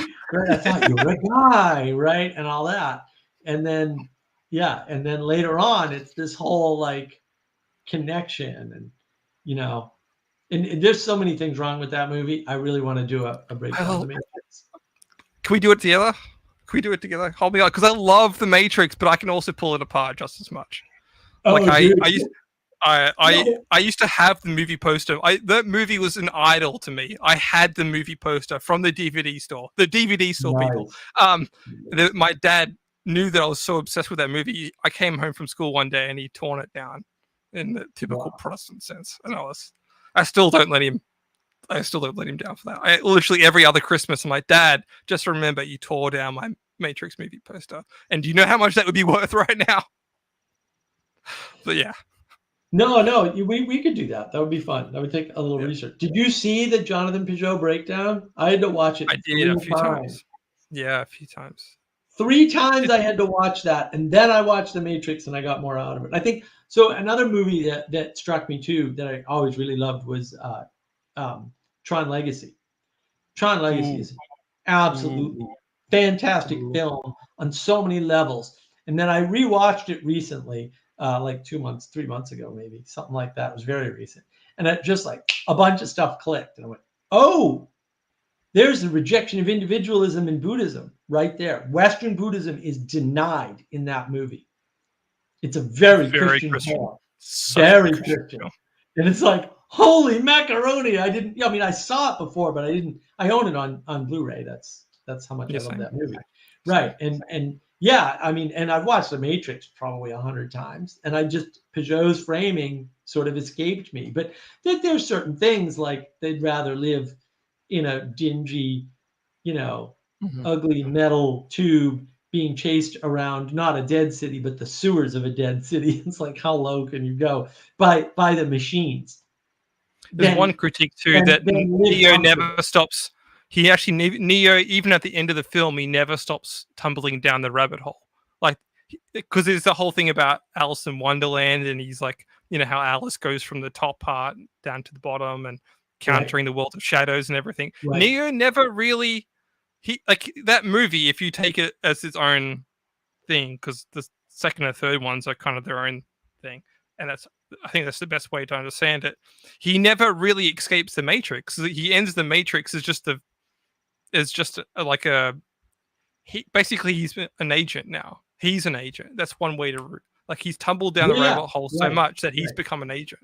Like he ends in the Matrix, breaking the rules like Agent Smith does. Yeah, and people don't recognize any of this. And they're like, really? You'd rather live with a bunch of wackadoodle strangers in a totally diverse, grungy submarine underneath the ocean, being chased by technology constantly, hunted down by an AI in the sewers of a dead city, then sit and eat a steak at a nice restaurant and be important? Because I love steak, so I'm all in on the steak. Sorry, I'm not eating the goop. I'm not eating it. I'm not doing it. Well, they never I think it's not until have you seen the fourth one? Oh yeah, I saw them all. Okay, yeah. So the fourth one is maybe I'm wrong, but I think the fourth one is the only other time they show you the process of freeing someone from the Matrix, which is what he ends the first film on, saying, I'm gonna have this new communist revolution. I'm gonna free the peoples. I'm gonna become the Ubermensch. I'm gonna, Animatrix. Animatrix is all the freeing. Animatrix is great. The Animatrix is great. Yeah. In some ways, the Animatrix is better than the Matrix. Yeah. I can stand behind that. But I'm gonna pull that out now because I haven't seen it in a while. It's a good call. I should never have sold my box set. I went through a really bad phase of throwing out all my DVDs. What? I moved over here from Adelaide to Sydney because originally born here in Sydney, and then when my family moved to Adelaide, and Dad became church pastors over there in Pentecostal church, and then I came back here and did a bunch of different things, did at music college and everything. But in that process, I came here and I was kept having to move around to different flat shares and everything. So I just got rid of all my DVDs. But since we've been together, I've been collecting as much as I can. But yeah, I got rid of my Matrix DVDs.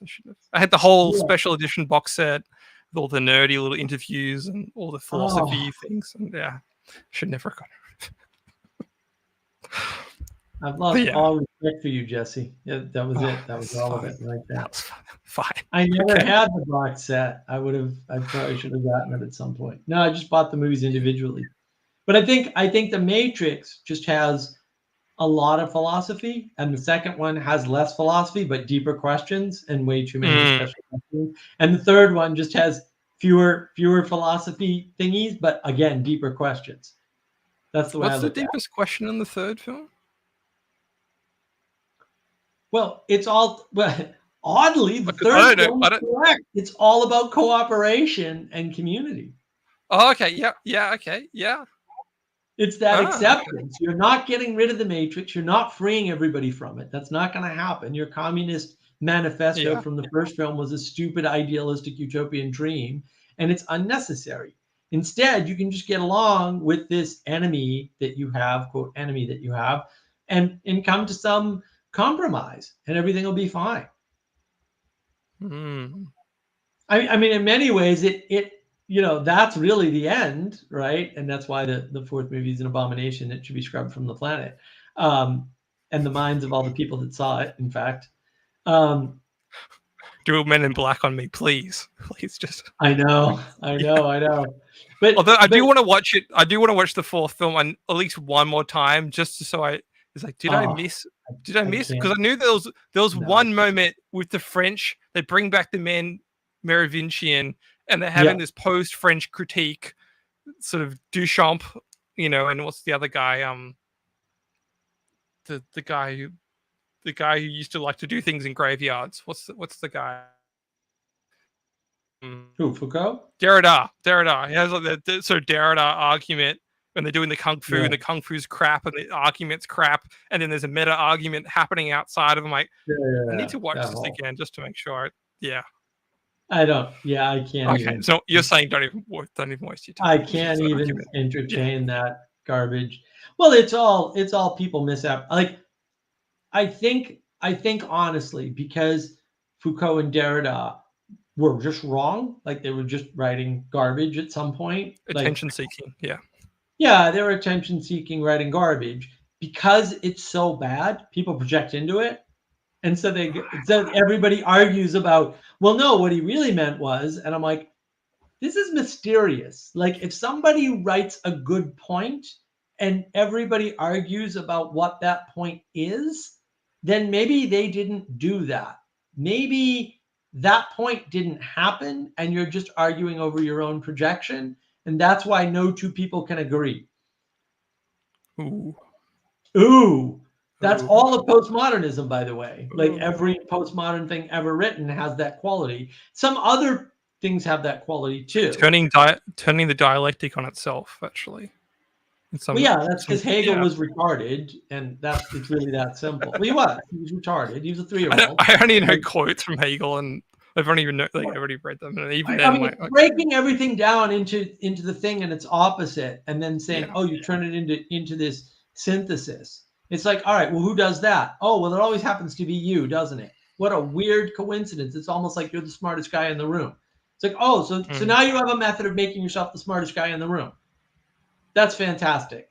I'm really happy for you, but also you're an asshole, just to let you know.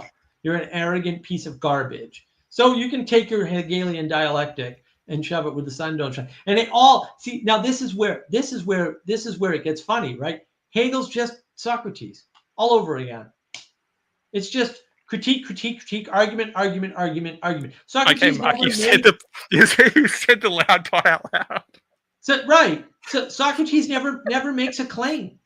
And so nobody can use the Socratic method on Socrates because he just avoids making a claim. Look, I love Socrates. I use that trick all the time on all kinds of people, like all the time. I use that trick constantly. People go, what about your religious affiliation? And I just refuse to answer. Why? Because I know the postmodern trick and I know how it works. And if you don't identify, they can't get you.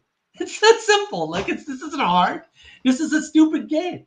They fool you into believing that you have to play by their rules. And of course, I don't play by anybody's rules. And so you can go to hell, right? And then the funny part is when people get upset, they'll often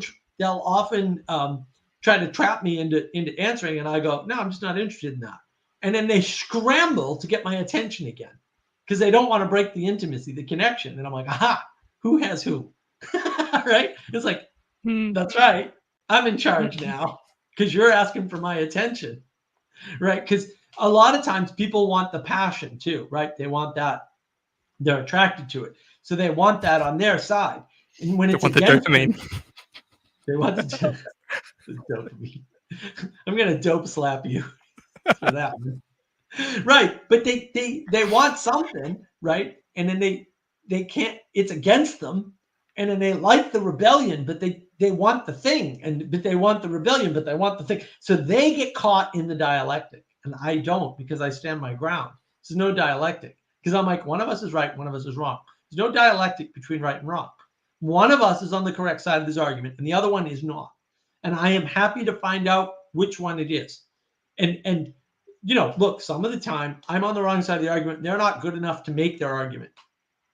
Oh well, you lose. Sorry, because I'm not out for truth. I'm out for truth, beauty, and goodness. And if it's not good, because that to me is always my aim, then I'm not playing. Like I'm not in.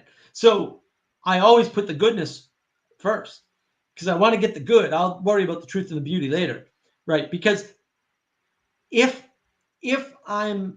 there's not a truth there, it has to serve the good for me to see it, or for me to care about it, or for it to even exist. Because if it's untrue and not good, I don't care. And if it's true and not good, I don't care. So the goodness has to come first. So if you can't win the argument, even if I'm wrong, we're both not pursuing goodness anymore. You have to be pursuing the good, right? This is part of the trick. Like you want to defeat dialectic, that's the formula. I mean, that's not the whole formula, but that'll lead you to the whole formula pretty quickly. It's like, oh, you pay attention to the good and the beautiful, and you let the chips fall where they may, and you don't let your enemies identify you in any way, shape, or form, or put you in a box. You force them to explicate everything. Right. Okay. Right. Taking notes. I'll come back and listen to this later. The goodness is 6 hours in, Jesse. I know. The goodness is the hardest part to get people back. Is to get people back into a common sense of the good. I think maybe this is me reaching for straws, but helping people to understand signaling may actually be one of the keys to that. Yes. Because if they can't understand the signals that they're receiving and sending, how can they understand what's good then?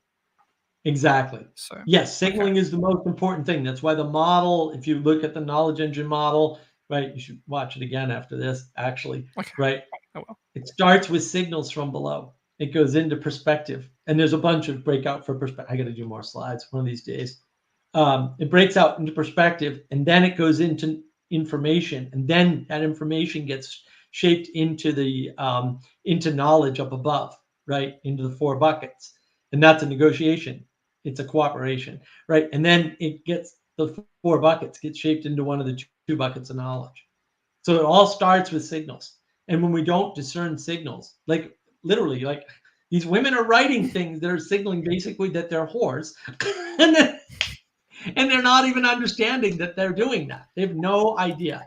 And it's like, really? And yeah, that's part of the discernment. But what am I doing when I confront somebody and say, no, you have to be true, good, and beautiful, or this conversation is not going to go that way? I'm using the Socratic method to point them at the fact that they don't know what the good is. They don't know what the true is, and that they don't know what the beautiful is. That's what I'm doing.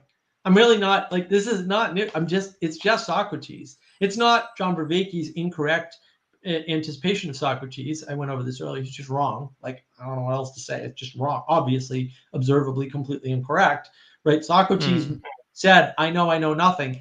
And he acted like knowledge was not important. That's why he did this. That's what the Socratic method is. It's teaching you, you don't know anything because you're a Muppet. Well, obviously, I'm a big fan of explaining to everybody that they're Muppets. That's the whole Muppet thing. Like, that's what you Muppet. Like, that's why Muppet. All right? You're under control of things emerging from within you to some extent, right? That are causing you to do things, and you're not paying attention to the signals either from yourself or the signals that you're giving out as a result of being a Muppet. And so the world is acting in a way that you can't understand, and you're trying to frame it with stupid things like politics and economics and other dorky frames. Right. Well, there's a ton of frames. Yeah. Well, one thing gosh, the biggest symptom of them all. One thing I actually thought of doing, and I'm not sure, again, just playing. What I tend to do is I ruminate on things for far too long, and either then if I keep ruminating, okay, I've got to do something about it. But for me, that's how I work. Maybe it's wrong. Maybe I just need to try things. But one of the ideas I've had for the Micro podcast was literally to listen to 15 minutes of Awakening from the Meaning Crisis, make a question and answer while I'm doing it, but then just do a reflection of, did I understand what he said in the last 15 minutes or not? Because he uses so much jargon. It's like, okay, maybe that might be an interesting way to do the Muppet Crisis thing. That would be like, okay, John. It's like, okay, you've talked for 15 minutes. What did I actually learn in the last 15 minutes? Because I've got to episode 9 as like, he said so much, but I don't know if I'm following it all. And I'm like, that's part of the problem then. Like, there's 50 episodes. Right. You should be able to comprehend. Like, when you listen to Peterson and the Maps of Meaning, you get a good sense. You might not get everything, but you get a good sense of where everything's coming from and how it all fits in together. It's very tied together. Yeah. Right. Yeah. So, well, but Peterson's doing a pragmatic thing, right? That he perspected over years, right? And is informed. John's been working on this thing for a while, right? As well. The Awakening from the Meaning Crisis thing, or did he kind of just pull it out of a hat? Well, but let me finish, and then I'll go over the history that I know. So what Peterson's doing, and Sally Joe again pointed this out to me, Peterson's in front of a class talking to people while he's making his argument. John's argument, as far as I can tell, and I might be wrong about this, but actually probably not, because I talked to Anderson Todd and Amar and some other people who are close to John. Okay. He's been making that argument privately to other intellectuals. Right. But what he's doing is not pragmatic. He's creating a science of meaning. I'm going to stand by that forever. And it's very useful. Obviously, I use it all the time, right? Framework and a bunch of language, right? And the reason why there's a problem with understanding it is not just because of the density of material, which is way above the average college course. First of all, it's already the length of 2 average college courses.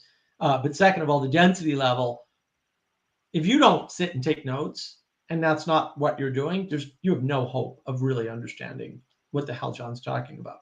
But also, he has some very bad axioms in there that he states over and over again, like we can't go back and we can't live in a children's mythology, right? Those are the 2 big ones that I rebel against because I knew they were wrong instantly. And they're wrong. Those are both incorrect statements.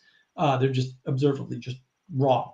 He bases a lot of his progressivism argument on that. And I have a video on progressivism on navigating patterns. If you haven't seen it, it's wonderful.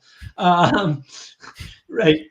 And because of that, if you're not tracking the fact that those are starting axioms, you won't be able to put together the whole picture.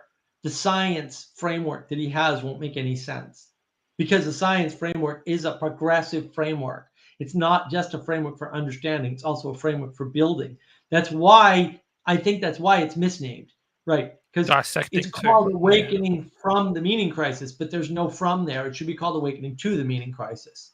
And actually, when I said that to Anderson Todd, he was like, right? They took it very seriously. They were like, oh, wait a minute.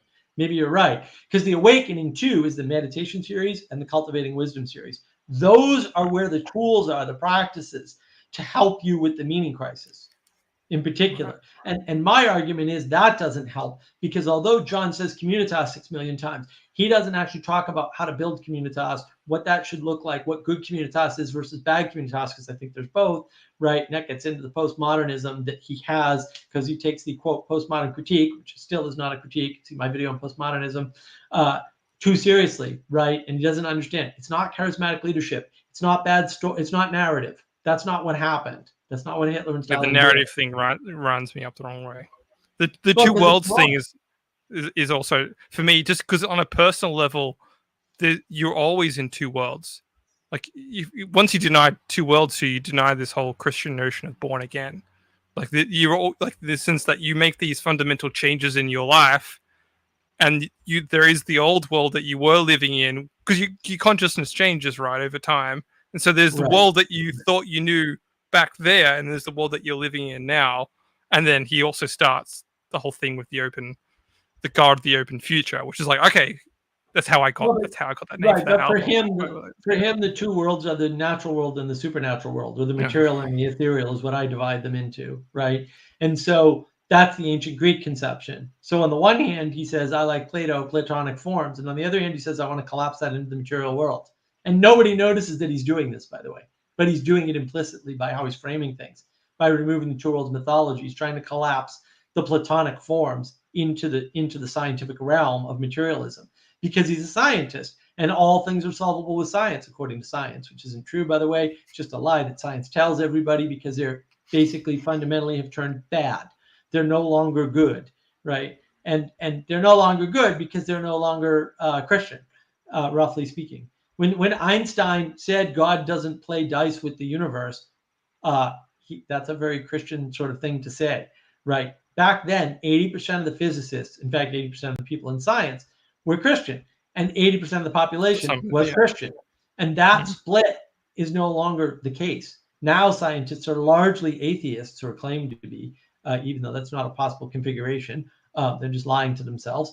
And so science is no longer tilted towards the good, because the thing that tilts you towards the good is ethics or religion. Religion is how you get a sense of ethics, that you need all those tools. All the tools that John talks about are just Christian tools carved up. It's practices, ritual, Ritnar, steal the culture. Right? All of these are just ways of carving up the Christian story, right? Or the whole of Christianity into pieces, so that you can science each one individually. But like dissecting the frog, you have to kill the frog to do it. And you can't resurrect the frog. Now you're trying to do Frankenstein's monster again, and it's going to be heartless. So no thanks. Heartless in all sense of the term. Gosh, so much you said that. Maybe a point to end on is like, I always found it weird. This is one of the things I wanted to start my little pod with, was this whole idea of frame breaking. One of his first axioms is the 9-dot problem. And he snuck.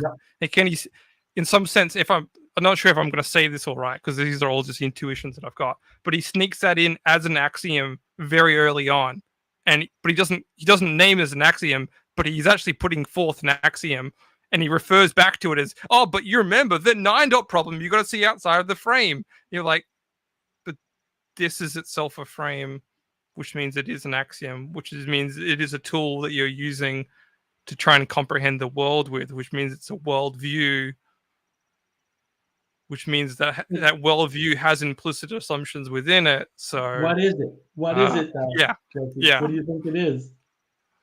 Postmodernism. It's a denial. It's a denial of all postmodernism is a denial of valid frames.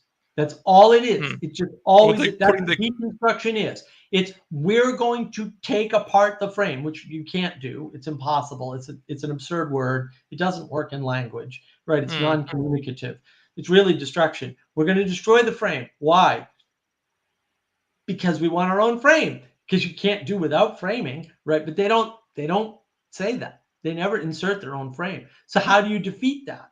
Because they're always claiming, and James Lindsay's really good at talking about this. The negation of the real video is an excellent video to watch. It's on my watch list, yeah. 35 minutes. The first 35 minutes is painful. After that, it gets really excellent. You gotta listen to the whole thing though, because it just repeats itself about 1 million times. It drives me nuts. And that's a quirk of mine. I know it is. I hate people repeat themselves too much. When you are promising the utopia, it's always in the future. But you're always critiquing the current. Yeah. You're always critiquing the current. And nobody can critique you because you're not done yet. I'm not done building it, Jesse. You can't tell me my new idea that I haven't finished implementing is bad because I haven't finished implementing it. And when James Lindsay pointed that out that way, I was like, oh, crap, that's really clever. So the postmoderns always have one up on you in that sense because they're always claiming the synthesis that Hegel talks about, but they're never doing it because they can't. In some senses, like you never fire the marketing department because like a marketing's like, oh, it's just a marketing problem. We'll just remarket it in a different way. People, I can make this cup with a picture of Elgin on it. No, I can't. I can't. I could hire a bunch of people to make cups and go out and get a picture and maybe put it on there. And then no one's going to buy it because Elgin's not a very interesting place compared to, say, Waimea Valley in Hawaii, right? But like I can make that claim. People can come up to me and go at the entrepreneur thing and go, Mark, what are you working on? And I can be like, I'm working on a cup for Colombia. We're going to have Colombia's landscape on a cup. And I can just keep saying that week after week after week after week and never provide a cup.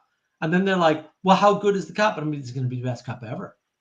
Obviously, it's going to be a perfect cup. Like it's going to be the right size for your coffee and it's going to keep things just warm enough, but it's going to let them cool down at the right way. I can make all of those claims because when I finally get around to doing the synthesis, to creating the utopia that I've just described, it will have all those qualities. And then you can say, yeah, Mark, but it's been like 3 years and you haven't made a single cup. Like you're no closer. And I'm like, no, I made all these cups. And they're like, yeah, but none of those cups have Columbia on them. And they're all kind of like standard mugs. And I'm like, yeah, but I have them. But how dare you critique them? Because this isn't my final product. Why are you critiquing this product? It's not, my final product's not done.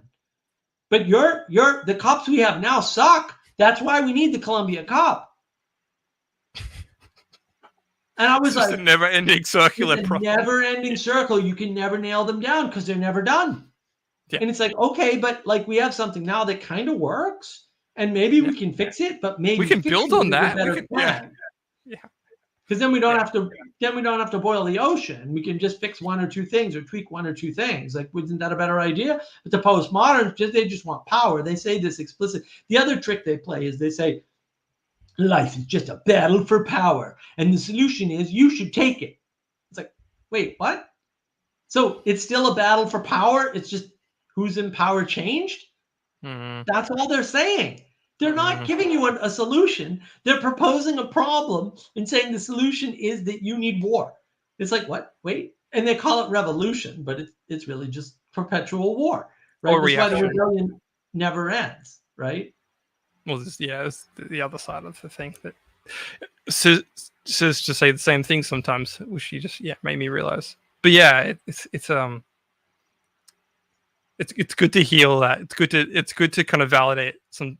Sometimes I think maybe you think you're a bit like this. So you have the intuition. You're like, okay, I need to see it. Like it's like waking up with okay, I know how to develop that that intuition into a narrative now, because that's the only way it actually embodies. Well, the intuition has to kind of attach itself to something in order to be fleshed out. Well, if you want to explain it to other people, right? I mean, this is why the Awakening from the Meaning Crisis series is so pivotal for me, is because I'm like, wait a minute, you Muppets are in a meaning crisis? Muppets don't know how to get out of a meaning crisis? I know how to get out of a meaning crisis. I bet I can get any Muppet out of a meaning crisis. Pretty easy, actually. I have all the tools at hand, right?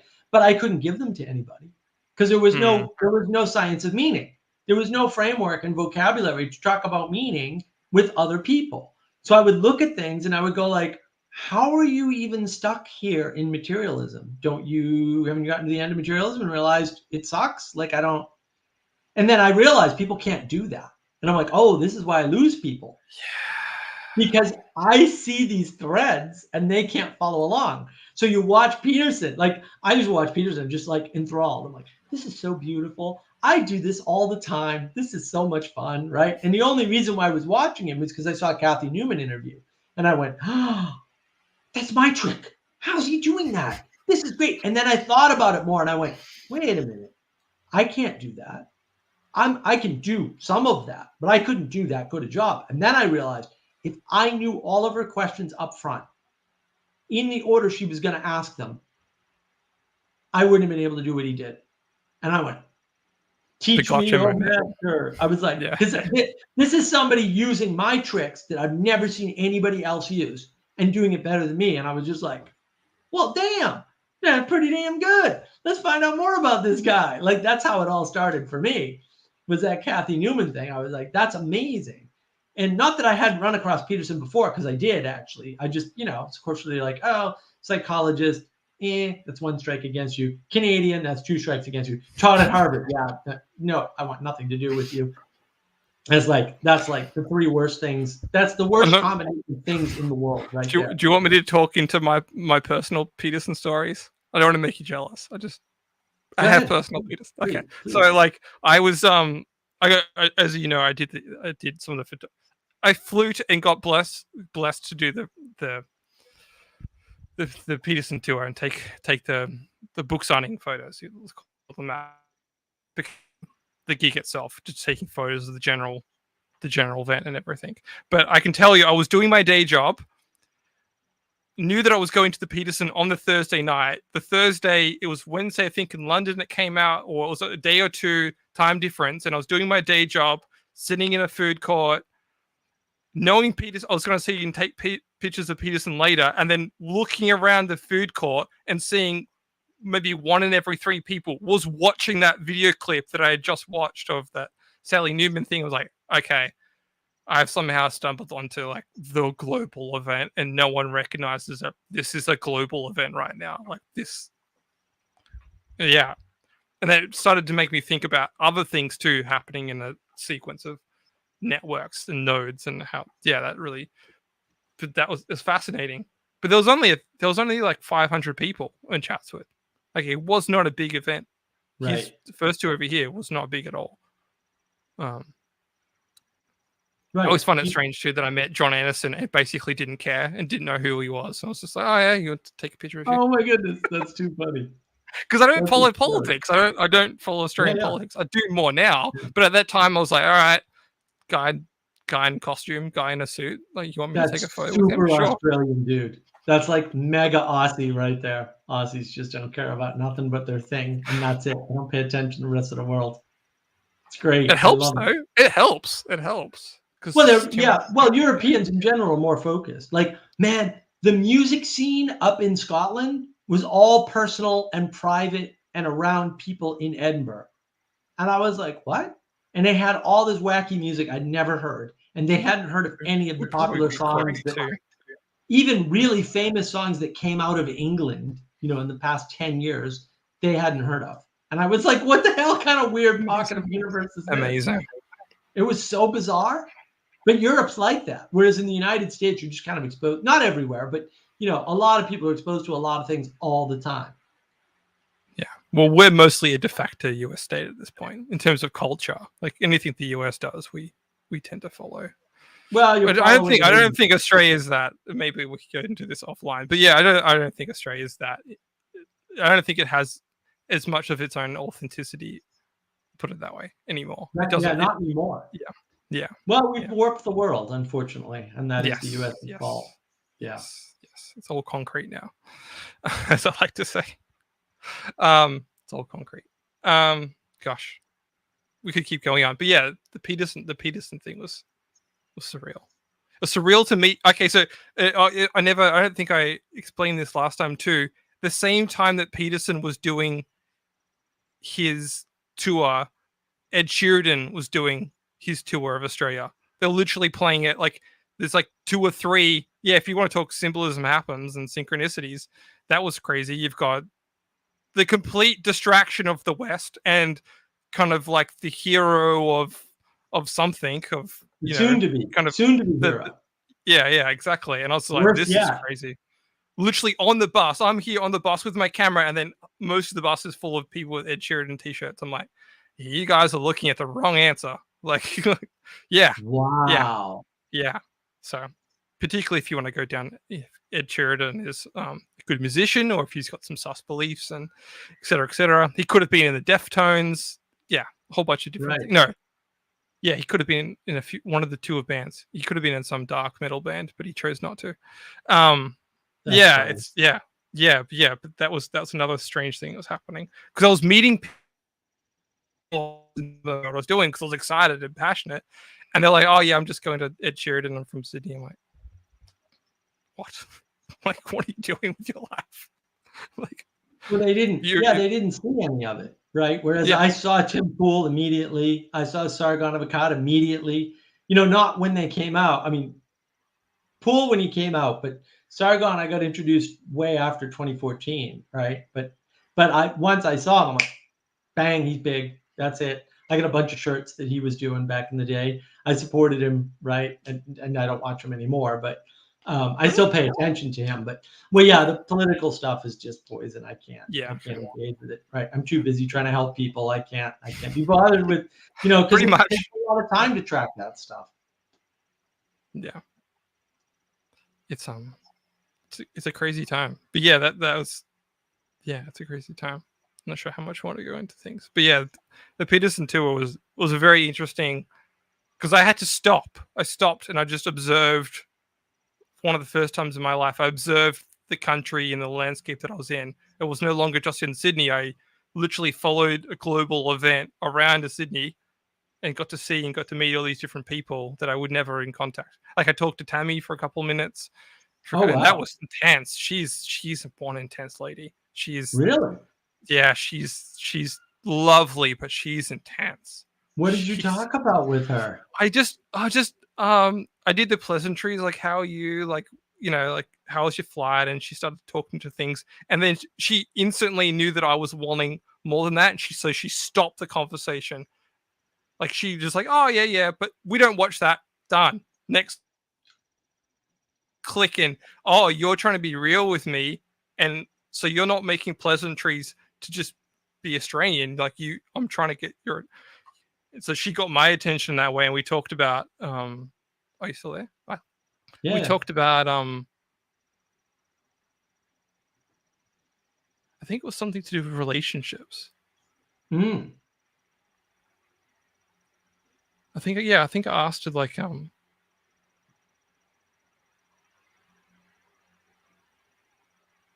I think I asked her something about how do you guys have a relationship, and she said we learned to dance. I think it was something like that. I was like, okay. It was just it was like 2 or 3 minutes, like just walking from one side of the arena to the other.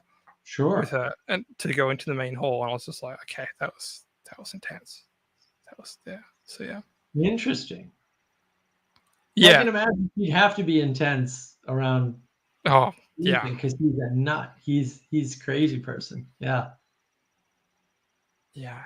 He's yeah.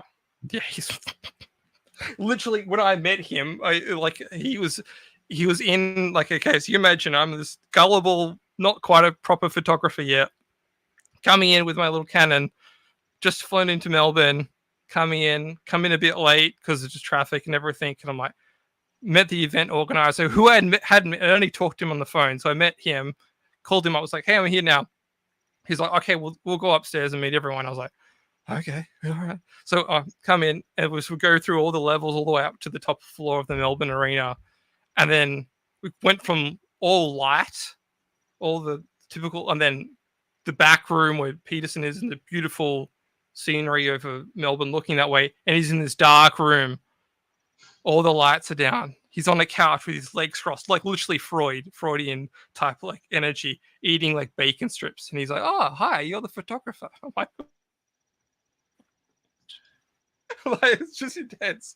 Just like, I did not expect how he's Sam Powell and he's just eating bacon bits thinking. I'm like, all right, I gotta let you're in deep thinking mode. I gotta let you go.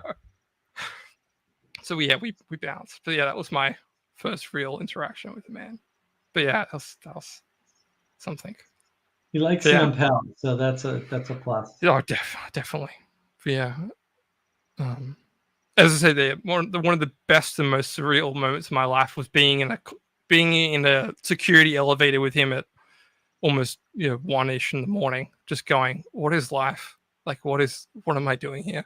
Do you ever have those moments where you're like, how did I get here? Like, how did this happen? Yeah.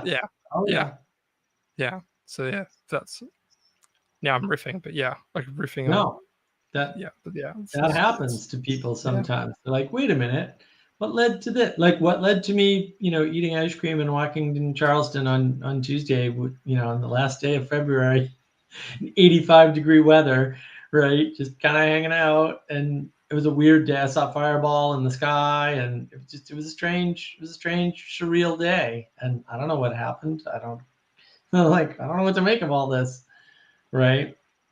So yeah, you get those moments, and it's like, what led to this? Peak awareness, yeah. But yeah, well, you need those moments too. Those moments define you in some sense, because you can think back, and it's very very weird to have memories like that are not embodied in objects. Where you can go, I know what it felt like to be in the elevator at that time. Because there's so much that happens week to week. What did you eat for breakfast yesterday and all that sort of things. But to go that moment there, like I know exactly what that felt like. I know exactly where I was, what I was wearing, all that sort of stuff. Well, that's the utility of liturgy.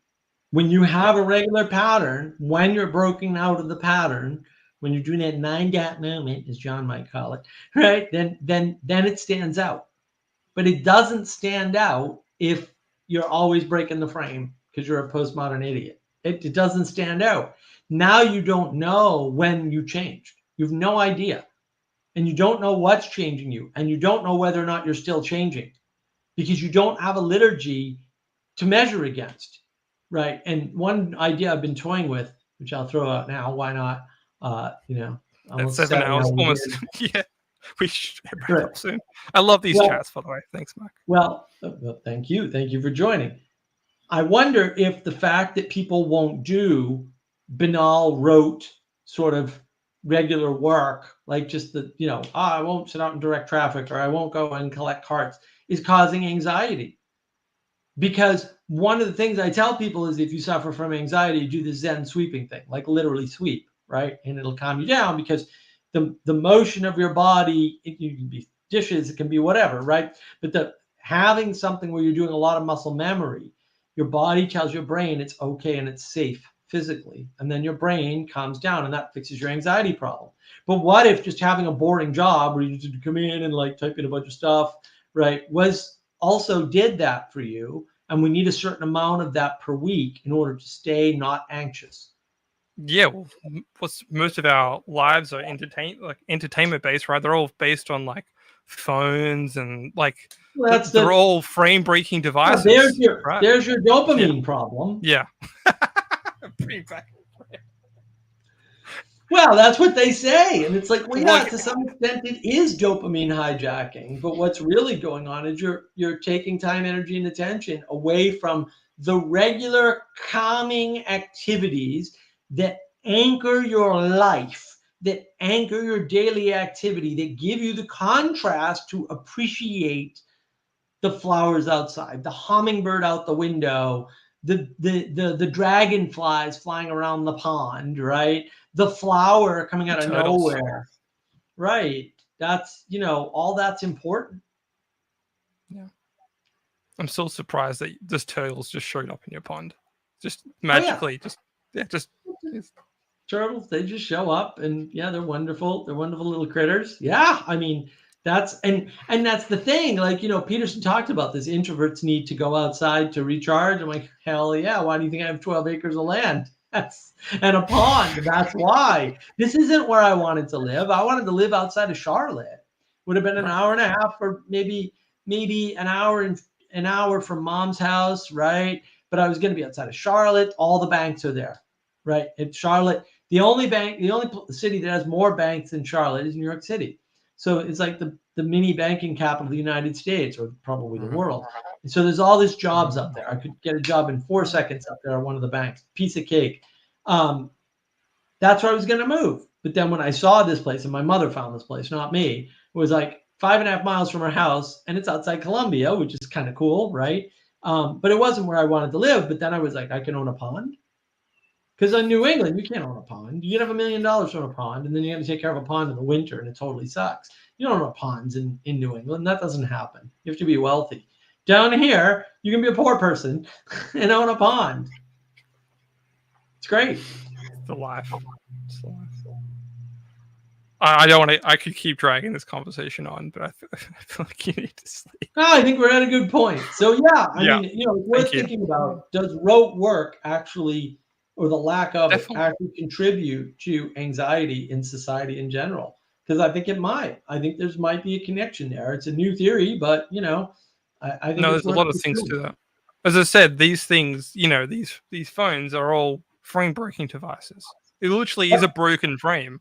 It's because it's constantly distracting you. It's not a mobile game thing. Too, because you get a notification and you don't. It could be for anything. It could be an email. It could be a Discord thing. It could be a YouTube video.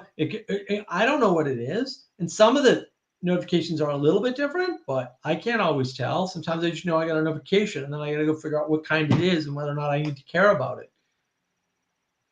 Well, like this is the other thing too, right? Like when you pick up the old school phone, you kind of somewhere in the back of your brain, you go, it could be one of 8 things. Say you go like it could be good news, bad news, and then all the different variants of that. You could get a notification. It would be like, oh, your time to play this game, right? Yeah. Right. If you, not that I do that, but my part, Christina has that. I'm like, don't listen to the game. It's just trying to distract you. She loves it. It's fine. But I'm trying to point out, you could have those game notifications, but it also could be a notification saying, hey, call me, or call me because so-and-so just died. And you just like that same device that was used for dopamine is now you just change it's broken the frame of your own reality. And that's something scary to that. Well, there's too many frames in one thing. There's too many, right? And now we don't know what it is. This is why Neoplatonism is dangerous. It's actually a dangerous way to think about the world, aside from not really existing. It's a dangerous Gnostic way to think about the world, because once you overcombine things, now you can't identify them. This is too symbolic in a way. It represents too many different possible potentials. And so because it has so much potential, it has very little utility. Right? Because strangely speaking, yes. It's that paradox right there that shows you the limits of what you can do, and that is the problem. And also, bringing it back to like the phones have been this is the fake community, right? And it's also the thing that's probably damaged communities the most because everything's externalized. Well, and you can have what you want when you want catered to you. At least that's the promise. It doesn't work out that way. Right. And then we don't realize that because we believe the promise rather than the reality because we've lost discernment. Also, the root work thing is like there used to be far more delivery services in some sense. And those, taking the milk around, the milkman was like the postman was another node of the community that kept everyone in together. He might not be delivering your mail, but he might stop in to say hi, or you might see him as he's on his route. Now he's on a motorbike. Yeah. He might tell you, oh, so-and-so's having a hard time, right? All of these subtle signals that you can't get through electronic communication were happening because of the interaction with people who were just visiting lots of houses, whether it was a salesman or a milkman or a postal man, whatever it was. And we've lost all of that intimate connection. It's all gone. And so the community cohesion, the web of intimacy that holds the community together has been broken. And it's been under assault for years. We actually started watching, maybe we'll end on this. I'm always going to talk and bring movies in because movies have been my lifelong passion. Even though I love music, like you couldn't stop me making music. I probably should have become a film guy, but music's got me to a T. You can only follow two things at once. You can only do one or two things at once. That's it. We started watching Assault on Precinct 13 last night with John Carpenter, with the John Carpenter score. Have you seen this? No, right. I don't. So, okay. It's basically the most ultra-violent take on Rio Bravo. Do you know Rio Bravo with John Wayne and Dean Martin? Yep. Yeah. So basically, they all get holed up in an old police station that the police station's not meant to exist. And one of the controversies of the film, which I've never been able to work out when I watched it 5 or 6 years ago, was that at the start, one of the inciting incidences in the start of the film is it's going to ruin it, but whatever. A certain person gets killed of a certain age, and it's really odd that it happens. But if you understand it symbolically, not literally, you're like, that's the spirit of the 1950s and the 1960s just got assassinated. They myth off the community, the safe place that you could just go out, get ice cream. In fact, the character's getting ice cream, and that's where they get killed. That's all been destroyed now. It's all been flattened out, and they all have to flee to the broken down police station, aka, the state of LA at that time, which is where the movie's in. So it's have a watch if you want a recommendation. But it's a good film. It's a little violent, a little bit rough for a B movie, but it's interesting on a symbolic level.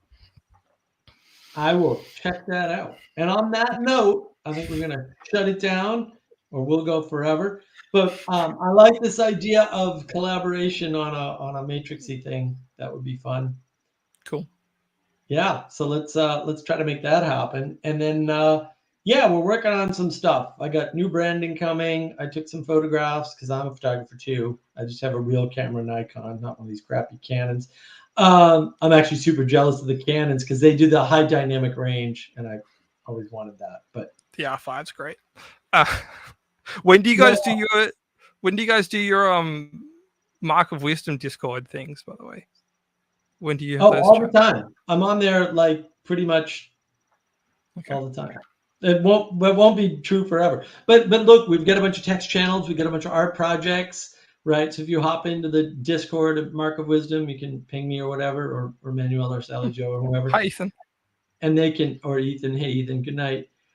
They can let you in, not a big deal. But we actually have projects going. Like we're actually working on. I've seen it. I'm in there.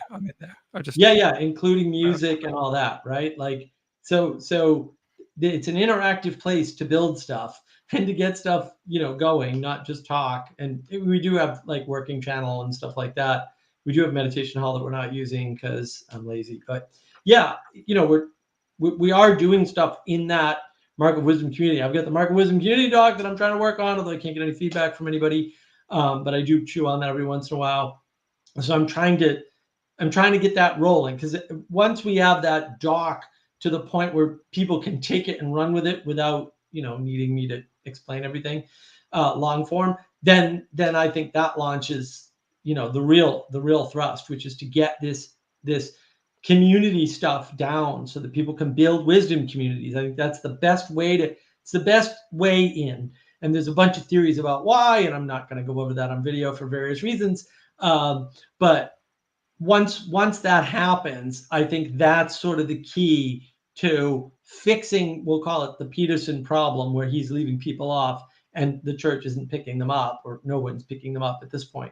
I think the wisdom way, the Vervaeke format that I've, sort of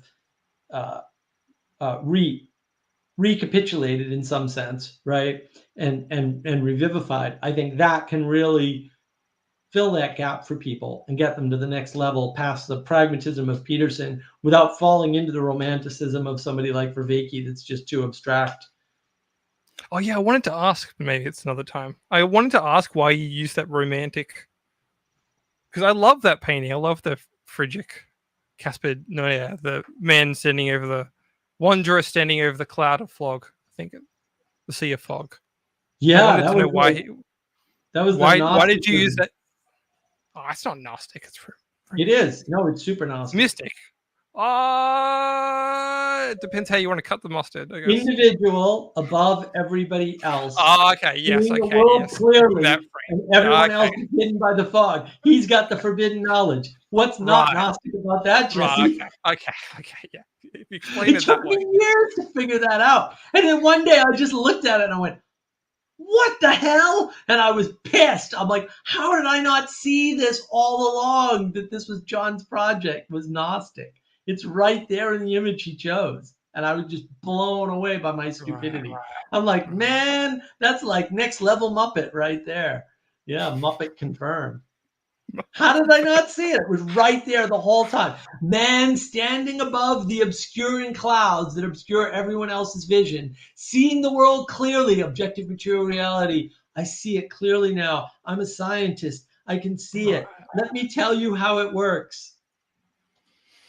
If you could be up here with me and see this world, you would agree with me, and then I would be right, and I would be validated, and I would be in charge de facto. But I don't have to claim that. I don't have to make a claim because it's objective material reality. So it's not me. I'm not making that claim. Objective materiality is making it, and I'm just seeing it clearly. Oh yeah, it's very, very sneaky, the objective material reality.